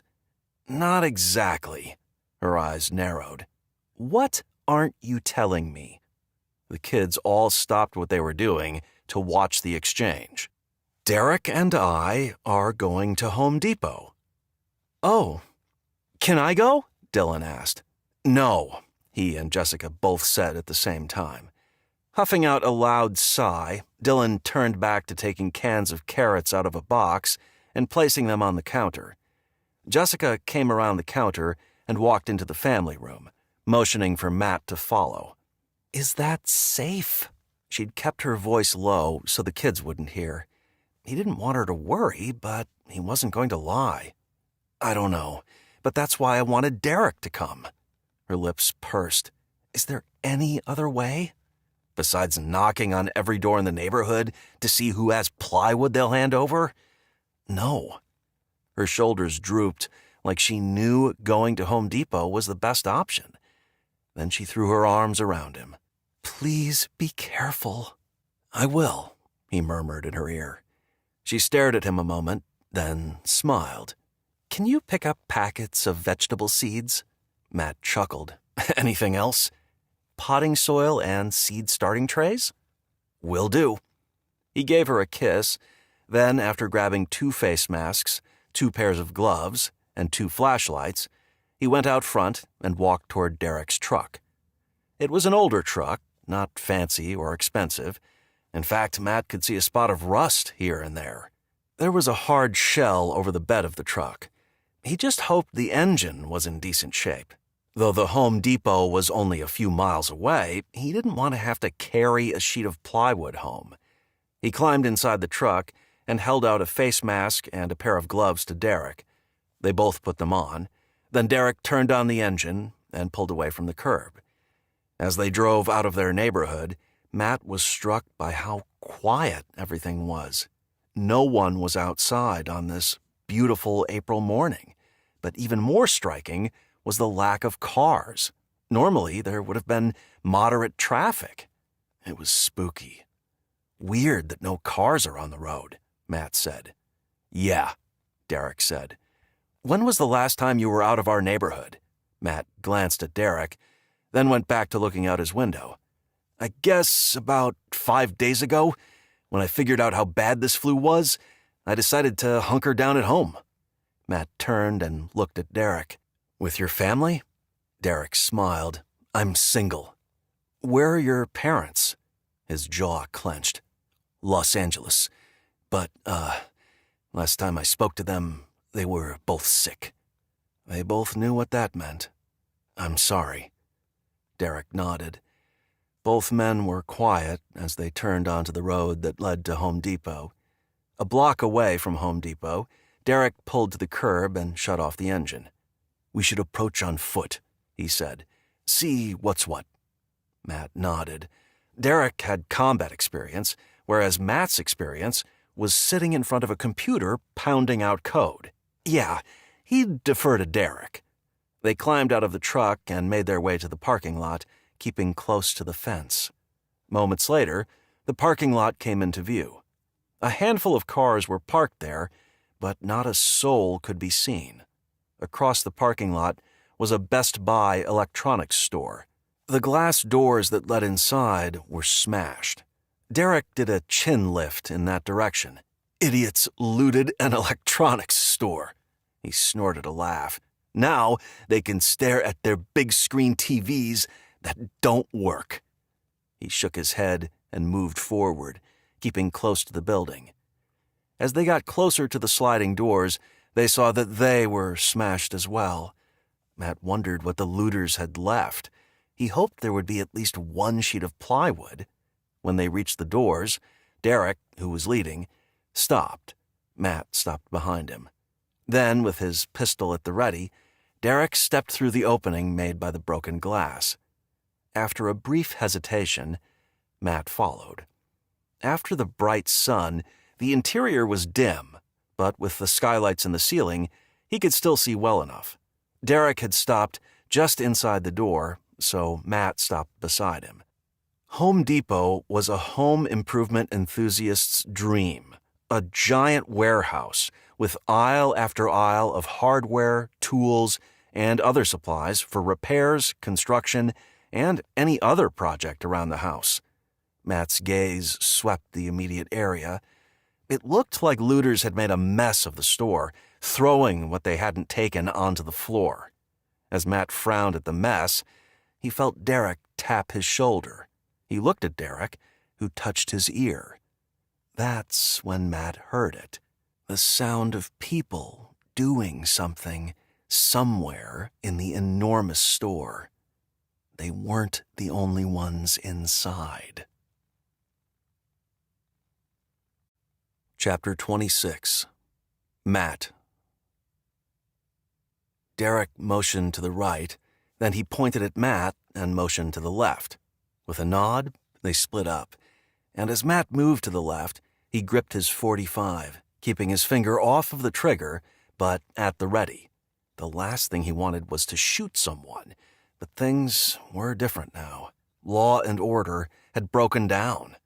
He would do what he had to do. As he made his way down the main aisle, his ears strained to tell where the activity was coming from. He wasn't going to lie. He hoped Derek would come across the person or people first. He was much better equipped to handle conflict, but Matt knew he had to learn. Things were only going to get tougher, and with law enforcement non-existent, he would have to up his skills to include defense. "Toss that over here," he heard a man call out, followed by a loud thump. How many were there? More than one, it seemed, and they were close. Matt moved forward, and when he remembered the way Derek had snuck up on him the night before, he kept his head on a swivel. Movement caught his eye. He eased closer, peering around the end of an aisle. Two men were at the other end, loading a ladder onto a flatbed cart that was already filled with a variety of other items.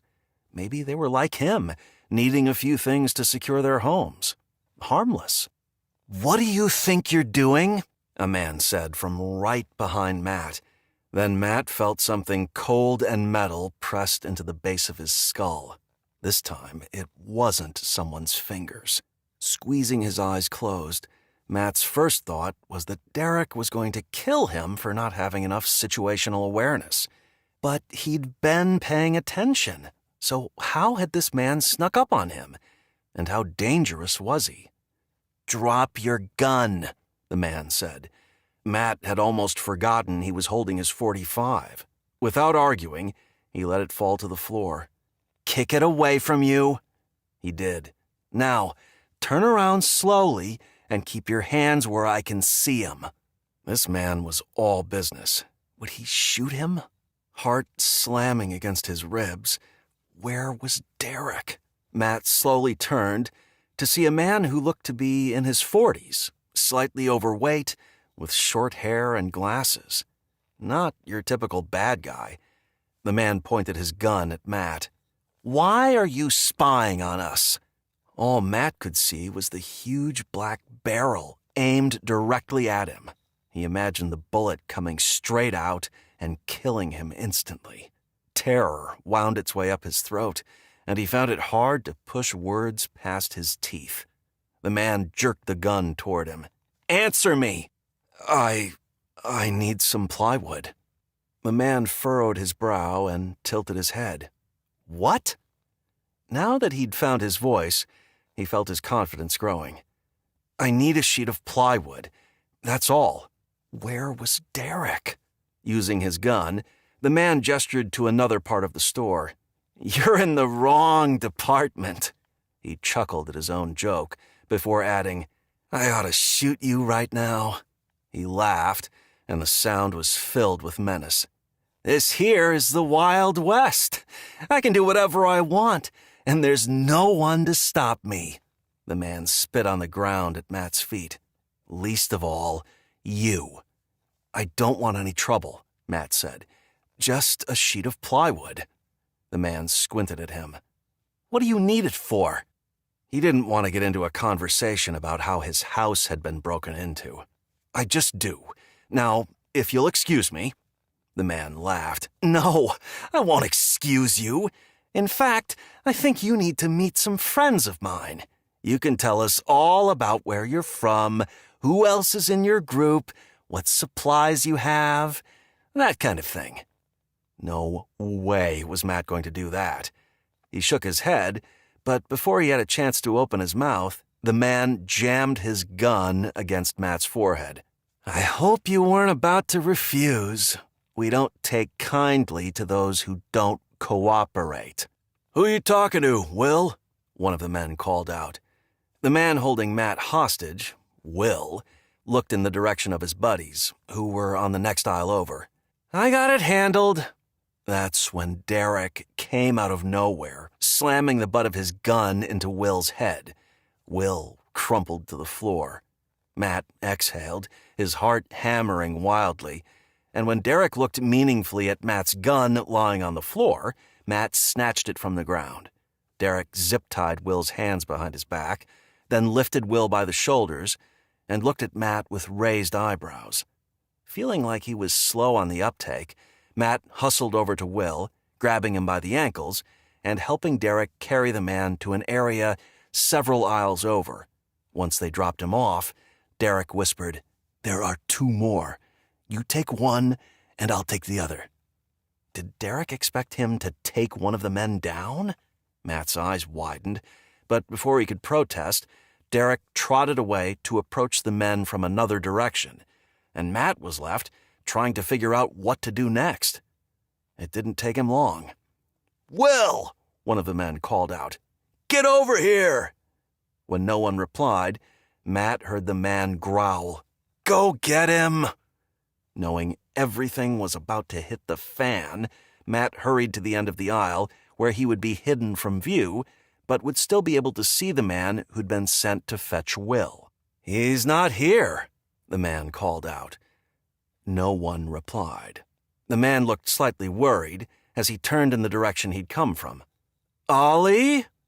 Derek must have done his part by taking out Ollie, and now it was Matt's turn. He watched the man, whose face was clouding with alarm. The man turned this way and that before freezing in place, evidently listening, his back to Matt. Time for Matt to make his move. Quieter than he'd ever been in his life, Matt crept into the aisle and toward the man, who was about 20 feet away.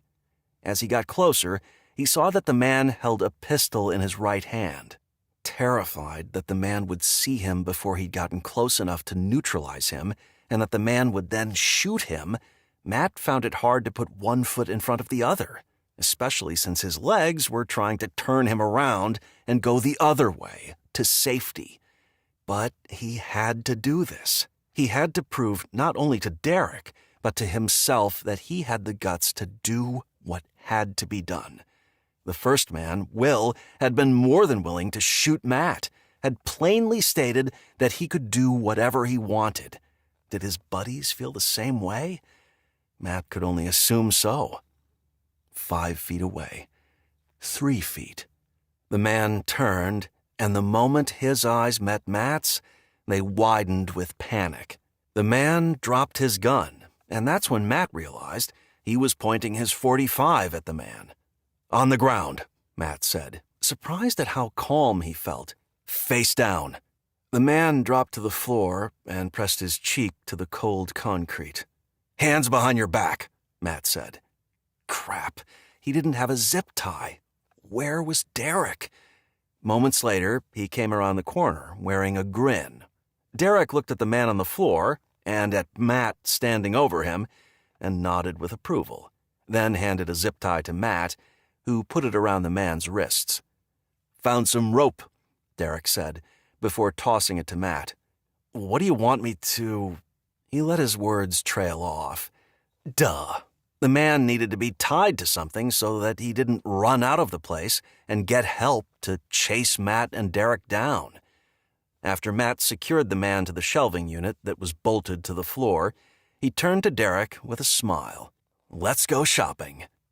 By the time they left, they'd gathered a number of supplies, including the vegetable seed packets Jessica had requested, along with potting soil and seed starting trays. Derek brought his truck right up to the front entrance, where they loaded everything up. Before they drove off, they checked on the 3 men they'd tied up. All 3 were spitting mad, swearing and threatening Matt and Derek, but besides a bump on the heads of 2 of the men, they were okay. As they walked toward the exit, Matt spoke quietly. "Should we have cut the zip ties?" Derek laughed. "If they're smart, they'll figure how to get loose." Glad he hadn't had to shoot anyone, Matt worried that the time would come when he would have to kill or be killed. He was just grateful it hadn't been that day.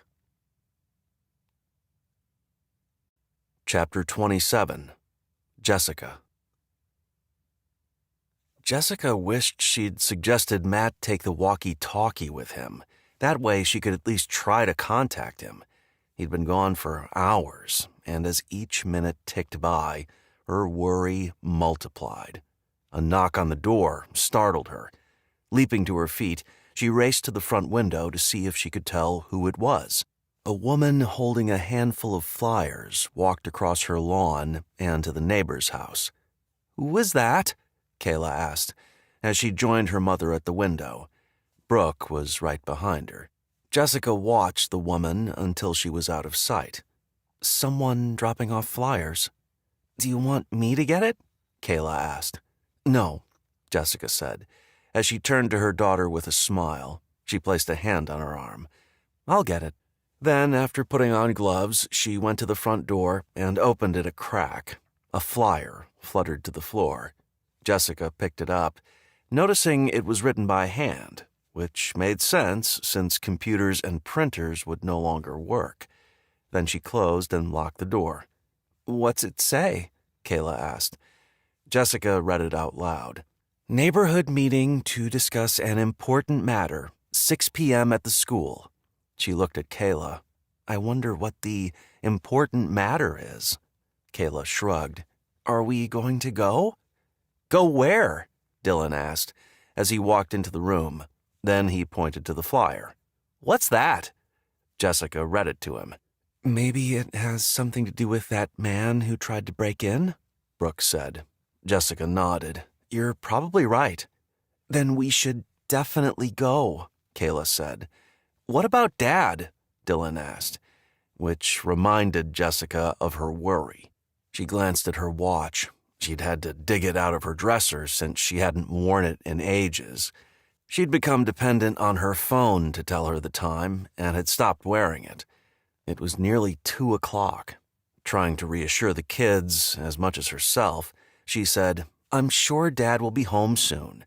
We'll see what he says." 45 minutes later, Matt and Derek arrived. The moment she heard Derek's truck, she looked heavenward in gratitude. Then she raced outside to make sure Matt was okay. Then, to her surprise, she found him more than okay. He was in a fantastic mood. As soon as he stepped out of the truck, she threw her arms around him. "I've been so worried." He kissed her soundly. "I'm home now, and I figured out a solution to our security problem." His enthusiasm was contagious. "Oh yeah? What?" Grinning, he said, "Take a look at these." He went to the bed of the truck and opened the tailgate. A number of black steel window security bars were stacked inside. "Oh, that's perfect." Thrilled that they would have a way to secure their home, relief and calm flowed over her. "That means we can all go to tonight's meeting." Matt tilted his head. "What meeting?" "We got a flyer a little while ago that said there's a meeting at 6 tonight to discuss an important matter." Jessica glanced at Derek, who stood nearby. "Do you think it has something to do with our break-in last night?" Derek nodded. "Probably." "Then we'd better get busy and get these installed," Matt said. He looked at Dylan, who'd joined them at the curb. "Carry these in the house for me, will you?" Dylan got right to work. Then Matt took a small box from the truck's back seat and held it out to Jessica. "Your seeds." She didn't know why she'd thought of asking him to get them at the last minute, but she was glad she had. Now they could plant a garden. She took the box and held it like the treasure it was. "Thank you." Then a new thought occurred to her. Was anyone working there? I mean, were you able to pay for this stuff? She kind of doubted any employees would be that loyal, but she had to know. Not exactly." "What do you mean? Did you just take everything?" "The world's changed," Derek said, as he hefted 3 security bar sets out of the truck and onto one shoulder. "We would have paid if we could have, but the place was abandoned." Then he glanced at Matt, like there was something he wasn't saying. She waited to see if Derek would say more, but when he didn't, she decided she would ask Matt about it later. Right now, they needed to secure their home. And as far as not being able to pay for the things they'd taken, what else were they supposed to do? Their family's safety had to be their top priority. "I need to charge up my drill," Matt said. Remembering their decision not to advertise that they had a source of power, Jessica looked at Matt with raised eyebrows. One side of his mouth tugged up.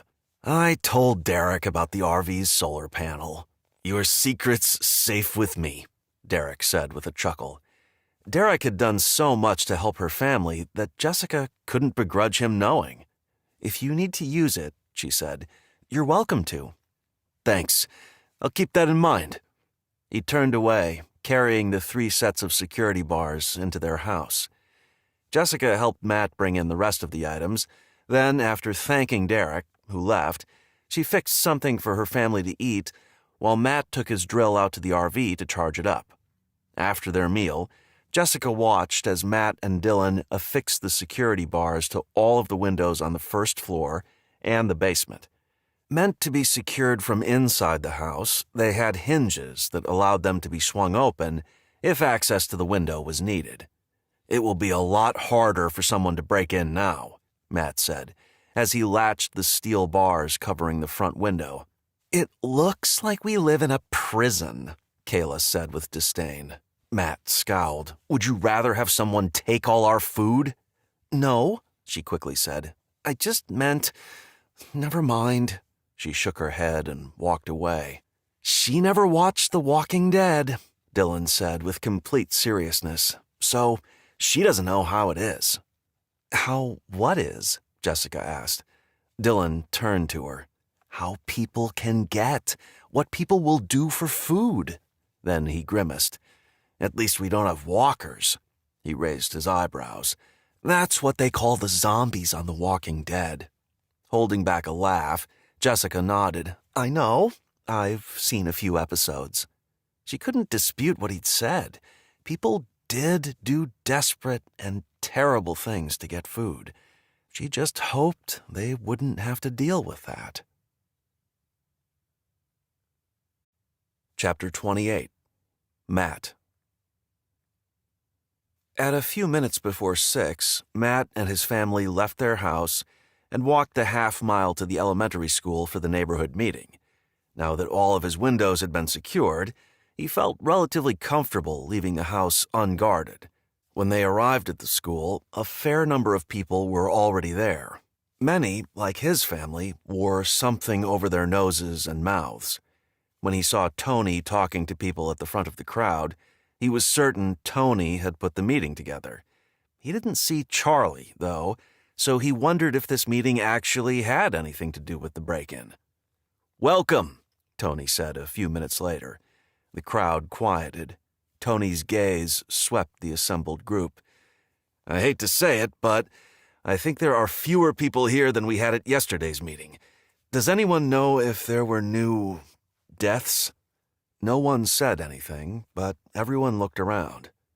"I was hoping the virus was petering out," he said, "but my hope may have been premature." Matt frowned behind his face mask. He'd been hoping the same thing. But since it looked like the virus was still active, he was glad he'd had his family wear protective masks. "I think my neighbor got sick," one man offered. "He was outside earlier today, coughing, and he's not here now." Tony shook his head. "Has anyone, checked on their neighbors to see their status?" Matt, like everyone else, shook his head. No one was willing to risk their lives to check on their neighbors. "Okay," Tony said. "Let's move on." He cleared his throat, then nodded at a man who Matt recalled was one of the 3 men who was ex-military. "Chris," Tony said. Chris walked away, going to an SUV parked along the curb. Everyone watched as Chris opened the rear door of the SUV and pulled another man out of the back seat. It was Charlie. Most in the crowd gasped. Had they heard about the break-in attempt? Matt felt Jessica's hand slip into his. He gently squeezed to let her know everything would be okay. So, Dylan murmured beside him, it is going to be about that guy. Told ya, Brooks said. Everyone watched with rapt attention as Chris led Charlie to stand near Tony. You may be wondering why this man is handcuffed, Tony began. A number of heads nodded. I'll tell you why. He pointed at Charlie. This man, Charles Swenson, was caught attempting to break in to an occupied home. A low murmur filled the air. Matt was glad Tony hadn't mentioned that it had been his home that had been involved. He didn't want to get dragged into this. Charles confessed that he'd planned it, Tony went on, waiting until the husband and father would be away before he struck, breaking a window in his attempt. He was only stopped because men on patrol caught him in the act. The murmur of the crowd grew louder. Tonight, Tony said with dramatic flair, it is up to you to decide what should happen to Charles. Why'd you do it? Someone called out. Tony turned to Charlie. What do you have to say for yourself? Charlie shifted from one foot to the other, his gaze glued to the blacktop in front of him. Finally, he looked up, his eyes beseeching. I'm sorry for what I did. I know it was wrong. My family... His chin quivered. They're starving. I was desperate, but I was afraid to go into any of the houses with dead bodies in them. I mean, they still have the virus, right? That's no excuse, one man shouted. Give him a break, a woman said. Why didn't you ask for help? Another man asked. So, you admit it? A man near the front of the crowd asked. Charlie looked at the ground again as he silently nodded. Since law enforcement is non-existent, Tony said, it is up to us to decide what to do with him. He paused. Before you decide, keep in mind that your decision will set a precedent for any future crimes in our neighborhood. We should help him, a woman said. You go right ahead, a man somewhere in the middle said. And when your food is gone, don't come crying to me. No one else suggested giving their food to feed Charlie's family. Though Matt felt sorry for the man and his family, there were other options. Trading, bargaining, scavenging, but outright stealing couldn't be tolerated, especially when it had put his family in danger.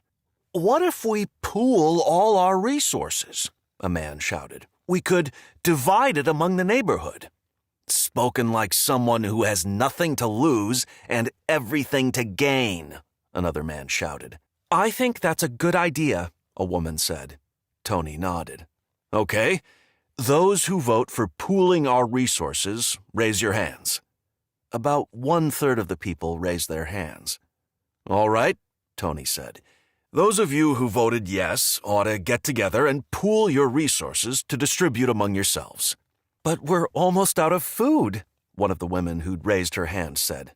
Right, a man shouted. Which is exactly why you want those of us who were prepared to contribute. Everyone was silent. Clearly, that's exactly what they wanted. Matt shook his head. What a mess. And it was only going to get worse as more and more people ran out of food, including his family. They should be okay for quite a while, but eventually they would be in the same boat as those who'd already run out. We've gotten off track, Tony said. What do we do with Charles here? Banish him from the neighborhood, one man suggested. Charlie's head snapped up. You can't do that. I live here just like you. But we didn't try to rob our neighbor, the man who'd made the suggestion shot back. Are you saying you'd let your family starve? Charlie asked, evidently no longer sorrowful for his crime. You'd do nothing while you watched them die? No one replied to that. Matt wondered what he would do in that situation if it came to it. If there was no other way to feed his family, would he steal? Yeah, he would. He would do anything. He figured most everyone else had reached the same conclusion. But he wasn't there yet, and he didn't want a desperate man living in their neighborhood, a man who, for all he knew, would attempt another break-in. But next time, he might bring a weapon. No, he couldn't let that happen. He and his family had been a target once. He couldn't let that happen again. Not knowingly. "I second the motion to banish him," Matt said in a loud voice. Everyone turned to look at him. "What gives you the right?" the woman who wanted to pool resources said with a scowl. Hesitating, but only for a moment, he said, "Because my house is the one he tried to break into." Eyebrows went up at that. "He broke one of my windows, which now leaves me and my family vulnerable. He waited until my family was alone before he struck. He planned the break-in. It was premeditated. If we let him stay, you," he pointed to random people as he spoke, "could be next." That got their attention, and several other people agreed that Charlie should be made to leave the neighborhood. "All in favor of banishing Charles from the neighborhood," Tony said. "Raise your hand." 80% of the hands went up. Tony nodded. "You will be escorted out of the neighborhood." "What about my family?" Charlie asked. "They may stay if they choose." He paused. "I'll personally make sure they get some food." A look of incredulity swept over Charlie's face. "You're making me leave them?" "No, they can go with you, but they don't have to." Fury replaced the incredulity. "This is so wrong." "Nevertheless, it is the decision of our people. Breaking in to an occupied house will not be tolerated." Tony gestured with his chin to Chris, who grabbed Charlie by the upper arm and marched him back to the SUV. "Wow," Dylan said. Matt agreed. A week earlier, something like this would have been unheard of. Once Charlie had been led away, Tony faced the crowd. "Does anyone have any other concerns they need to discuss?" No one said a word. Perhaps they were all in shock at the sudden and final verdict that they'd been a part of. "Okay," Tony said. "Thank you for coming." At that, he turned away from the crowd and began speaking to someone nearby. Matt turned to Jessica. "I guess that's it." Her forehead was furrowed. "What's wrong?" "It's just," she shook her head. "I don't know. How can we banish someone from their own home? It doesn't seem right." Matt thought about the abject panic he'd felt when he'd heard glass breaking at his house mere hours earlier. He hadn't known if his family was hurt or what was going on. That couldn't be allowed. "Do you remember how scared you were when you called me on the walkie-talkie late last night?" Jessica nodded. "Yeah. If we're lenient with Charlie, then what's to stop the next guy from wanting to try the same thing? And the next guy might actually be good at what he's doing. He might get in and hurt you or the kids." Jessica's eyebrows pulled together. "You're right." She was quiet a moment. "I guess I just have to get used to this new world where people do things they wouldn't normally do." Matt thought about what had happened at Home Depot, how the man, Will, had held a gun to his head and had threatened to kill him, how he'd said they lived in the Wild West now. Should he tell Jessica about that? One look at the fear and confusion in her eyes, and he knew this wasn't the time. Chapter 29. Jessica. Over the next 24 hours, things were calm, and Jessica almost began to believe that everything was going to be okay, that everything would somehow work out. Then, in the afternoon, a flyer was delivered to their door. Matt got it and brought it inside, scowling as he read it over. "What's wrong?" she asked, as fresh worry splashed over her. He held up the flyer. "Says there's a meeting in," he looked at his watch, "1 hour. And every family who comes is required to bring one food item to donate to the neighborhood cooperative." He did air quotes at that. Neighborhood cooperative? Since when do we have a neighborhood cooperative? Jessica had a bad feeling. She remembered the number of people at the meeting the day before who'd wanted to pool everyone's resources. Was this tied to that? We don't have a neighborhood cooperative as far as I know, Matt said with a frown. Besides, we already gave some food to those 3 families. What's going on? Dylan asked as he joined them in the family room. Matt handed him the flyer. Dylan read it, then tilted his head in question. Weird. Then he looked at Matt.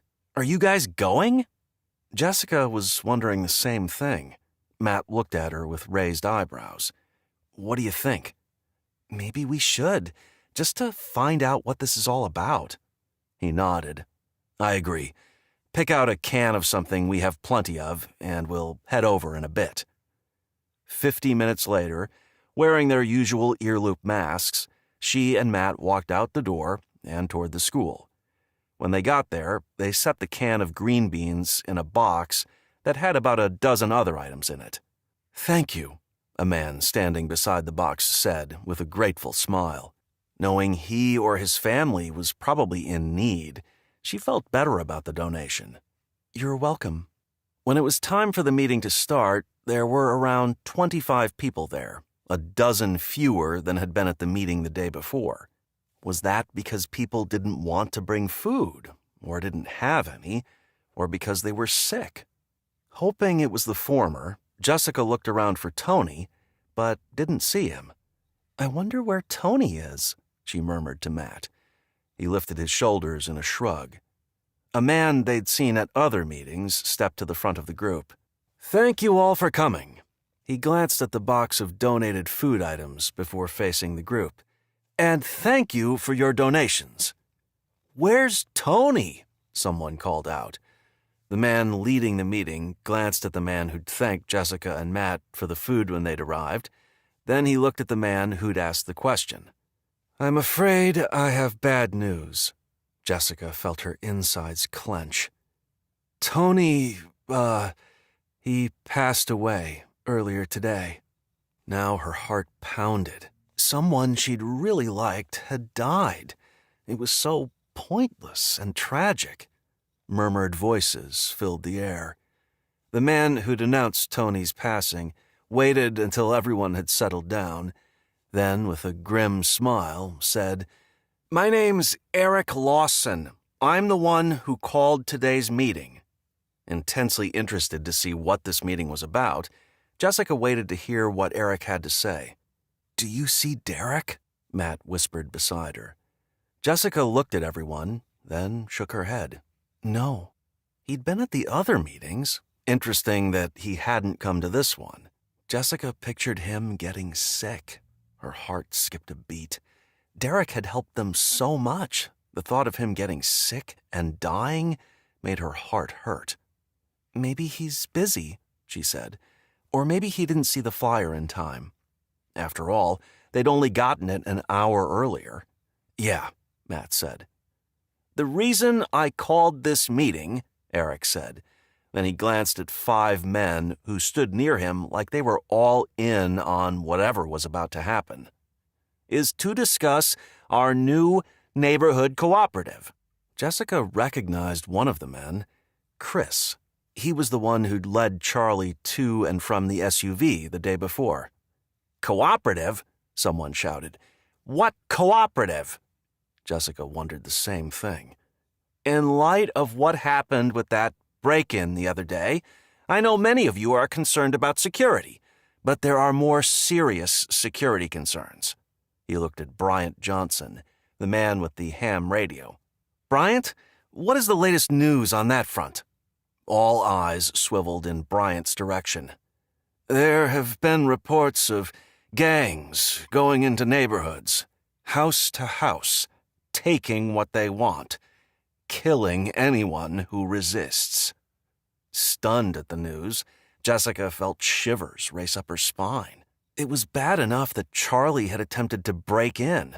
He'd been an amateur.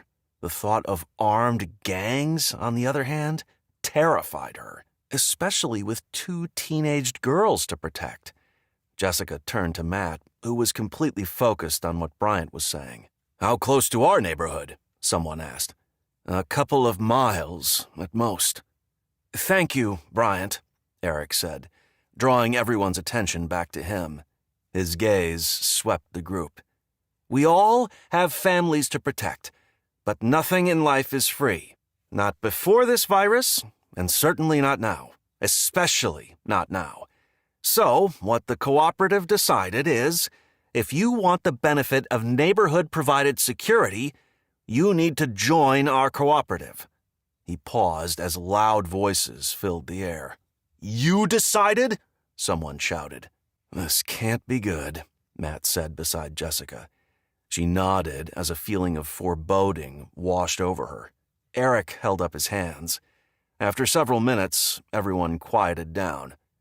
I'm sure you're all wondering what this cooperative is all about, he said. We will explain. He turned to one of the men who'd been standing to the side and nodded to him. The man stepped forward. I'm Russ Givens, chairman of the neighborhood cooperative. Hold on, one man shouted.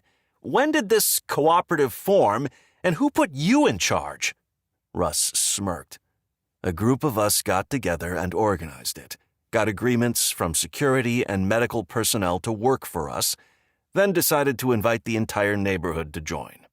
This was sounding more and more ominous to Jessica, but she kept quiet as she waited to hear what they had in mind. How does it work? A woman called out. Russ smiled. I'm about to explain. He paused dramatically.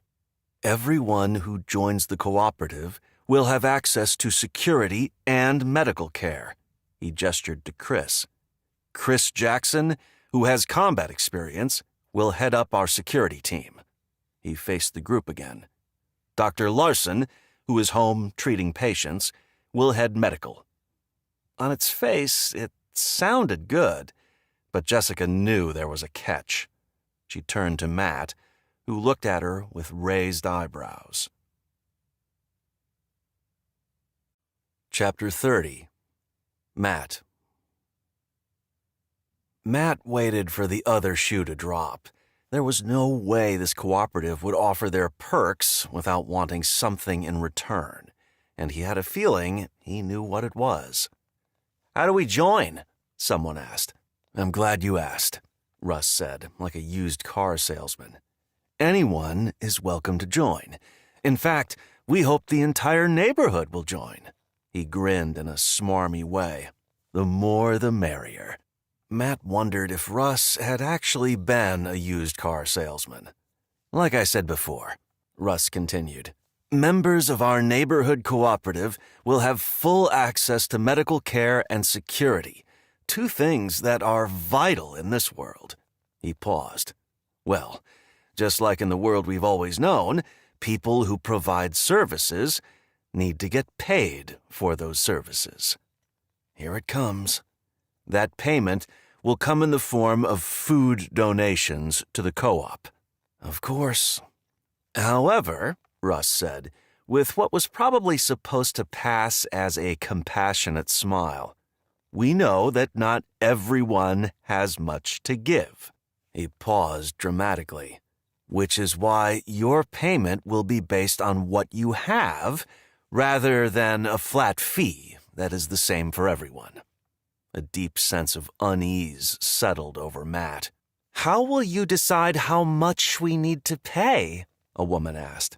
A member of the committee will take an inventory of your food and then tell you how much you're required to pay. Matt's eyebrows shot skyward. No way, several people shouted, as others said, forget that. What if we refuse? Someone asked. Eric stepped forward. That's certainly your right, but if you're not a member of the neighborhood cooperative, then our security and medical services won't be available to you. Anger burned a trail up Matt's throat. It was extortion, plain and simple. That's not right, a woman cried out. Russ laughed. It's the American way. It's mob tactics, Matt heard himself yell. Protection for payment. And if we don't pay, are you going to rob us? He pointed at Russ and Eric and the other men who stood with them.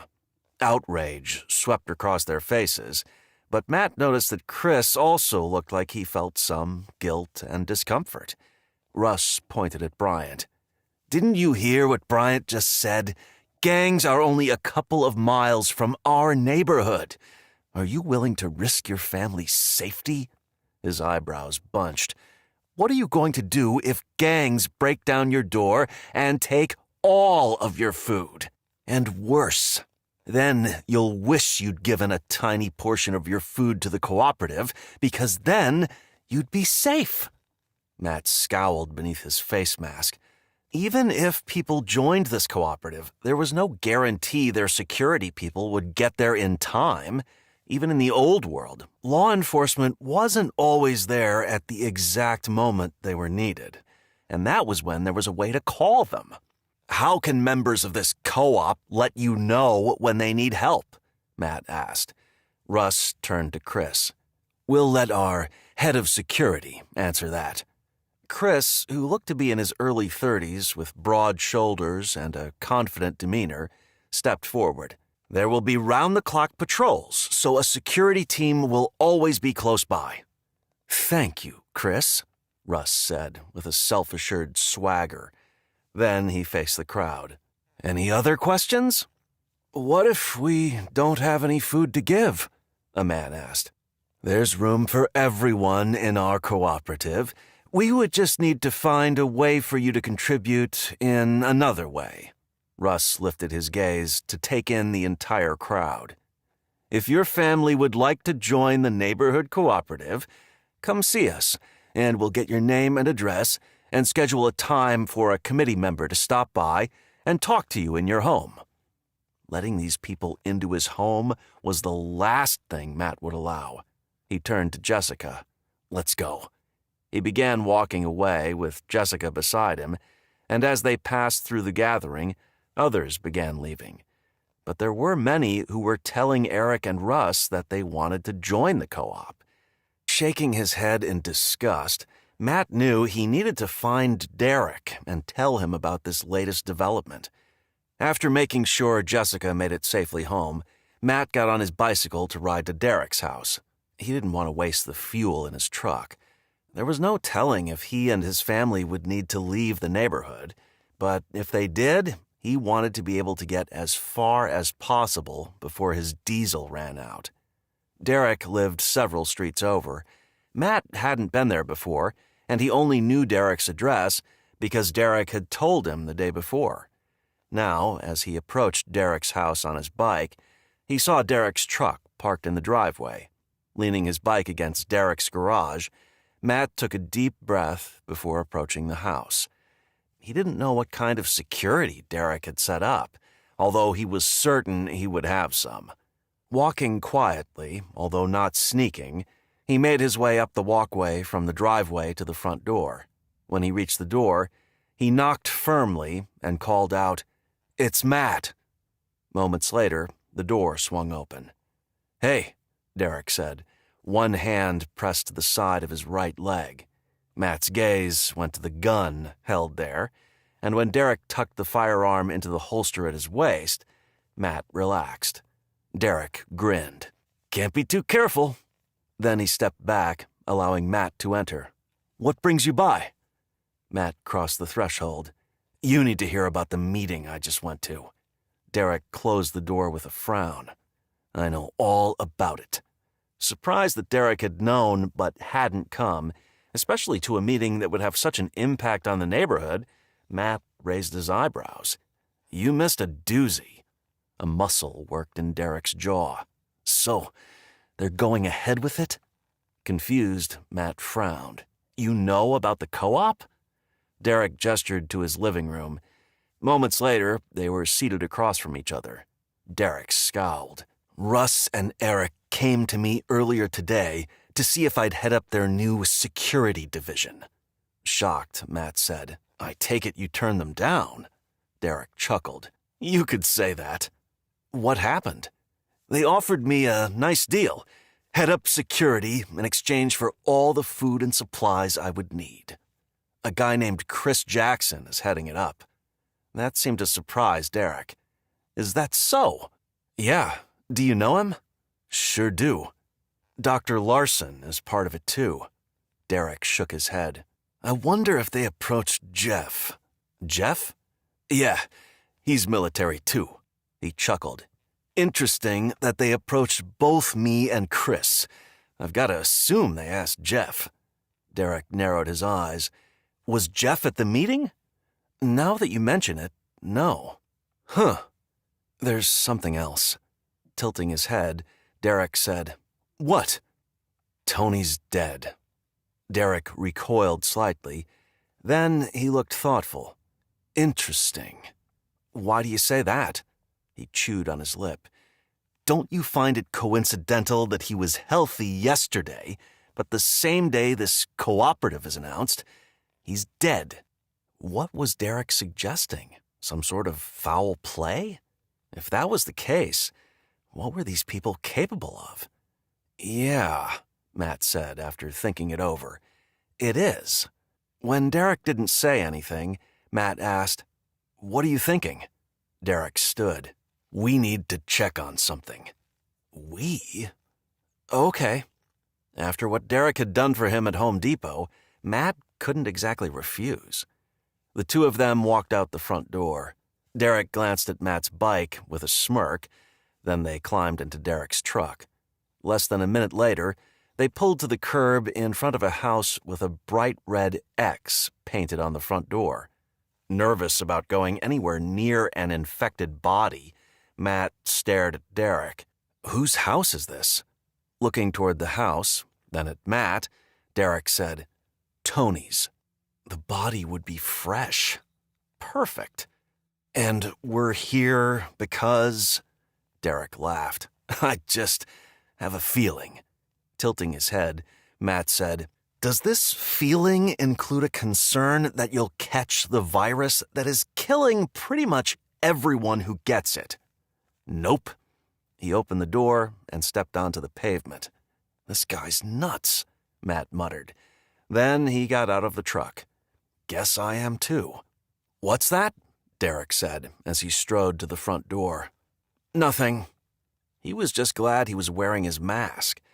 He pulled a pair of latex gloves out of his pocket and tugged them on. Chapter 31. Matt.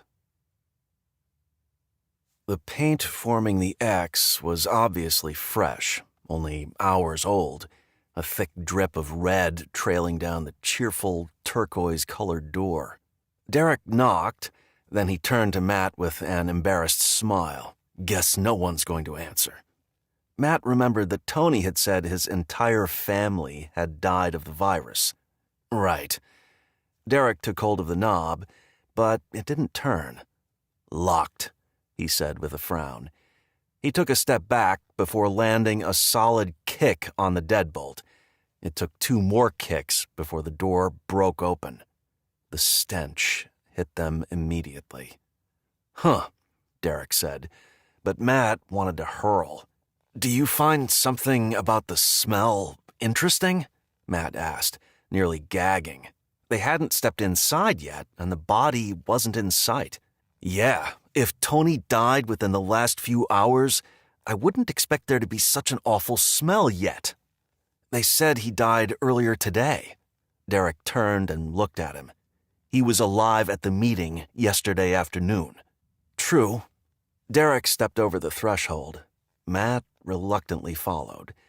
As they went deeper into the house, the stink increased. Matt threw his hand over the mask covering his nose and mouth and breathed through his mouth. It didn't help. I think he's in here, Derek said as they approached a closed door at the end of a hallway. Matt braced himself. Even with all the dead and dying, he had yet to see a corpse.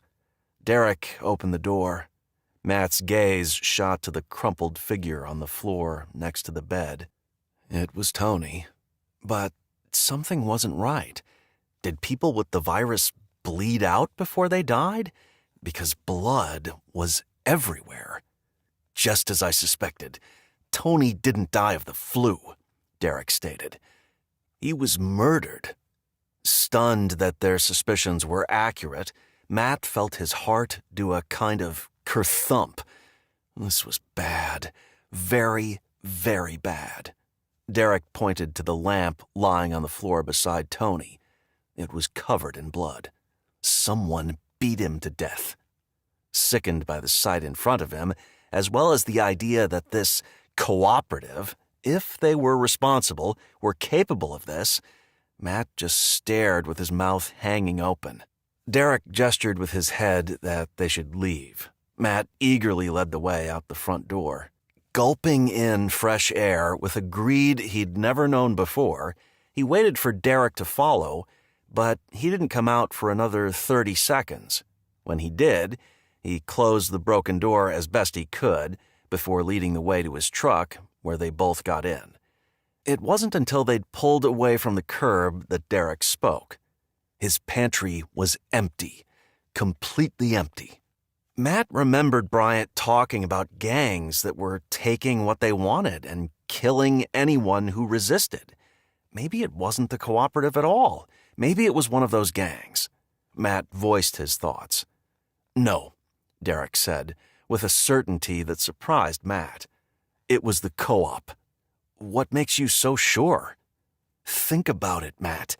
Yesterday, when someone suggested pooling resources, Tony said that those who wanted to pool resources should go ahead and do it and leave everyone else out of it.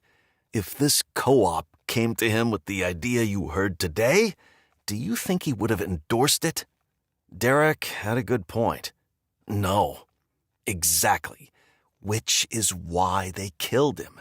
And as a bonus, they took whatever food he had.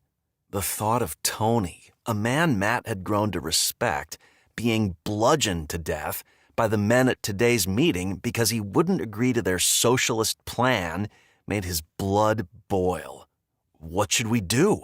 He asked. I haven't decided. I want to talk to Jeff first. Matt didn't know the ex-military man, but if Derek did, all the better. The more men with combat experience on their side, the better. Then again, Chris had combat experience, and he'd aligned with the cooperative. Moments later, they were at Jeff's house. He was home, although he was busy cleaning the guns in his impressive collection. Matt marveled at the variety of firearms spread out on his dining room table. Fresh air breezed in from the open windows. I'd offer you something to eat, said Emily, his girlfriend, but Jeff's put us on rations. She smirked in Jeff's direction. We're fine, Derek said with a chuckle. Matt nodded his agreement, then considered the idea of rationing food for his own family.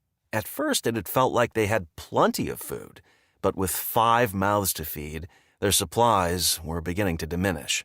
They hadn't broken out the freeze-dried food yet, but when they did, it wouldn't last forever. What's up? Jeff said, as he ran a boar brush back and forth through the barrel of the pistol he was cleaning.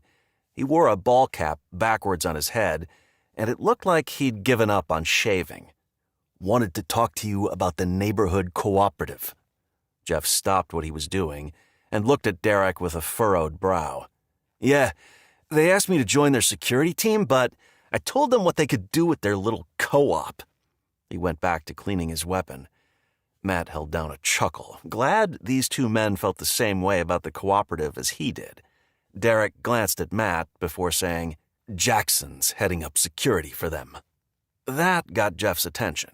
He set down the boar brush and pistol and stood. The man was well over 6 feet. You're kidding, Derek frowned. Nope. This group is bad news, Matt added. Jeff needed to know what the cooperative was capable of. Jeff turned to him. I got that sense when they came by. Said they'd provide food for me. When I asked where they would get it, they said members of the cooperative would donate it. One side of his mouth quirked up. I doubt those donations would be voluntary.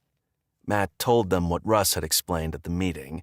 Then he glanced at Derek before saying, Looks like they don't tolerate resistance.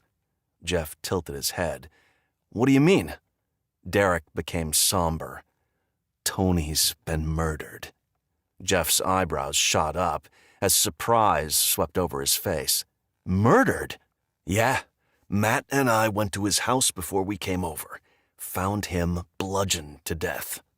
Jeff stared at his array of weapons. Then he looked at Derek. Not sure what you want me to do about it. Derek raised an eyebrow. What if they come after you next? Tilting his head like that was ridiculous, Jeff said, I'd like to see them try. Matt knew he wouldn't want to go up against Jeff, but he was still surprised he didn't seem at least a little nervous. Derek just laughed. Okay, bro. Thanks for the time. Sure thing. Jeff took a step toward the front door. Clearly, the meeting was over. Disappointed that these guys weren't going to do something about the cooperative, Matt had no choice but to leave with Derek. Once they were back in his truck, Matt said, Now what? Now we have a little chat with Chris Jackson. Chapter 32. Matt.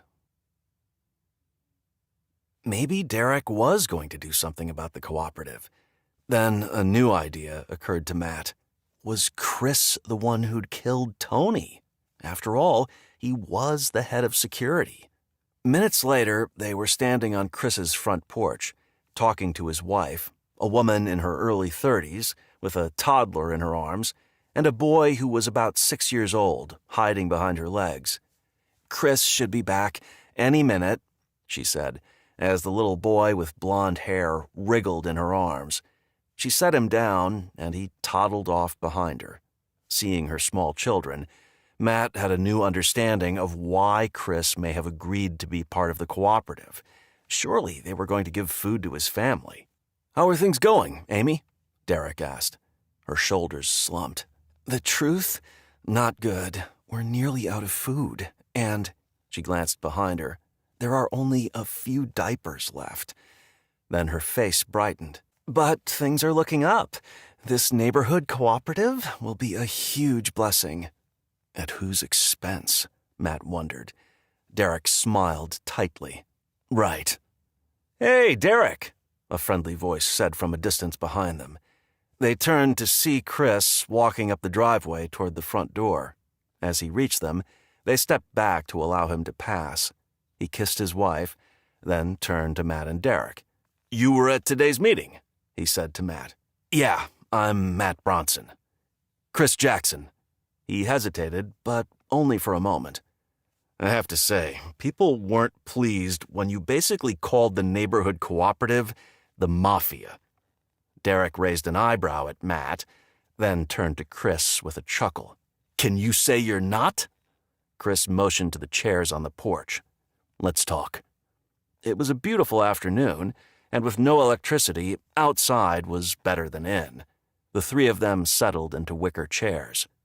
You should know, Derek began. Russ and Eric came to see me this morning about heading security for their cooperative. Chris stared at him. You saying I wasn't their first choice? Derek shook his head. I have no idea, but that's not the point. Scowling, Chris asked, Then what is? I turned them down for a reason. Uh-huh. Clearly, you felt differently. Chris glanced toward his house.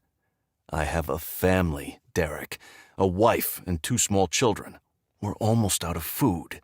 He frowned. I get an offer to feed my family? Of course I'm going to take it. Matt couldn't fault him for doing what he believed was best for his family. The truth was, if Matt was nearly out of food, he'd probably join the cooperative too. But the reality was, he had food, but he didn't want to be coerced into giving it away at his family's expense. Matt stared at Chris. What happens if someone not in the cooperative needs help? Like, if you see someone being attacked by these roving gangs we heard about, would you just stand by and watch? Chris shifted in his seat like he didn't want to have to deal with that. I mean, of course not. Then his eyes cut to the side, as if someone from the cooperative might have overheard. Matt noticed the move. What would happen if you did help someone not in the co-op, and Russ or Eric found out? He shook his head. No idea. Then he frowned deeply. Look, I'm just doing this to help my family, okay? I don't like the way it's dividing our neighborhood. Derek made a scoffing sound. You're surprised that happened? I mean, come on. People are going to be forced to give up their food just to keep their family safe? That's not right. Grimacing, Chris said, I didn't make the rules. No, Matt said, cutting him off, but you're benefiting from them, at the expense of those who are weaker than you. Chris frowned at him. I'm not going to let my family starve because some people don't approve of my choices. Why were he and Derek there? Had Derek hoped to change Chris's mind? Then he pictured Tony, crumpled in a pool of coagulated blood. Did you kill Tony? Chris looked at Matt with wide eyes. Derek frowned. What? Chris asked. No. Someone did, Matt said. He looked at Derek for backup. We saw him. Someone beat him to death. Chris looked at Derek in stunned disbelief. Is that true? Either Chris was a good actor or he was telling the truth. Yeah, Derek said with a grimace. It's true. Then Chris turned on Matt. Why in the world would you think I did it? You don't know me. I wouldn't kill a man in cold blood. Matt had no idea who had killed Tony, but someone obviously had. It hadn't been the virus that had killed him. You're head of security for this neighborhood cooperative. Chris narrowed his eyes. I still don't get the connection. Was he being dense? Derek cleared his throat, and both men turned to him. The co-op had the motive. Now Chris tilted his head like he didn't want to believe it. Look, the people who organize the co-op are good people, just like you. I don't believe they would kill Tony or anyone else. Without law enforcement to process the crime scene, it was possible they would never know who had killed Tony. All Matt knew was that he would have to be on his guard. If a murderer was in their midst, none of them were safe. Thinking about that led to thoughts of his family. He wanted to be with them. He stood. I've got to run. Yeah, Derek said as he stood. Me too. Thanks for talking with us, Chris. Chris stood as well. We've known each other for a while, Derek. We may not agree on the cooperative, but that's not a reason to be enemies. Derek smiled. Agree to disagree. Chris nodded, then he turned to Matt. Best of luck. Matt didn't want any enemies, especially not someone who could possibly step between danger and his family. Matt smiled. You too. Maybe he should give Chris and his family some of their precious food stores. Then again, he wouldn't be able to give them enough to keep them fed for long, and with the co-op already feeding them, what would be the point? With a final nod, he and Derek walked away. Chapter 33. Jessica. Eager to plant the seeds Matt had picked up, first thing the next morning, Jessica oversaw the family as they worked together to place the seeds in the seed starting boxes that Matt had gotten. It was April, too early in the season to plant outside, but if they got the starts going, they would be able to put the plants in the ground in a few more weeks. Cleo kept nosing her way into the potting soil. Laughing, Jessica gently pushed her away. She loves to garden, Brooke said with a rare smile, as she added a few drops of water to the soft soil of a tomato plant. Lately, it seemed as if Brooke's melancholy wasn't as constant. Having Cleo helped tremendously. Jessica scratched Cleo's head. She's a good dog. Once all the starts were done, they lined them up on a high table beside a south-facing window. That should give them enough sun, Jessica said, but soon it'll be warm enough to put them on the back patio. I think it's cool that we're growing our own food, Kayla said with a satisfied smile. Jessica agreed. Now that they couldn't run to the store to get groceries, they were going to have to learn a new way of life. Who's hungry for lunch? I am, Dylan said. You know I can always eat, Matt said. We have 2 apples left, Jessica said, After all our hard work this morning, let's celebrate by having those. She turned to Kayla. Will you slice them up? Excitement filled her eyes. Sure. It made Jessica sad that the opportunity to eat an apple would bring her daughter so much joy. Before, Kayla probably would have said she didn't want it. She hadn't been the best about eating produce. It was too bad that it had taken something so drastic to make her children appreciate the things they used to take for granted. Jessica worked on making sandwiches, using half of their remaining loaf of bread. What would they do once that was gone? Would she be able to get her hands on enough yeast and other ingredients to make her own? She'd never made her own bread before. Would she be able to figure out how to do it? Ow! Kayla screamed from where she was working. Jessica turned to see blood dripping from one of Kayla's fingers. Oh no! She grabbed the first aid kit they'd stashed in one of the kitchen cabinets. After pulling out a gauze pad, she wrapped it around Kayla's finger. How bad do you think it is? Kayla grimaced. I don't know, but it really hurts. She put gentle pressure on the cut. What happened? Matt asked, as he joined them in the kitchen. Kayla cut her finger. Let me take a look, he said. Kayla held out her hand, and he carefully unwrapped the gauze. Looks pretty deep, Matt said. He looked at Jessica. She might need stitches. Kayla frowned. Are the hospitals open? As far as Jessica knew, they were closed. She looked at Matt. I don't know, Matt said, but Dr. Larson should be able to take care of it. Jessica looked at Matt sharply. At the meeting the day before, the people running the neighborhood cooperative had made it clear that only members of the cooperative could go to Dr. Larson. Maybe we should check the hospital first, Jessica said. She didn't want trouble with the cooperative. Matt turned to her, his eyebrows furrowed. If it's open, it'll be filled with people who are infected with the virus. She hadn't thought of that, but, of course, he was right. They couldn't risk it. Not over a cut finger. Okay, can we go see Dr. Larson now? Concern flashed across Matt's face, but he nodded. Yeah. He wrapped the gauze back around Kayla's finger. Look at all that blood, Dylan said with obvious fascination. Frowning, Jessica shooed him away.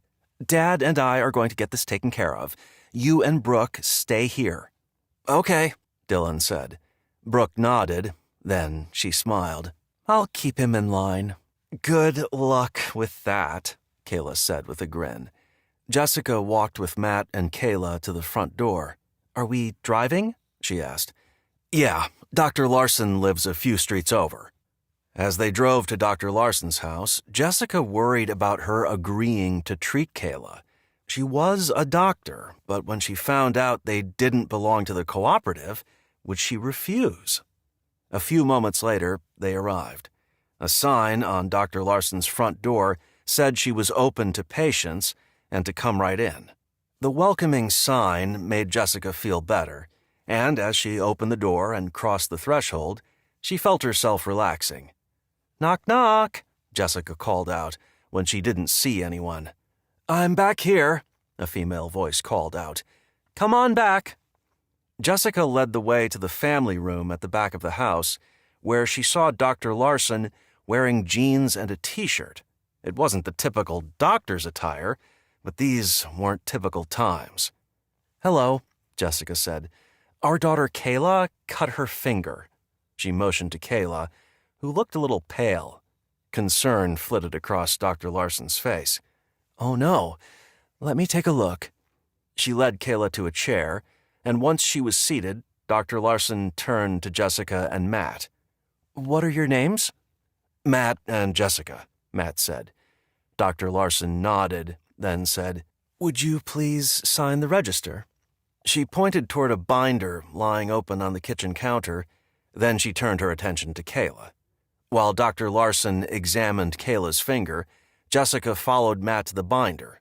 He picked up the pen, and without speaking, he pointed to the column headings. They read, Name, Address, Co-op Member Number. Then, with the pen resting on the last column heading, he looked at Jessica with raised eyebrows. She bit her lip. They didn't have a member number. Was that going to be an issue? Matt gently set the pen down and turned away from the register. Jessica's heart pounded. It felt like they were at the hospital with no insurance. They stood with their backs to the binder and watched as Dr. Larson cleaned the cut and expertly stitched it up. When she was done, she wrapped the finger in a fresh gauze bandage and smiled. Then she handed a bottle to Kayla. "These are antibiotics to prevent infection. Take 2 per day until they're gone." "Thank you so much," Jessica said. "Yes," Kayla said. "Thank you." Before Dr. Larson had a chance to look at the register and discover they hadn't filled it out, Jessica and Matt hurried Kayla out the door. Chapter 34. Matt. As they drove home, Matt felt a little bit like a thief. He'd taken medical services from Dr. Larson without giving her anything in return. "Maybe we ought to bring Dr. Larson some food or something," he said. Jessica bit her lip. "What about giving her one of our first aid kits? We have several." "Good idea." After dropping Jessica and Kayla off and grabbing one of the small first aid kits, Matt drove back to Dr. Larson's house, then walked inside. "Dr. Larson?" "I'm back here," she said. With the first aid kit in hand, he walked into the family room. When she saw him, she frowned. "You didn't fill out the register earlier." Maybe coming back had been a mistake. Yeah. We don't belong to the cooperative." He held out the first aid kit. "But I brought this as payment." She looked at the first aid kit a moment before taking it from him. "Thank you. I can always use more medical supplies." She set it on the counter, then turned back to face him. "However, I will have to report this to the cooperative." "Well, crap. Can't you just, let it slide this once?" She smiled sadly. "I wish I could, but if they found out, it would be a problem for me." An image of Tony with his skull bashed in filled Matt's mind. Had the cooperative threatened Dr. Larson? Knowing he couldn't stop her from telling them he'd been there, he softly sighed and shook his head. Then he turned and left. As he drove home, it occurred to him that all Dr. Larson knew about them were their first names. For all he knew, she wouldn't remember those, and their family would manage to fly under the co-op's radar. Just to be safe, when he got home, he told Jessica and the kids his concern, instructing them to lay low. Then he closed all the blinds. He wanted to be able to see any visitors before they saw him. That afternoon, a loud knock sounded at the front door. Cleo barked wildly. "Do you think it's them?" Jessica whispered, wide-eyed, as they stood frozen in the living room. Matt didn't know, but he feared that it was. "Let me see what I can see." He went to the blinds covering the front window and lifted a slat slightly, peering out. Russ and Eric stood on the walkway in front of his door. He didn't see Chris, the head of security. Not sure if that was a good thing or a bad thing, he debated whether or not to open the door. Dropping the slat back into place, he turned to Jessica, then looked at the kids, who had joined them in the living room. His gaze went to Kayla. Her finger was wrapped in gauze and was on its way to healing, thanks to Dr. Larson. Maybe he could make a deal with the cooperative rather than join it. "Let me handle this," he said. He glanced at Cleo. "Come, girl." He put on a face mask before going to the front door and pulling it open, letting Cleo stand beside him. He held her collar, but when she growled at the men, he didn't correct her. "Good afternoon." Neither man smiled, but Matt noticed them glancing at Cleo with nervous looks. "Good. What can I help you with?" Russ focused on Matt. "We understand your family utilized Dr. Larson's medical services. Is that correct? Should he deny it?" He was certain these guys already knew the answer. Besides, if they saw the gauze bandage on Kayla's finger, they would know that they had. Lifting his chin in defiance, Matt nodded once. Yes. Russ clenched his jaw, and Eric's eyebrows rose like they were surprised he'd admitted it. Had they expected him to deny it? Cleo seemed to calm, sitting beside Matt. He released her collar. If she lunged at the men, he wouldn't stop her. As you're aware, Russ said, with a quick glance at Cleo, only members of the neighborhood cooperative are allowed to go to Dr. Larson. The way he said it, like he was in charge of everything in the neighborhood, rubbed Matt the wrong way, especially when there weren't other options for medical care. What was he supposed to do? Put a Band-Aid on a deep cut and hope his daughter didn't get an infection that could lead her to losing her finger, her hand, or even her life? The more he thought about it, the angrier he became. Forcing himself to remain calm, he said, I disagree. Now Russ's eyebrows shot up. You disagree? With what? The rule is the rule. Normally, Matt avoided confrontations, but this was ridiculous. It was time to tell these guys what was on his mind. Heart pounding, he said, You may think you're in charge, but it's an illusion. No one's in charge anymore. Wrong, Russ said, his tone showing his absolute certainty, which just riled Matt up all the more. We made a deal with Dr. Larson. I already paid her, Matt said. Russ laughed. Yeah, she showed us that pitiful first aid kit.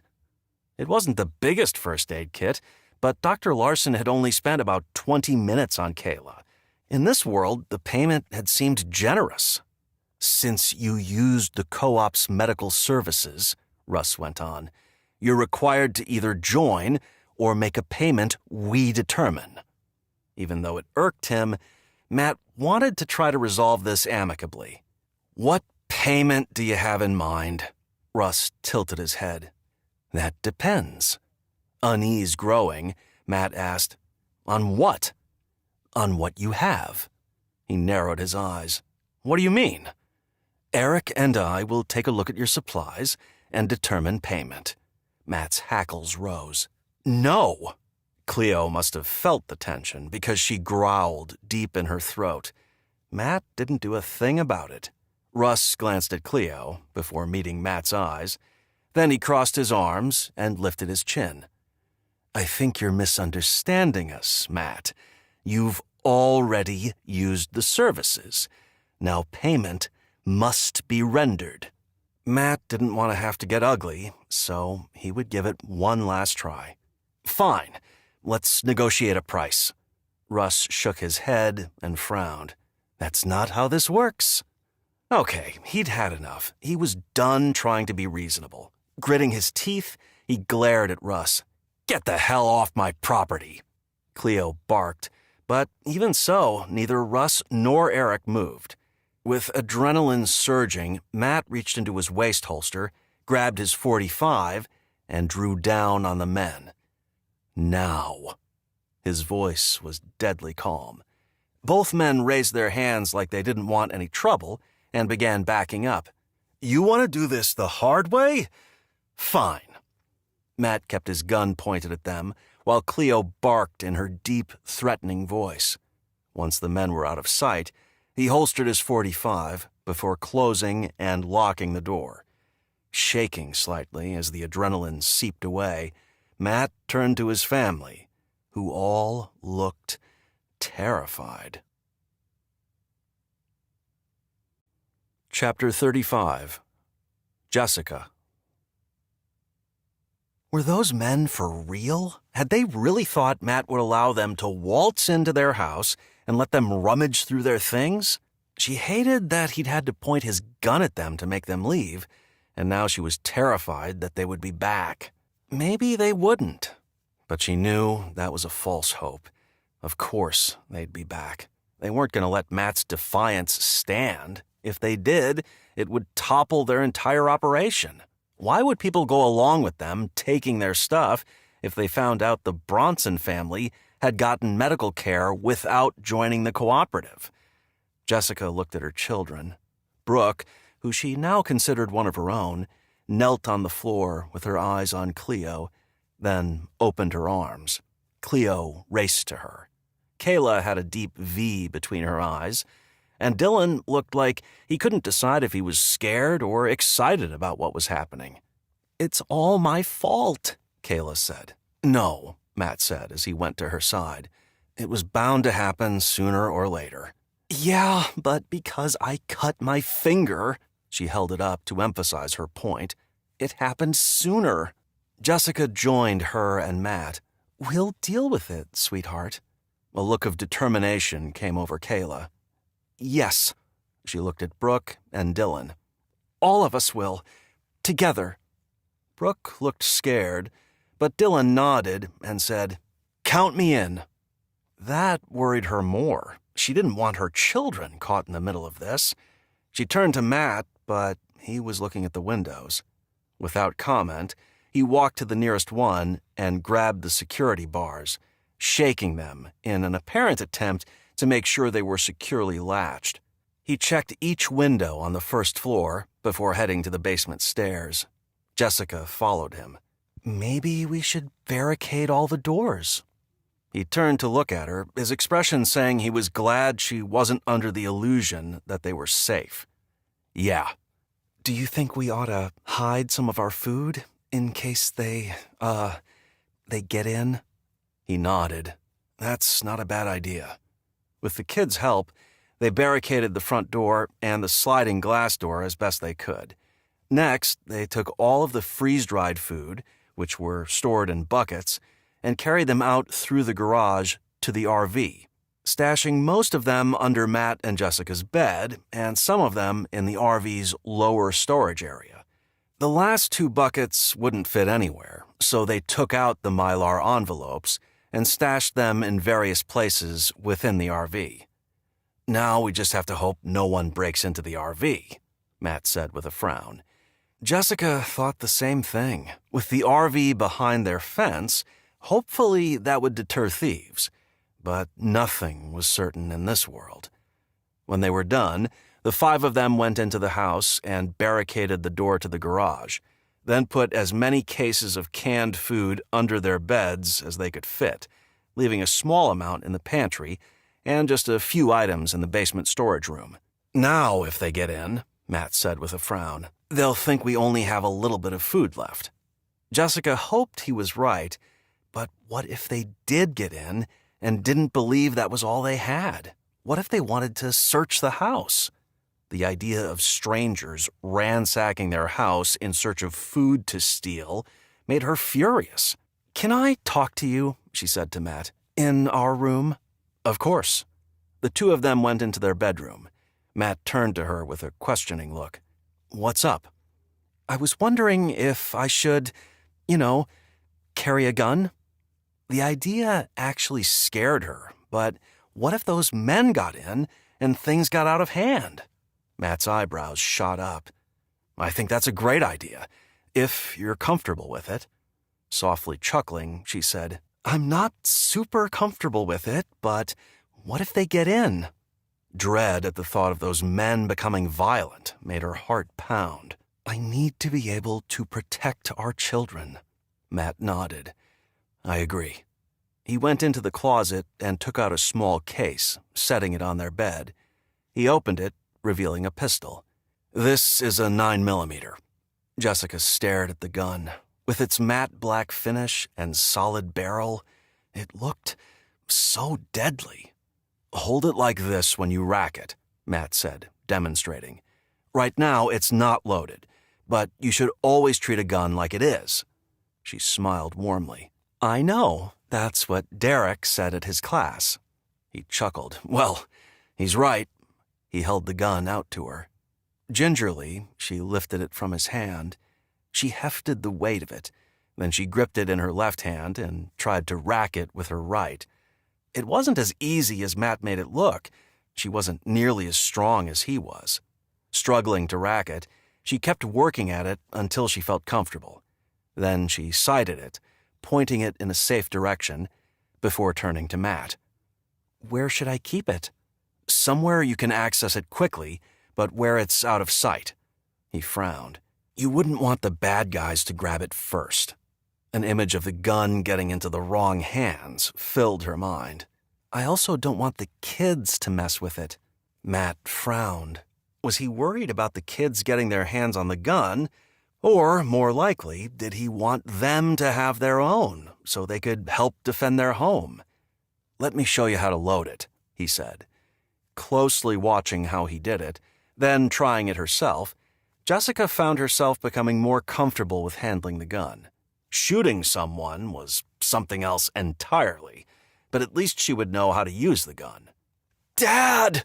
Dylan shouted as he burst into the room, his eyes like saucers. "A bunch of men are coming down our street!"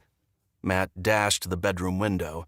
Jessica was right on his heels. They looked out their second-story window, which overlooked the front of their house.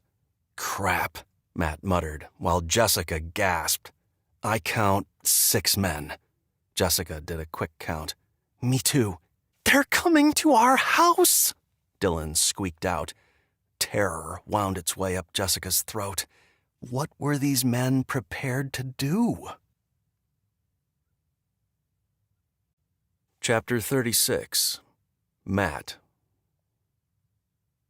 Matt watched the men marching across his manicured lawn and toward the front door. To his dismay, Chris was among them. He thought of the way they'd barricaded the doors. All of a sudden, it felt incredibly insufficient. Hustling down the stairs, he felt adrenaline dumping into his bloodstream. "What should we do?" Dylan asked. Matt stopped where he was, then motioned toward the back door. "Help me move the barricade." "Why?" "I need you to get Derek." Panic filled Dylan's eyes. "What?" Trying not to let Dylan's panic capture him, Matt pulled the dining room table away from the door. "Help me, son." Dylan did. "You want me to go out there? Alone?" The door was clear. Matt nodded. "You'll be fine. Hop the fence to the neighbor's yard. The men will never see you." He slid the door open. "Go. Now." Dylan's eyebrows bunched as he looked at his dad. Then a look of resolve swept over his face. "Carl would do it." At that, Dylan raced out the door. Matt watched until Dylan had cleared the back fence. Then he locked the door and rebuilt the barricade.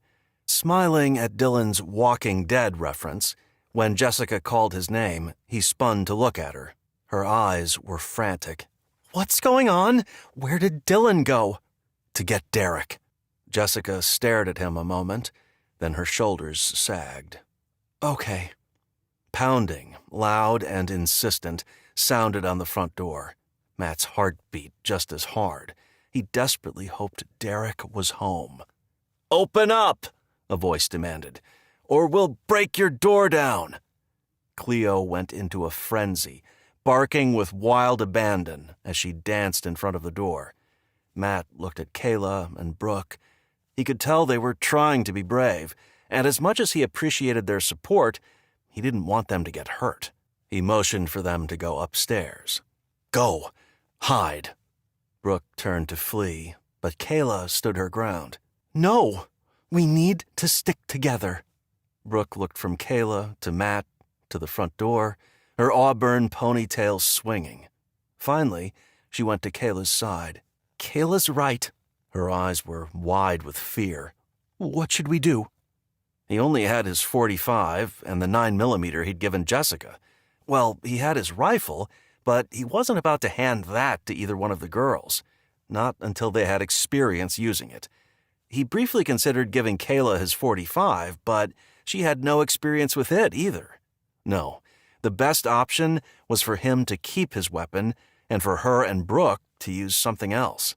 The pounding sounded again, with yelling following. "This is your last chance!" "Get my baseball bat," he said to Kayla. Then he strode to the front door and shouted, "If you break down my door, I'll blow your freaking head off." A brief pause, then, "You're not the only one who's armed, Matt. We've got at least 6 guns pointed at your house." Alarmed, Matt tensed. Jessica touched his arm. "Maybe we should open the door." He looked at her sharply. "You want to let them in?" She shook her head. "Of course not. But if we don't open the door, they'll break it down. We don't want a gunfight." What she said made sense. And maybe it was his pride making him want to tell the men on his porch to shove it, but the thought of him giving in and opening the door rankled. "Last chance, Matt," a man yelled through the door. Pressure built in Matt's head. He had to make a decision, possibly a life or death decision. "I got a bat," Kayla said from beside him. He looked at the trusting face of his 16-year-old daughter. A bat was no match for half a dozen guns. Pushing a smile onto his lips, he said, "Turns out a bat won't cut it." He swallowed over the knot in his throat. "You and Brooke go upstairs. Stay up there until I tell you to come down." The fear must have been plain on his face, because Kayla nodded, then grabbed Brooke by the hand, and the two of them dashed up the stairs. A deafening boom sounded. The door rattled in its frame. "They're breaking it down!" Jessica screamed. Matt remembered how easily Derek had broken down Tony's door. Maybe it would be better to face this head on. "Stop!" he yelled. "I'll open it." He turned to Jessica, who stood 5 feet behind him. He waved her to the side. "Stay out of their line of fire." Her eyes widened. "Do you think they'll shoot?" They'd killed Tony. Who knew what they were capable of? Not wanting to give her an answer, he waved her to the side, then he pulled out his .45. Keeping it by his leg, he unlocked the deadbolt, then turned the knob. Chapter 37. Matt. He opened the door slowly, his gaze going to Russ, who stood front and center.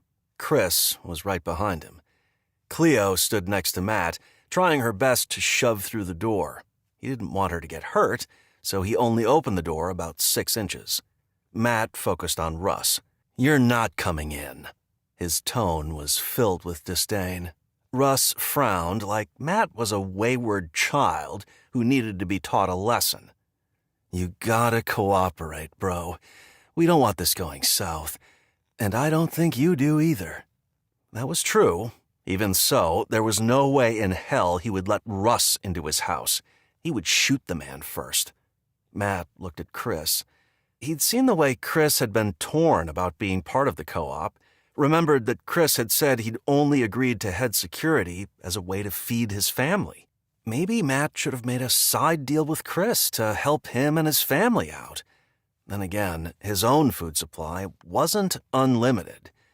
Then he got an idea. He looked at Russ. "Chris can come in. Only Chris." Chris's eyebrows shot up.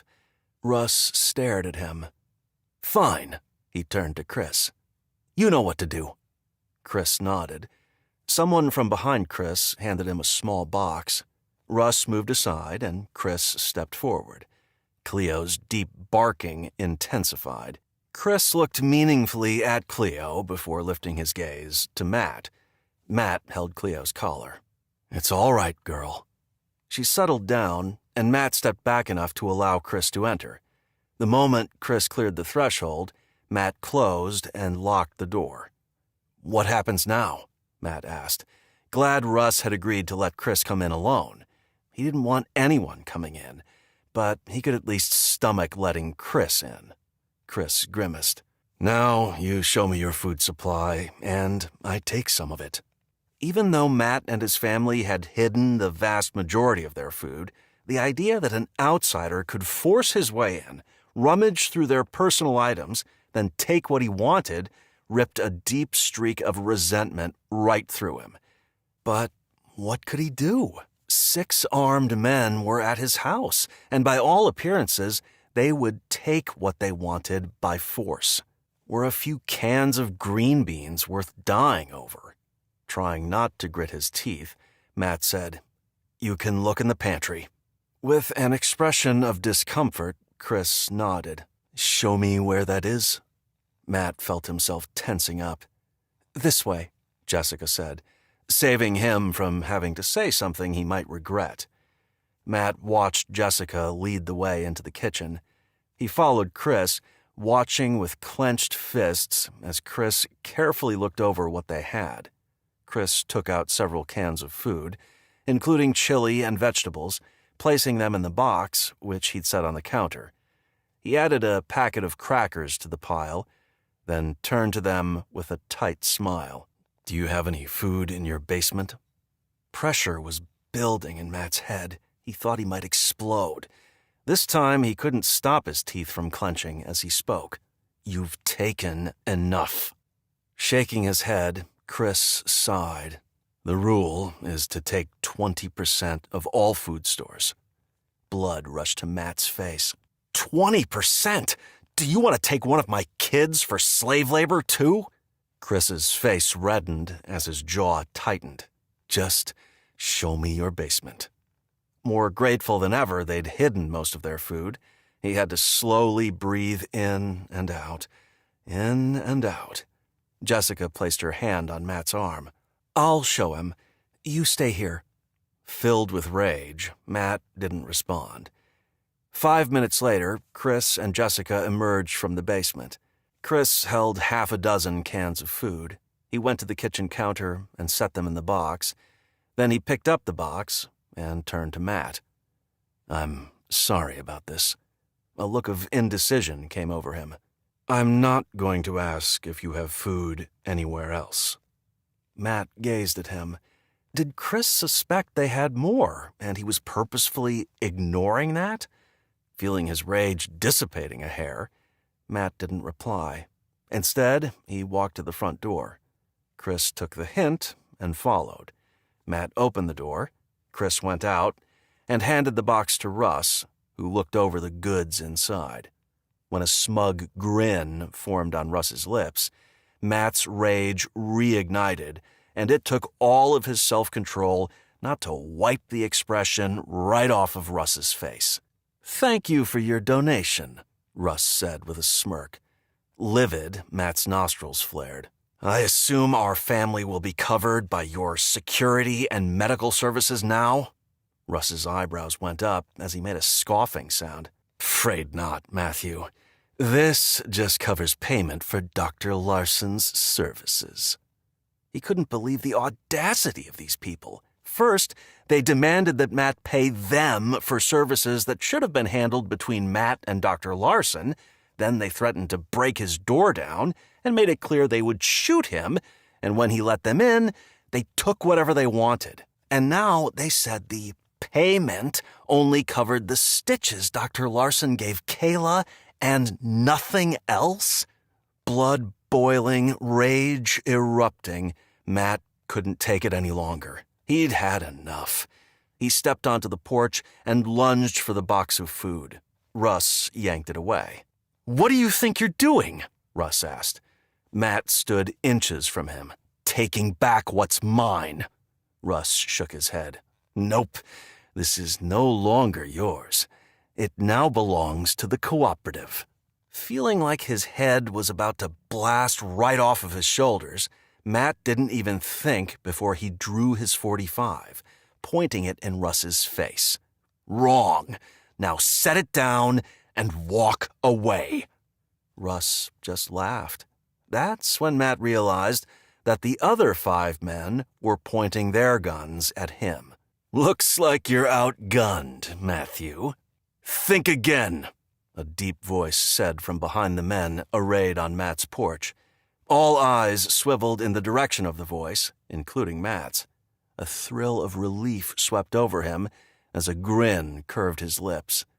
Derek, Jeff, Emily, and Dylan stood behind the men, all of them pointing guns at the intruders. Derek and Jeff held 2 guns each, one in each hand. With Matt's gun pointed at Russ, that was a total of 7 guns pointed at the men from the cooperative. Russ looked at Matt, slight panic filling his eyes. With the box held in his hands, he was the only person not armed. Tell your men to drop their weapons, Matt said calmly, although his fury was still burning bright.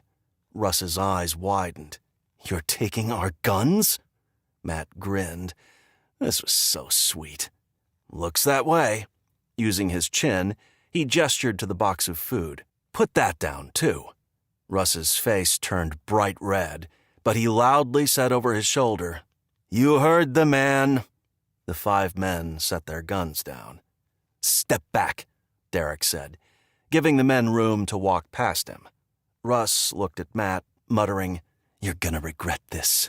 Matt had no doubt that this was the start of a war, but it was too late to turn back now. They had to take a stand. Not responding to Russ's threat, Matt chin gestured to the box of food. "Put it down." A muscle worked in Russ's jaw, but he set the box down. "Arms up," Matt said. Russ complied. Keeping his gun fixed on Russ, Matt took Russ's gun out of his waistband. "Join your buddies." Russ glared at Matt. "You and your family won't be in this neighborhood for long." Then he turned and stormed away. Matt watched the 6 men make their way across the grass and down the sidewalk. Once they were out of sight, Matt breathed a sigh of relief. But it was a short breath, because he knew this was only the beginning of their troubles. Chapter 38. Jessica.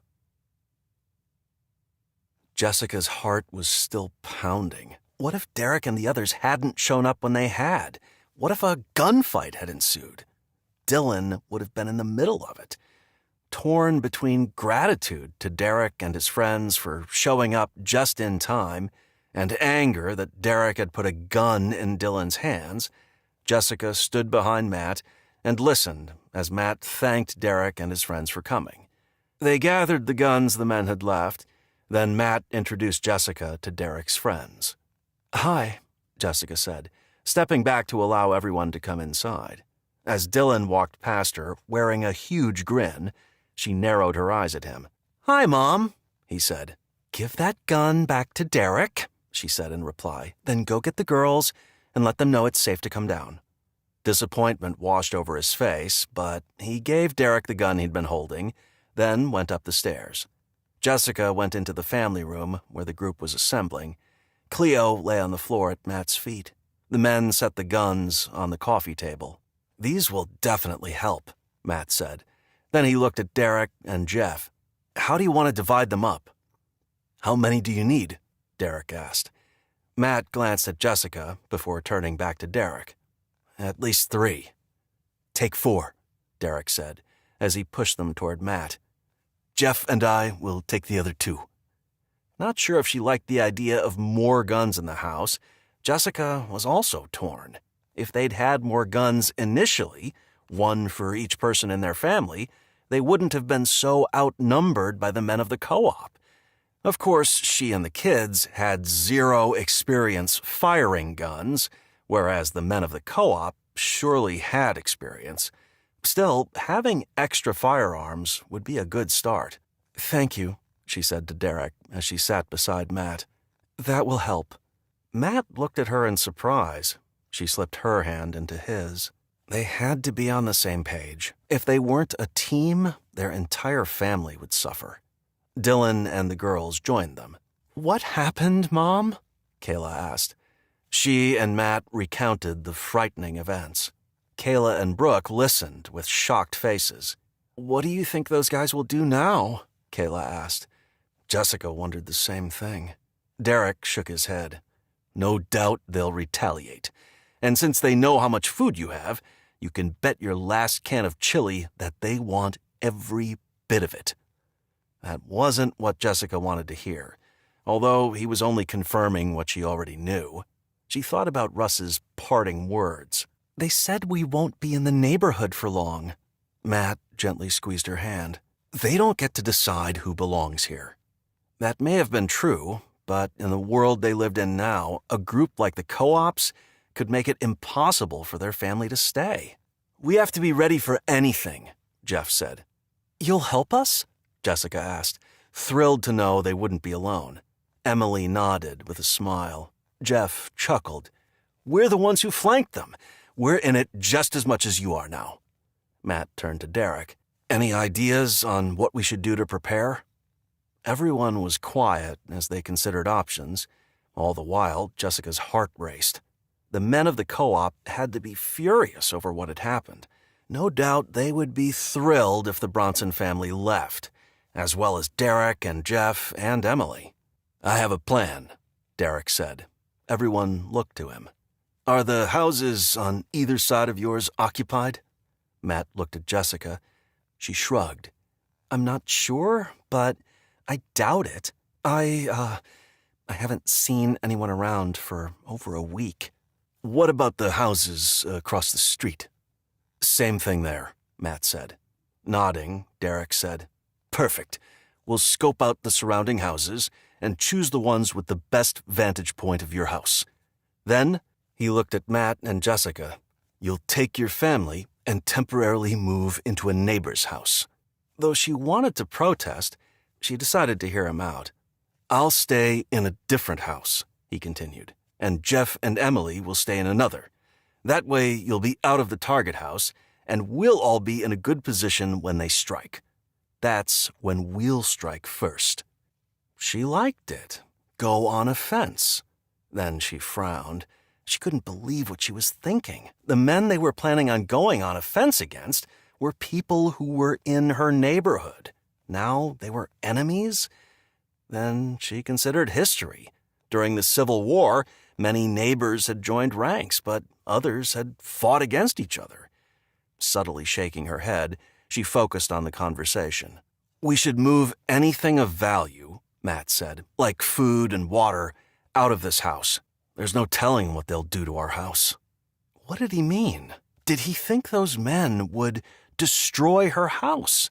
Angered and saddened all at the same time, she didn't know what to say. "What about the RV?" Dylan, who'd been taking it all in, asked. "Should we move that? It's pretty valuable." "Absolutely," Matt said with a smile. "I know a safe place you can store it," Derek said. "There's an older house at the end of my street with a barn in the back, one of those houses that was here way before they built our neighborhood. Unfortunately, the man who owns the place didn't make it. But that means it's up for grabs. I checked it out a few days ago, and there's some old junk in the barn, but there's enough room for your rig." Matt nodded. "Great idea." Derek turned to Jeff and Emily. "Our houses could be targets as well. We ought to gather our food and supplies and stash them in the barn, too." "Works for me," Jeff said. Knowing they were all in this together gave Jessica a feeling of being on a team, a very experienced team. Derek stood. "Let's check out the houses next door. We need to get ready ASAP." Chapter 39. Matt. Grateful they weren't in this alone, Matt stood as well. Then he turned to Jessica and the kids. "Gather all the food in the house, as well as the things we got from Costco and Amazon last week, and put them in the RV. Then we'll have everything in one place." "What about our seedlings?" Kayla asked. Matt pictured the dozens of trays of seedlings they'd planted. Where would they put them? The RV had limited space. Food had to take priority. "I'm sorry, Kayla. We're going to have to leave them." Her face fell. Not wanting to remove all hope, he said, "When this thing with the co-op is resolved, we'll come back and they'll still be here." Her face tightened. Then she shook her head before looking away. "Whatever." Jessica put her arm around Kayla. "We can get more seeds." She threw a small smile at Matt before leading Kayla, Brooke, and Dylan toward the kitchen. Matt turned to Jeff and Derek. "Do you think it's wise to put everything in one place? I mean, what if Russ, Eric, and the rest steal it from the barn while we're here? Unless they see us moving it, they won't have a clue that it's there." Derek paused. "What about having your kids stay in the barn with a walkie-talkie? They can keep an eye on things, and if there's a problem, they can let us know. We'd be there within a minute." Matt looked toward Jessica, who was listening from the kitchen. What do you think? Grimacing, she said, I don't know. Seems risky. Derek looked her way. There are plenty of places to hide in that barn if they need to stay out of sight. Besides, they'd be safer there than here, where I expect the fight to take place. Jessica looked at Matt. He nodded. Derek made sense. Okay, she said, though her tone held reluctance. But the safety of the kids comes first. You could stay there with them, Matt said. Having her far away from the fight would be a bonus. She nodded. True. Then she paused. Let me think about it. Good enough. Let's go, Derek said. With that, Matt, Derek, Jeff, and Emily masked and gloved up and walked out of the house. Matt, Derek said, you're with me. Jeff and Emily, you search those houses. He pointed to the house on the north side of Matt's, as well as 2 houses across the street. Jeff and Emily headed one way, while Matt and Derek headed the other. They went to the neighboring house on the south side. A red X was painted on the door. Great, another body. Derek motioned to the door in a "you do the honors" motion. Matt frowned, but he put his hand on the knob and turned. To his surprise, it was unlocked, and the door swung inward. The stench was worse than it had been at Tony's. Trying to control his gag reflex, he turned to Derek. I don't know if any of us can stay in these houses if they smell like this. Derek raised his eyebrows and slowly shook his head, as if to say, we'll do what we have to do. Right. Matt stepped inside. Derek pointed to the kitchen. Matt followed him, and when Derek opened the pantry and Matt saw that the shelves were bare, he looked at Derek in mild surprise. The co-op's been here, Derek said. There was no way to know for sure if that was who had cleaned the place out, but it seemed like the logical answer. They quickly went through the rest of the house before heading to the house across the street from Matt's. That house didn't have a red X on the door, which gave Matt hope that it wouldn't smell like death. The front door was locked. I don't want to kick the door in, Derek said. Might make it obvious we're inside. Let's go around back instead. They found the sliding glass door unlocked. After making sure the house was empty, no bodies or stink of death this time, they checked the pantry. No surprise, it was empty. This house will work, Derek said. They checked the house next to it, which was a little farther from Matt's house. 2 dead bodies and nothing in the pantry. They went back to Matt's house, where they met up with Jeff and Emily. Derek reported on what they'd found. Then they listened to Jeff and Emily's report. House to the north is clear, Jeff said. The house across the street had 1 body. The location was stellar, though, so we dragged the body out back. The house north of that was clear. Matt's eyebrows shot up at the mention of dragging out a body. When he saw that Derek wasn't bothered by the notion, he forced himself to relax. Okay, Derek said, looking at each of them. We have a selection of houses. Then he turned to Jeff. Did you happen to check for food? Of course. And you were right. Completely empty. Uh-huh, Derek said with a scowl and a shake of his head. Jessica and the kids joined them. We loaded all the supplies into the RV. Excellent, Matt said. He gazed at her a moment. Have you made a decision about the kids staying in the barn? She nodded. We'll do it, Dylan said with complete confidence. Matt looked at Brooke and Kayla. They nodded too. Can we keep Cleo with us? Brooke asked. That was a good idea. She would protect them. Of course. A smile of relief curved Brooke's lips. Matt looked at Jessica. What about you? Will you stay in the barn with the kids? Jessica looked at Emily. How comfortable are you with guns? Emily laughed. I'm with this guy. She jabbed a thumb in Jeff's direction. In other words, very comfortable, she smiled. We target shoot all the time, and I've been hunting with him a fair number of times. Jessica bit her lip. would you be willing to go with me and the kids to the barn? I wouldn't mind having someone who has experience shooting a gun with us. Emily looked at Jeff, who said, It's up to you, babe. Frowning, Emily said, But then it will just be the three of you against how many? Jeff chuckled. We can handle it. He paused. Go with Jessica. Matt would feel better knowing someone with more experience was with Jess and the kids. All right, Emily said, but we'll keep in contact and I can come if you need me. Once that was settled, Matt and Jessica worked together to hitch the RV to his truck. Then Jessica, the kids, and Cleo loaded into the truck, and they followed Derek to the barn, doing their best to make sure no one had followed them. When they reached the barn, Matt backed right in. No reason to leave the RV in sight any longer than necessary. There were two man doors, one in the back and one in the front. And just as Derek had said, there was plenty of room for his rig, and lots of good places to hide, if necessary. Once Jessica and the kids and Cleo were situated, Matt left the RV hitched to his truck and walked with Derek to his place to help him gather the supplies he wanted to stash in the barn. He put several containers of gas in the back of his truck. By the time they got back to the barn in Derek's truck, which they parked just outside the doors, Jeff and Emily had arrived with their supplies. They had a small utility trailer behind Jeff's truck, which they parked in the barn. Both Derek and Jeff had their own walkie-talkies.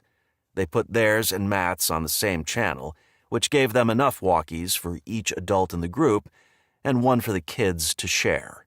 It'll be dark soon, Jeff said to the group. I'm going to head over to the blue house across the street from Matt's place. I'll take a walkie and let you know if I see anything. Sounds good, Derek said. We'll be along soon. Jeff gave Emily a kiss, then he trotted out of the barn. Chapter 40. Matt. 10 minutes after Jeff left the barn, the walkies squawked. "Com check." "It's Jeff," Derek said. He pressed a button and held his walkie to his mouth. "Copy. In position." "Roger that." Wearing his game face, Derek looked at Matt. "We leave in 20. Matt felt out of his league, but at least Jeff and Derek knew what they were doing, because he was sure things were going to get rough. All the more reason for Jess and the kids to be here, far, far away from the action. 20 minutes later, heavily armed, he and Derek got in Derek's truck. Derek parked one street over from Matt's house. They went the rest of the way on foot. When they arrived at the blue house, they checked in with Jeff. "No sign of anyone," Jeff said, with barely a glance, before his gaze went back to the window that overlooked Matt's house. Derek nodded. "It's getting dark. If I were in charge, I'd hit when it's full dark." His jaw tightened. "And you know they would have put Chris in charge." "Yeah," Jeff said. "What do you want me to do?" Matt asked. Pointing to the house on the north side of Matt's house, Derek said, "Stake out your house from the second story of that house. If you see anyone, give us 2 squawks on the walkie, like this." He demonstrated.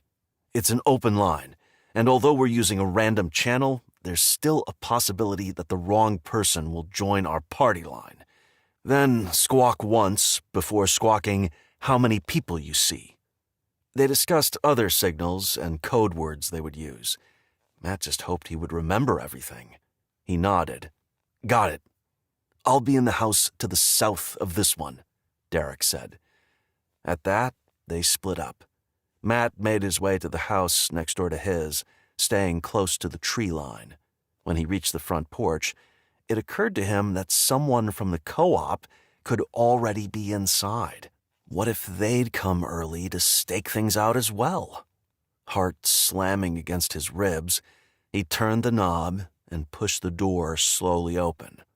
When nothing happened, he stepped inside, closing the door behind him. His eyes had already adjusted to the dim light outside, but it was much darker in the house.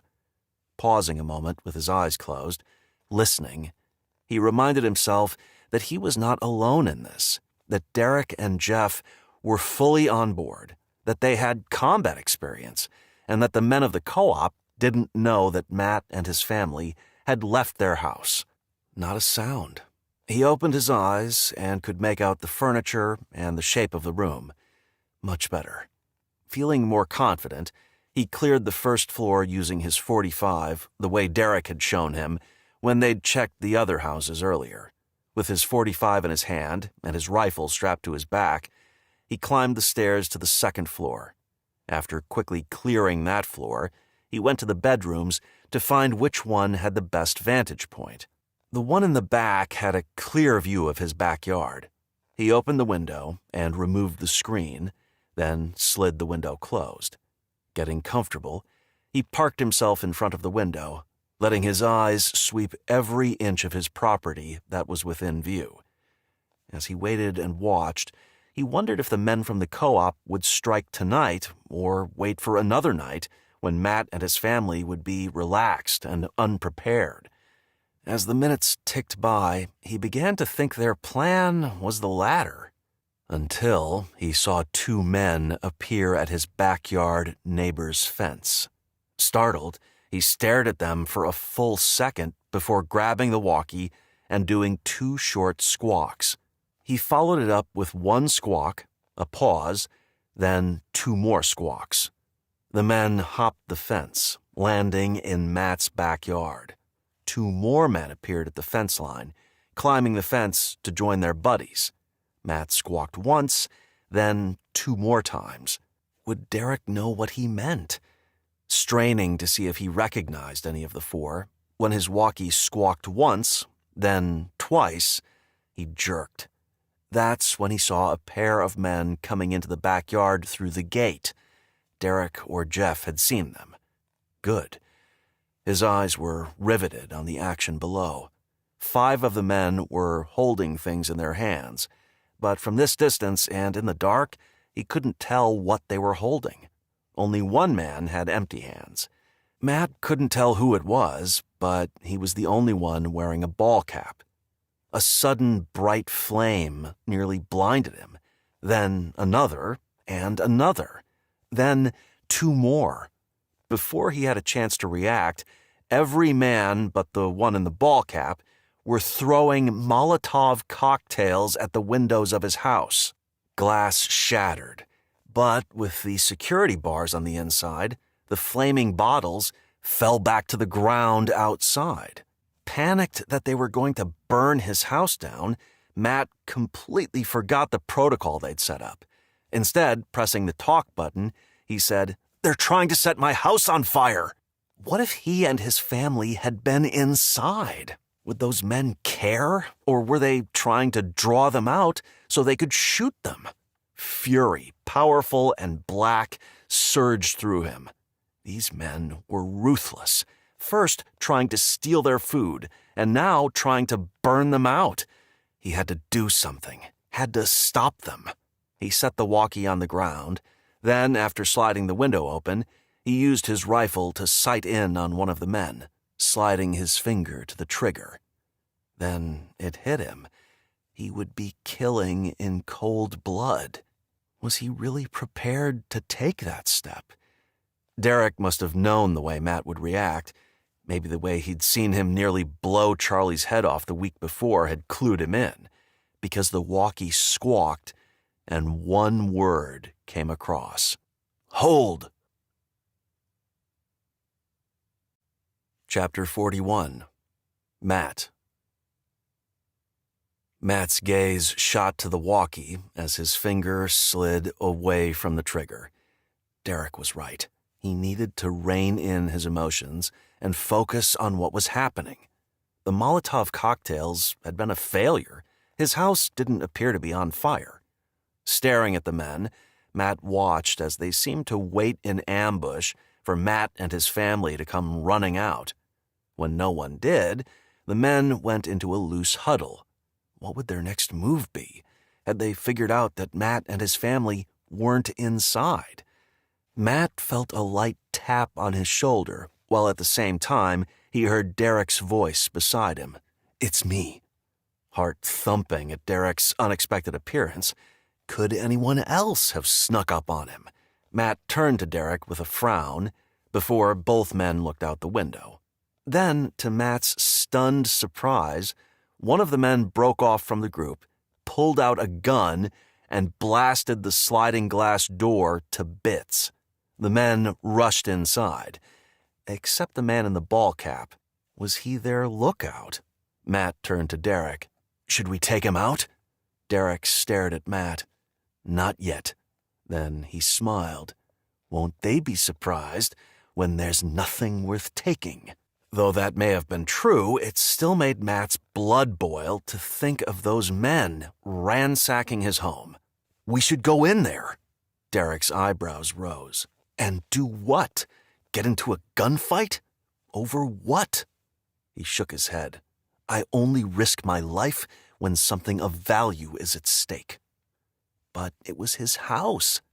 Then he pictured his family. Was keeping those men out worth dying over? No. Frustration building, he stared at the house, waiting to see what would happen next.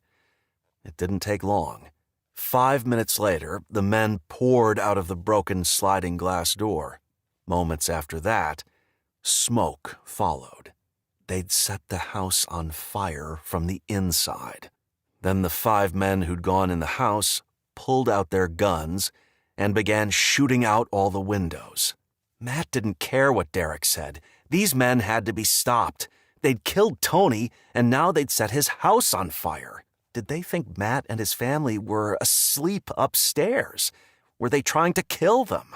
Without looking to Derek for approval, Matt rested the rifle barrel on the frame of the open window and sighted in on one of the men shooting at his house, expecting Derek to stop him, when instead Derek pointed his gun at the men and said, I've got the one on the far right.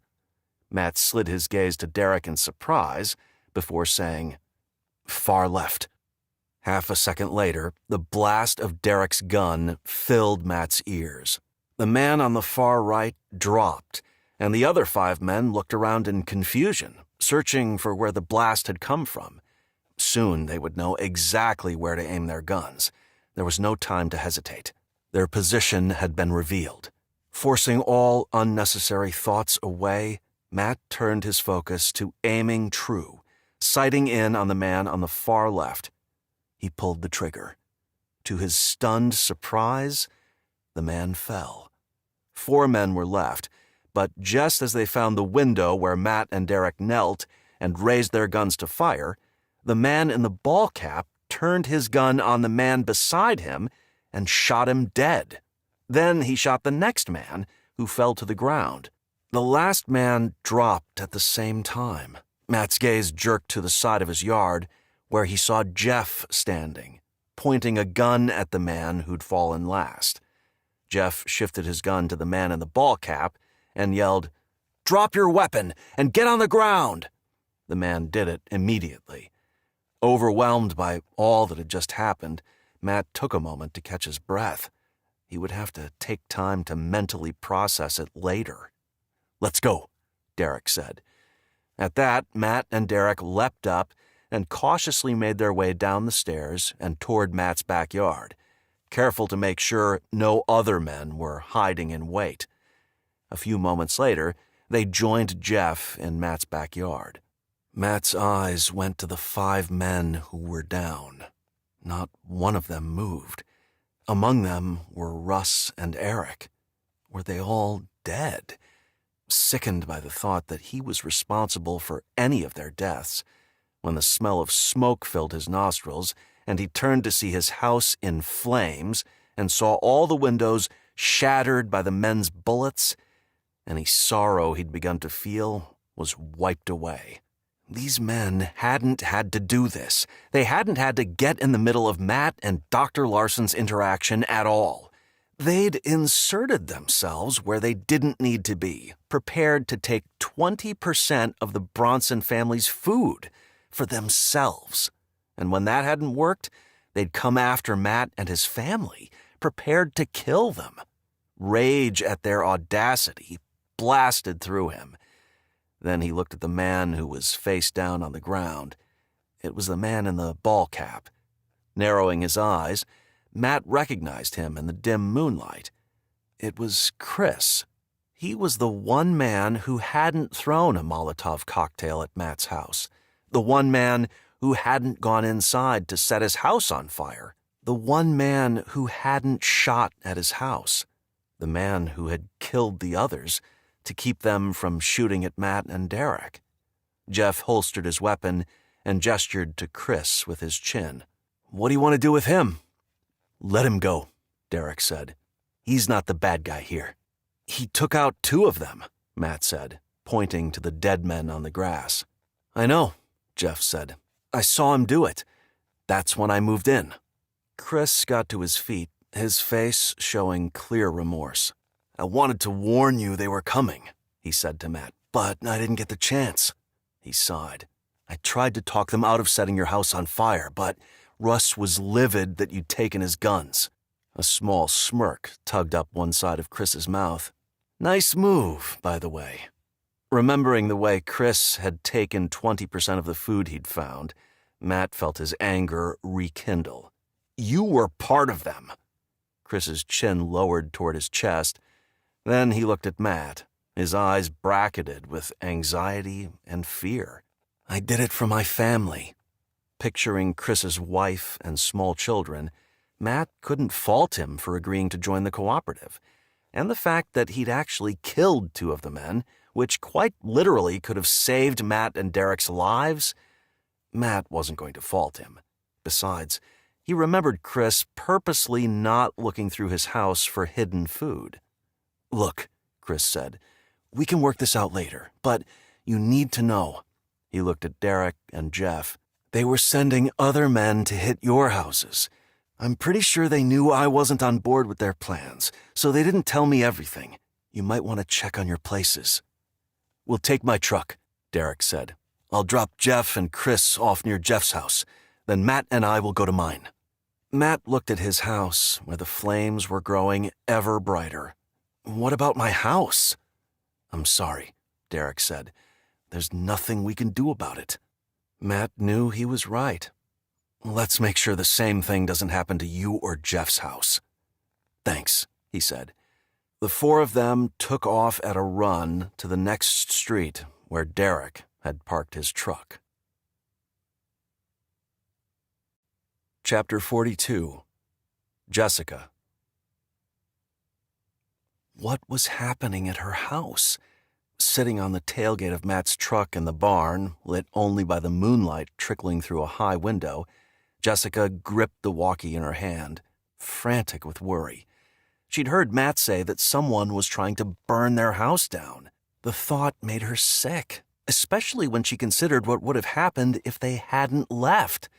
What was wrong with those men? Had hunger made them lose their minds completely? Then she'd heard Derek say, "Hold." Why? Had something else happened? Listening to events unfold without knowing what was going on was torture. She was desperate to get an update, but she knew radio silence was critical. She looked at Emily, who seemed completely calm. Then again, it wasn't her house that was being threatened. She looked at her children, who seemed as freaked out as she was. "What do you think's happening?" she asked Emily. The tall brunette shook her head. "Not sure, but they said they were going to watch your house from neighboring houses, so I'm sure they're perfectly safe." "Until they attack those men," Dylan said with a scowl. "We should help them. 3 against who knows how many. It's not a fair fight." Emily tilted her head. "They can handle it. We'd just get in the way." Glad that Emily had spoken up, Jessica nodded. "I agree. We stay here as planned." Dylan scowled harder, then he looked away. They sat there in the dimly lit space, waiting. It was killing her. She had to get out. With a glance at Dylan, who was still sulking as he sat on a stack of boxes, she jumped off the tailgate and walked over to him. "Let's go for a walk." He looked at her with a frown. "What for?" She gave him her best, "do what I say" look. "Come on." With a huff of annoyance, he stood and walked with her to the man door at the front of the barn. He opened it and stepped through. She followed. It was lighter outside, though with only a sliver of a moon, not all that bright. She inhaled the fresh air and tilted her head back with her eyes closed. It's nice out here, isn't it? Yeah, Dylan said. I guess so. She turned to look at him. I appreciate your enthusiasm in wanting to help Dad, but we have to think things through. If we show up, it will throw off their plans. They just have to adjust for us and most likely protect us. That would put everyone in danger. His scowl was back. I know. Then he looked at her with wide eyes. But I want to help. I want to protect our family too.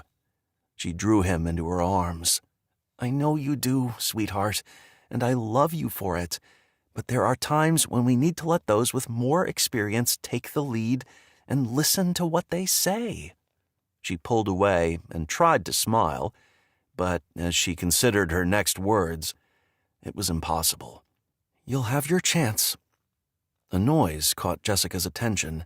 She looked in the direction of the sound, which was toward the houses in the neighborhood.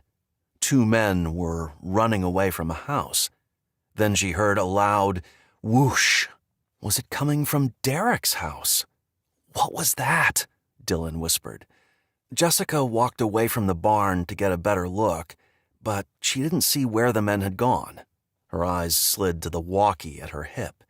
She had no idea what was going on at her house, but she felt like she should tell the men that something was happening here. With slight hesitation, she lifted the walkie from her hip, then pressed the talk button. Something's happening on your street. She knew they would know where she meant. A bright flame lit the night sky. She pressed the talk button again. Fire! She hooked the walkie onto her hip, then turned to Dylan. Let's go. With Dylan by her side, they ran toward the barn. Cleo was barking frantically from inside. What was happening? What had gotten Cleo so upset? We need to be quiet, she said to Dylan, as she turned the volume on the walkie-talkie down before creeping toward the man door. He nodded. She opened the door a few inches, then held back a gasp. 2 men were inside. They were in the process of tying up Kayla and Emily. Cleo was restrained by her leash, but she was barking and growling. Brooke was nowhere in sight. Where was she? Had the men done something to her? Terror at the thought skated over Jessica's skin. The poor girl had been through enough. Quietly closing the door, Jessica stepped back, then lifted the walkie to tell the men what was going on. A hand clamped over her mouth while an arm wrapped tightly around her arms, pinning them to her side. The walkie fell from her hand. Terrified, she fought back, twisting and kicking, but it did no good. Stop fighting or we shoot the boy. Eyes going wide, Jessica froze. They had a gun on Dylan? How many men were there? Were they the same men she'd seen running from Derek's house, or other men completely? The man turned Jessica so she could see he was telling the truth.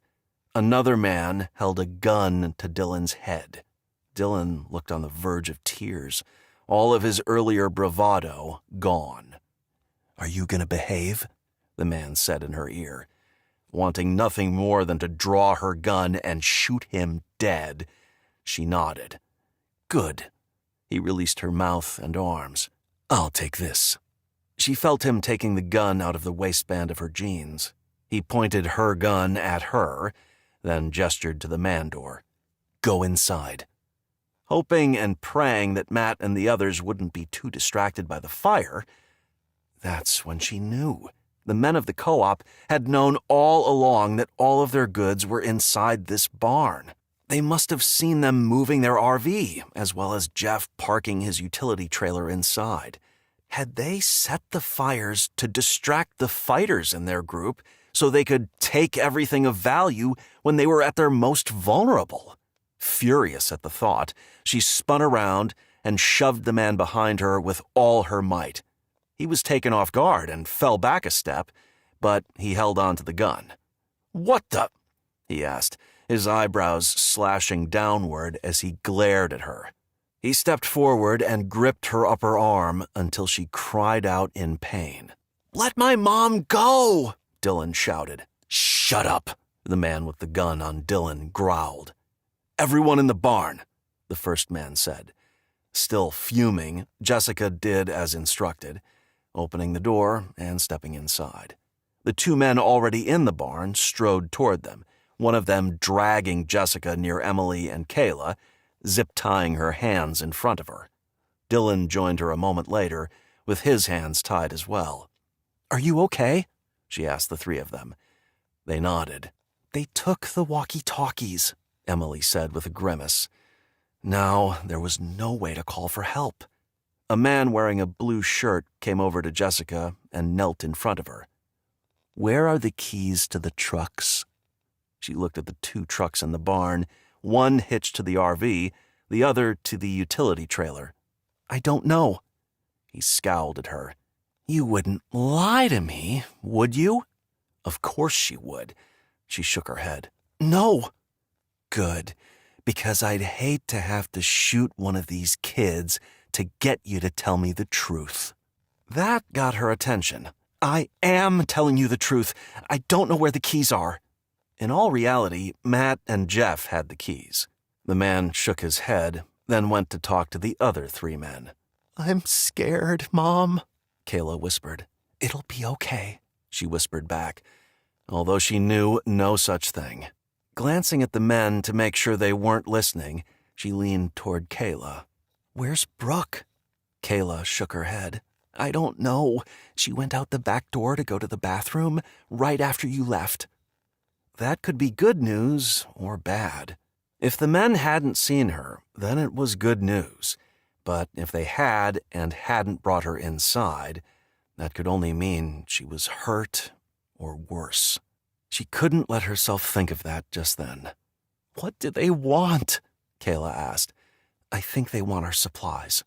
"Stop talking," Blue Shirt said. He seemed to be the one in charge. Ignoring his command, Jessica asked, "What do you want?" He knelt in front of her and enunciated his words like she was an idiot. "I want the keys." If it came to their lives or their things, of course she would do what she could to get the keys for him. Otherwise, she would be damned if she would give him any of their stuff. If what Matt had said on the walkie was true, and the group these men were with was burning their house down, then the RV and what was in it was all they had in the world. She stared at the man in defiance. "I don't have them." Fury broadcast from his eyes. He reached out and slapped her across the face. Hard. Her head snapped back, and she cried out in shock and pain. At the look in his eyes, she knew things were only going to get worse. Chapter 43. Matt. "We're too late," Derek said, as the men climbed out of his truck in front of his house. The moment Jessica had called them over the walkie to report something happening at Derek's house, Matt, Jeff, Derek, and Chris had raced over there. When Jessica's message had reached them, they'd just gotten to Jeff's house, which was already engulfed in flames. Now, as they watched smoke and flames billowing out of Derek's front window, all Matt could think about was his family. Were they okay? When he tried to reach Jessica, she hadn't responded. He grabbed his walkie again and pressed the talk button. "Jess, are you there?" He waited a moment. "Jess, if you can hear me, please answer." "Mr. Bronson!" Brooke yelled as she ran up to them, her eyes wild with panic. "Brooke?" Matt asked. "What are you doing here? What's wrong?"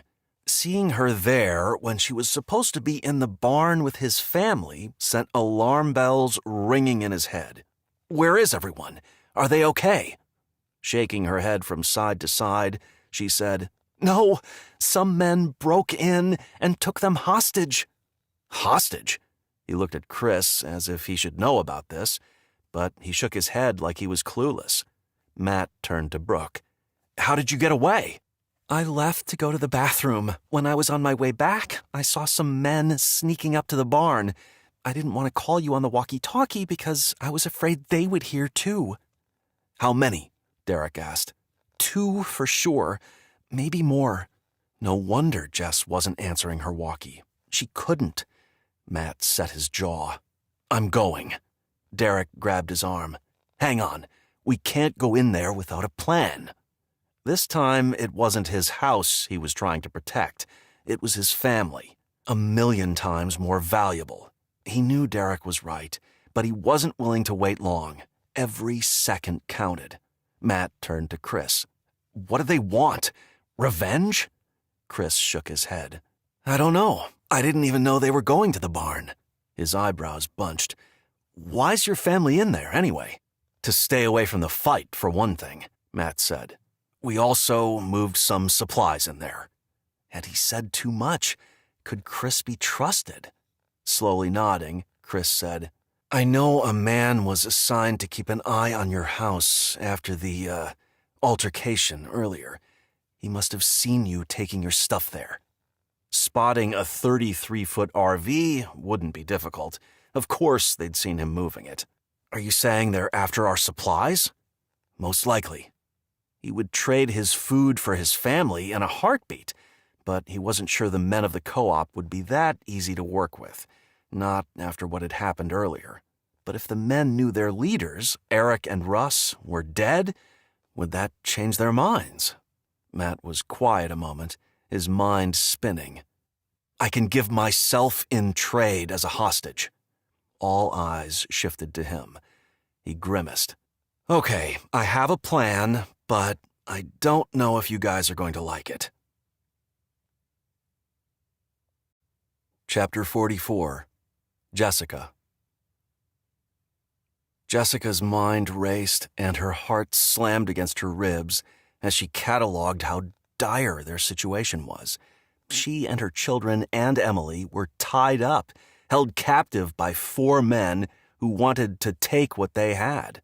Brooke was missing, maybe hurt, maybe dead. Matt and Derek and Jeff had no idea what was happening. Her house might be on fire. Derek's house was most certainly on fire. Then she thought about the message she'd managed to get out, the one that told the men that something was happening in Derek's neighborhood, that there was a fire. Derek's house was close. Surely Matt and the other 2 men would come check on them in the barn. Maybe there was hope after all. Heart settling, spirit calming, Jessica briefly closed her eyes, and when she looked at her children and reminded herself that they were all right, her despair lessened. Everything would be okay. Matt and the others would come to check on them. They would see what was happening, and they would save them. As she imagined how it would play out, hope surged inside her. A loud knock sounded at the rear barn door. One of the men went to it, his gun drawn. Panicked that it was Matt, Jessica nearly called out that he was in danger. Then it occurred to her that he would have no reason to knock. If it wasn't Matt, who could it be? It's Chris, a voice called out. Jessica's eyes widened. Chris was the man who'd come to their house earlier that day to take their food.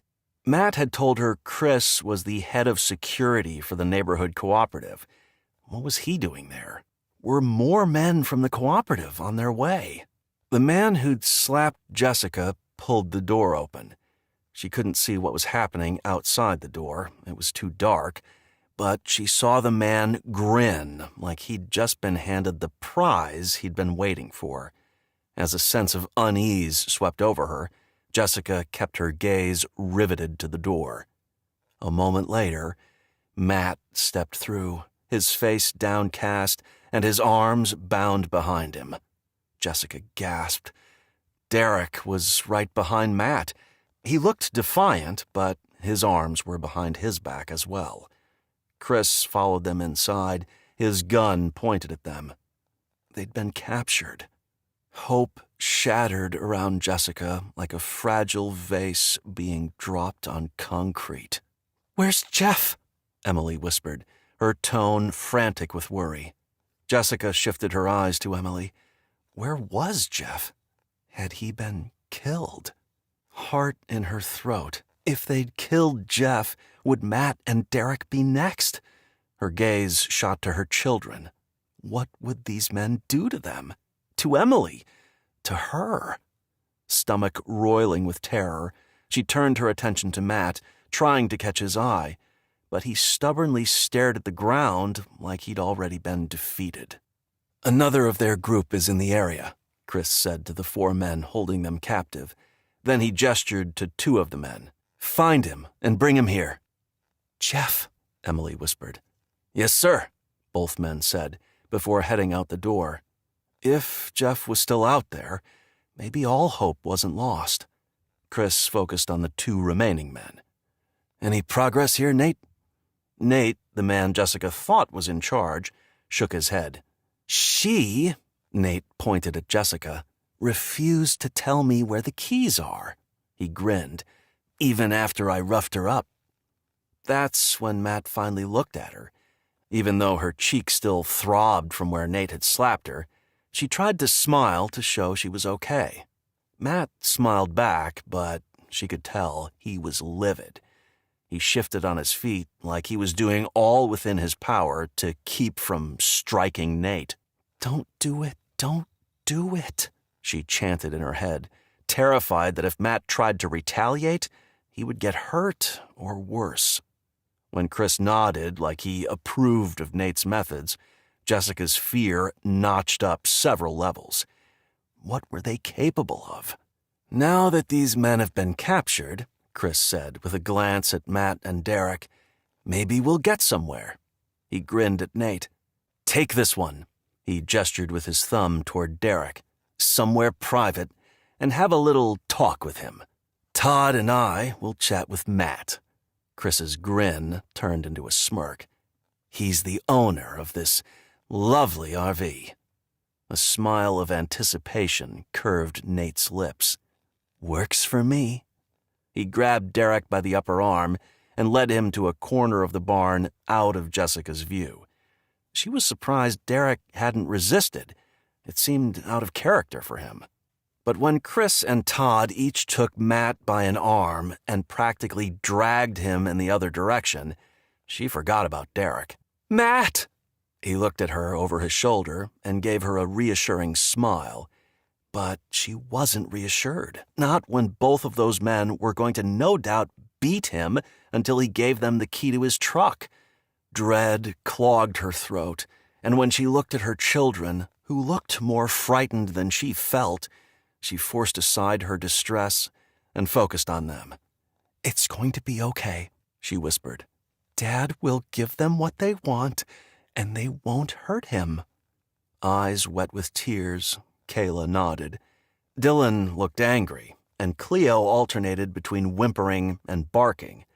Emily, on the other hand, looked determined, like she believed Jeff would save the day.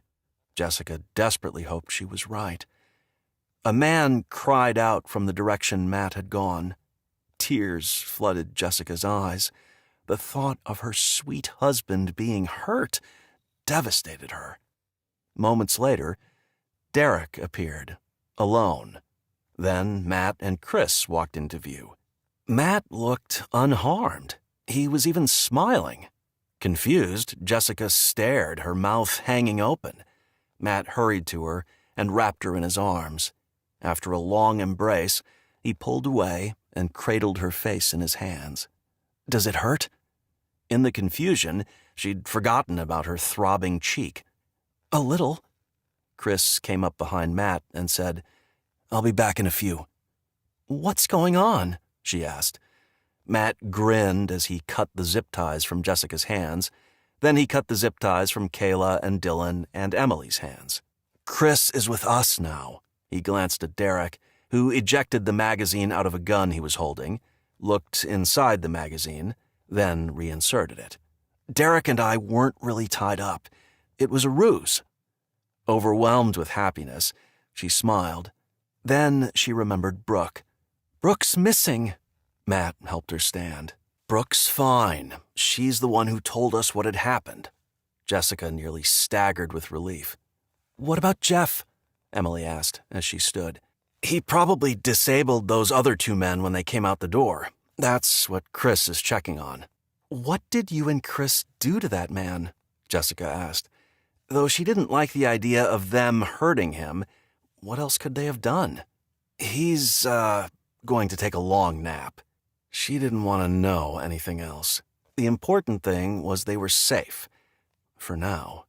Is anyone else from the co-op going to come? Matt glanced at Derek, who said, Don't know. That wasn't good enough. She hated the unknown. Does Chris know? Derek shook his head. He didn't even know about the barn until we told him. Sounds like Russ and Eric didn't keep him completely in the loop. A fresh spark of fear lit within her. What if Russ and Eric come here? Matt put his arm around her. They're dead. Her eyes went wide. Dead? When? How? At our house, which is burning to the ground as we speak. Even though she'd heard Matt report on the walkie that their house was in danger of being burned down, knowing that the men of the co-op had succeeded tore a hole of sadness right through her heart. They burned our house down? Kayla asked as her face crumpled. Derek and Jeff's too, Matt said. What was wrong with these people? Chris came back into the barn, followed by Jeff and Brooke. Jessica ran to Brooke and threw her arms around her. In the short time she'd been with them, she'd come to feel like another daughter. Jessica pulled away and smiled softly at her. I'm so glad you're all right. Brooke smiled brightly. Me too. When I saw those men going into the barn, I was so scared. But you found Matt and the others and told them what had happened. Warmth and appreciation for Brooke swept over Jessica. If you hadn't done that, she shook her head. You saved us, Brooke. Brooke beamed.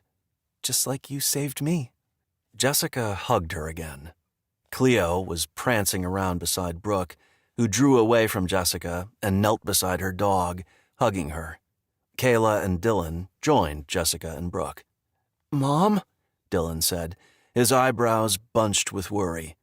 If our house is gone, where are we going to live? She put an arm around his shoulder. It's just a building, Dylan. The important thing is that we're all okay. Brooke stood from hugging Cleo. You could move into my house. Jessica looked at Matt, who raised his eyebrows like he was asking what she wanted to do. Guys, Jeff said, coming to stand near them, Emily at his side. We have a problem. Chapter 45. Matt. Their plan had gone off without a hitch. They should be good to go. What was the problem now? Matt turned to Jeff with a frown. What's wrong? Derek and Chris joined the loosely formed circle. Jeff's gaze swept over each of them, stopping on Chris. When I was waiting for your two men to come out of the barn, they're not my men, Chris said with a frown, interrupting him. Jeff shook his head and sighed. Regardless, I overheard them talking about how long it would be until the rest of their group could move in and take over the neighborhood. As you can imagine, I was curious to know what they were talking about, so when I, incapacitated them, I decided it would be a good time to get more information. One side of his mouth quirked up, like he'd enjoyed the task. What did you find out? Derek asked. Evidently, Jeff said, his expression going deadly serious. They belong to one of those gangs we've heard about. The ones who kill with impunity. He shook his head in disgust. Those two moved into empty houses and pretended to be the residents. When the cooperative started up, they were right there, supporting it, happy to help, happy to set the rules. All eyes shifted to Chris, who shook his head. Honestly, I didn't know half the guys who were part of the co-op, so I can absolutely see them getting away with it. Matt found that alarming. Who knew how many members of the co-op were legit and how many were outsiders? Why'd they bother? I mean, why not just take what they want and leave? Jeff's eyebrows rose. They said they were looking for a place to settle their families, somewhere they could eventually take over. When the cooperative was formed, they offered their services in exchange for food. He swept his hands together. Problem solved. For them. So, Derek said with a disgusted snort, what you're telling us is that an entire gang is preparing to move into our neighborhood. Eyebrows rising, Jeff said, it's worse than that. Over the last couple of days, most of their gang has already moved into abandoned houses in our neighborhood. He grimaced. They're here now, and they won't leave without a fight. How many men are we talking about? Chris asked. Jeff pursed his lips. At least 20. Deeply troubled, Matt considered the implications. If 20 gang members and their families had moved in, presumably in need of food, living in this neighborhood would be extremely dangerous, especially now that word had gotten out that the Bronsons had food. After what they'd gone through that night, he had no desire to face violent gang members. Now that you mention it, Chris said, his forehead furrowed, a few of my men, ones I know are legit neighbors, reported seeing a few unfamiliar faces over the last day or two. We were planning on paying them a visit when all the crap with Matt and his family took precedence. He frowned at Matt. I'm still really sorry about what happened. It was all kinds of wrong. Ready to move past that, Chris had more than proved he was on their side. Matt smiled. It's all good. So, now what? Jessica asked, fear plain in her eyes. We bug out, Derek said, his expression set. Everyone was quiet. Jessica touched Matt's arm. He turned to her. Worry etched deep lines in her forehead. Where will we go? That was a good question.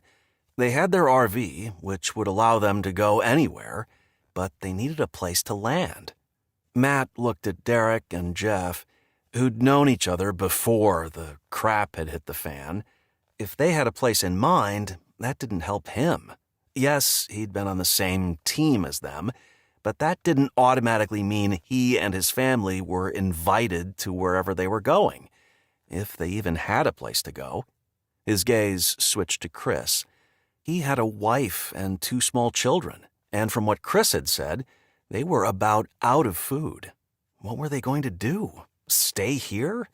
Word would get out that Chris had double-crossed the cooperative. That would be the end of them getting food from the co-op, and with the gangs moving in, it wouldn't be safe for anyone. Matt didn't want to poke his nose where it wasn't wanted, but he had to ask. He turned to Derek and Jeff. Just curious, do you have a place you're headed? Jeff and Emily grinned at each other, then turned to him with a smile. Yeah, we do. Nice for them, but it wouldn't do Matt or his family any good. My aunt and uncle have a spread in the San Joaquin Valley, Emily said. Where's that? Dylan asked. Central California, Emily said, as she turned to him. The soil is rich there, lots of agriculture. Surprised they were willing to travel so far, Matt said. That's a long way to go. One side of Jeff's mouth tugged up. Yeah, like 700 miles. Going so far in today's world seemed insane, but if that's what they wanted to do, more power to them. Derek's eyebrows shot up. You sure you want to do that? Jeff chuckled, then looked at Emily before facing Matt, Jessica, Derek, and Chris. Actually, we were hoping all of you would come with us. What? Chris asked. Matt looked at Jessica to see her reaction. She seemed uncertain. Smiling softly, he said, Where else can we go? Fear filled her eyes once again. I don't know. Emily put an arm around Jessica. You'll love it there. Best of all, no snow. Jessica looked from Emily to Matt and back again. I don't mind the snow. When we have a working furnace, Matt said. thrilled to think one of his worries could be resolved. But the trip, anxiety flashed in Jessica's eyes. Won't it be dangerous? Yeah, it would. But did Matt want to confirm that? No, but he didn't want to give her a false sense of safety either. You know what they say. It may not be easy, but it will be worth it. Besides, we won't be alone. He glanced at the other men. Right? Jeff looked at Derek and Chris with raised eyebrows. Grinning, Derek said, "Count me in." That alone sent a burst of relief through Matt. "I'd have to check with Amy," Chris said, "but it sounds like a good place to go." "Hold on," Matt said as he thought of something else. He turned to Emily. "Do you think your aunt and uncle will be okay with you bringing all of us?" She smiled. "I'm sure they'll be fine with it." That sounded less certain. "When was the last time you talked to them?" She looked at Jeff before facing Matt. "About a week and a half ago, I guess. They were worried about the way things were unfolding and invited us to come out. Things spiraled out of control before we could head out there, of course. So I know they'll be thrilled to have us." She smiled. "All of us." Good enough. He looked at Dylan, Kayla, and Brooke. They would be in as much danger as the rest of them. They should have some say. "What do you guys think?" Kayla and Brooke looked at each other, then at Matt. Smiling tentatively, Kayla said, "I don't really want to leave, but I know we have to, so yeah, let's do it." Brooke nodded in agreement. Proud of Kayla and Brooke for their willingness to go along with the plan, he smiled, then looked at Dylan. "Yeah," he said without hesitation. "I'll go." Matt raised his eyebrows at Jessica, who nodded with a tentative smile. Then he turned to Emily and Jeff. "Looks like we're going." Emily smiled. "Awesome." "We'll leave at first light," Derek said. "No reason to venture into the unknown in the dark." Jeff nodded. "I agree. We'll sleep here tonight and take turns keeping watch." "Hang on," Jessica said. Everyone looked at her. "I think we need to warn our neighbors, our real neighbors, about the gang members. Give them a chance to get out before things turn ugly." Heads nodded all around. "Anyone have an idea of the best way to do that?" Matt asked. Chris held up a finger. "I need to head home and talk to my wife about leaving. On my way, I'll talk to a few men I trust and give them the word. They'll pass the message around to the right people." That made Matt feel better. "Sounds good." "Okay," Chris said. "I'll be back soon with my family."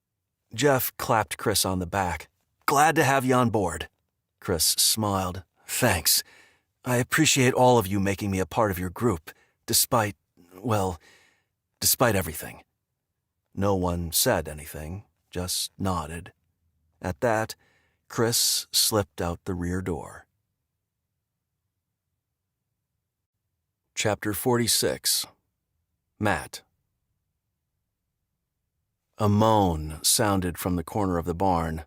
Matt looked at Jeff and Derek, who shook their heads. "Someone's waking up," Derek said with a smirk. Matt had forgotten about the man they'd knocked unconscious. The man Derek had taken care of would be waking soon as well. He turned to Jeff. "Do we need to, worry about the men you talked to?"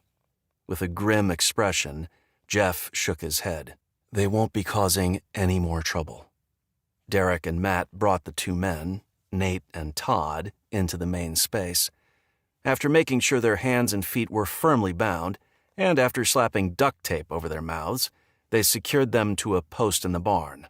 "That ought to hold them," Derek said. Frowning, Jeff said, "We'll have to guard them tonight." "Better to guard the known than guard against the unknown," Derek said. "We'll leave them here when we take off tomorrow." Matt agreed with Derek. It would be a pain to have to guard these men as well as patrol around the barn, but if their group left in the dark, how far would they get? Would they be forced to stop in a dangerous place? Better to face that in the light of day. Matt helped his family get settled in the RV for the night. Then he took Cleo and offered to do first watch around the outside of the barn. "Sounds good," Derek said. Matt held Cleo's leash and headed outside. He hoped having Cleo would give him an advantage. She would hear someone approaching way before he did. An hour later, as he rounded the corner of the barn, Cleo began barking. Startled, Matt had hoped he wouldn't have to face more bad guys that night. He strained to see in the dark, focused on the direction Cleo was barking in. "It's Chris," a voice called out. Shoulders sagging in relief, Matt said, "Over here." Moments later, Chris came into view. He was alone. "Where's your family?" Chris smiled. "Waiting for me in the car. I wanted to check in before pulling up in my SUV. Didn't want to get shot at." Matt grinned. "Good move." He paused. "So, you talked your wife into coming?" Chuckling, Chris said, "Yeah, it wasn't easy, but she understands it's what's best for our family." Matt nodded. "Exactly." Chris jogged off, while Matt went into the barn to tell Jeff and Derek that Chris had arrived. Derek was sleeping in his truck just outside the barn doors, but Jeff helped guide Chris as he backed into a spot beside Derek's truck. Matt finished his shift without incident, then he climbed into the RV, exhausted. Curled up next to Jessica in their bed, Matt wondered where they would be when they next slept. Early the next morning, a knock on the RV door woke Matt. He leapt from bed and hurried to the door. Derek stood on the other side. "We need to take care of a few things before we leave."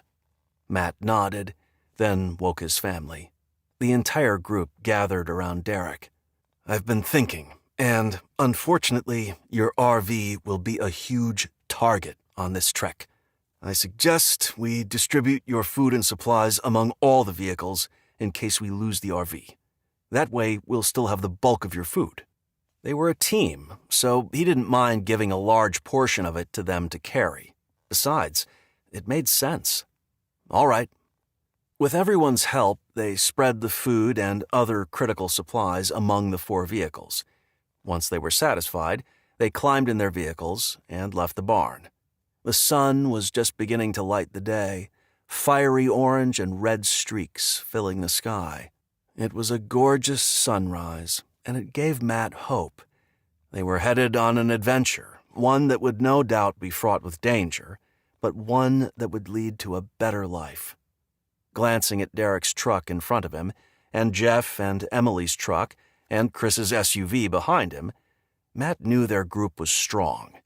He wouldn't want to make this trek with anyone else.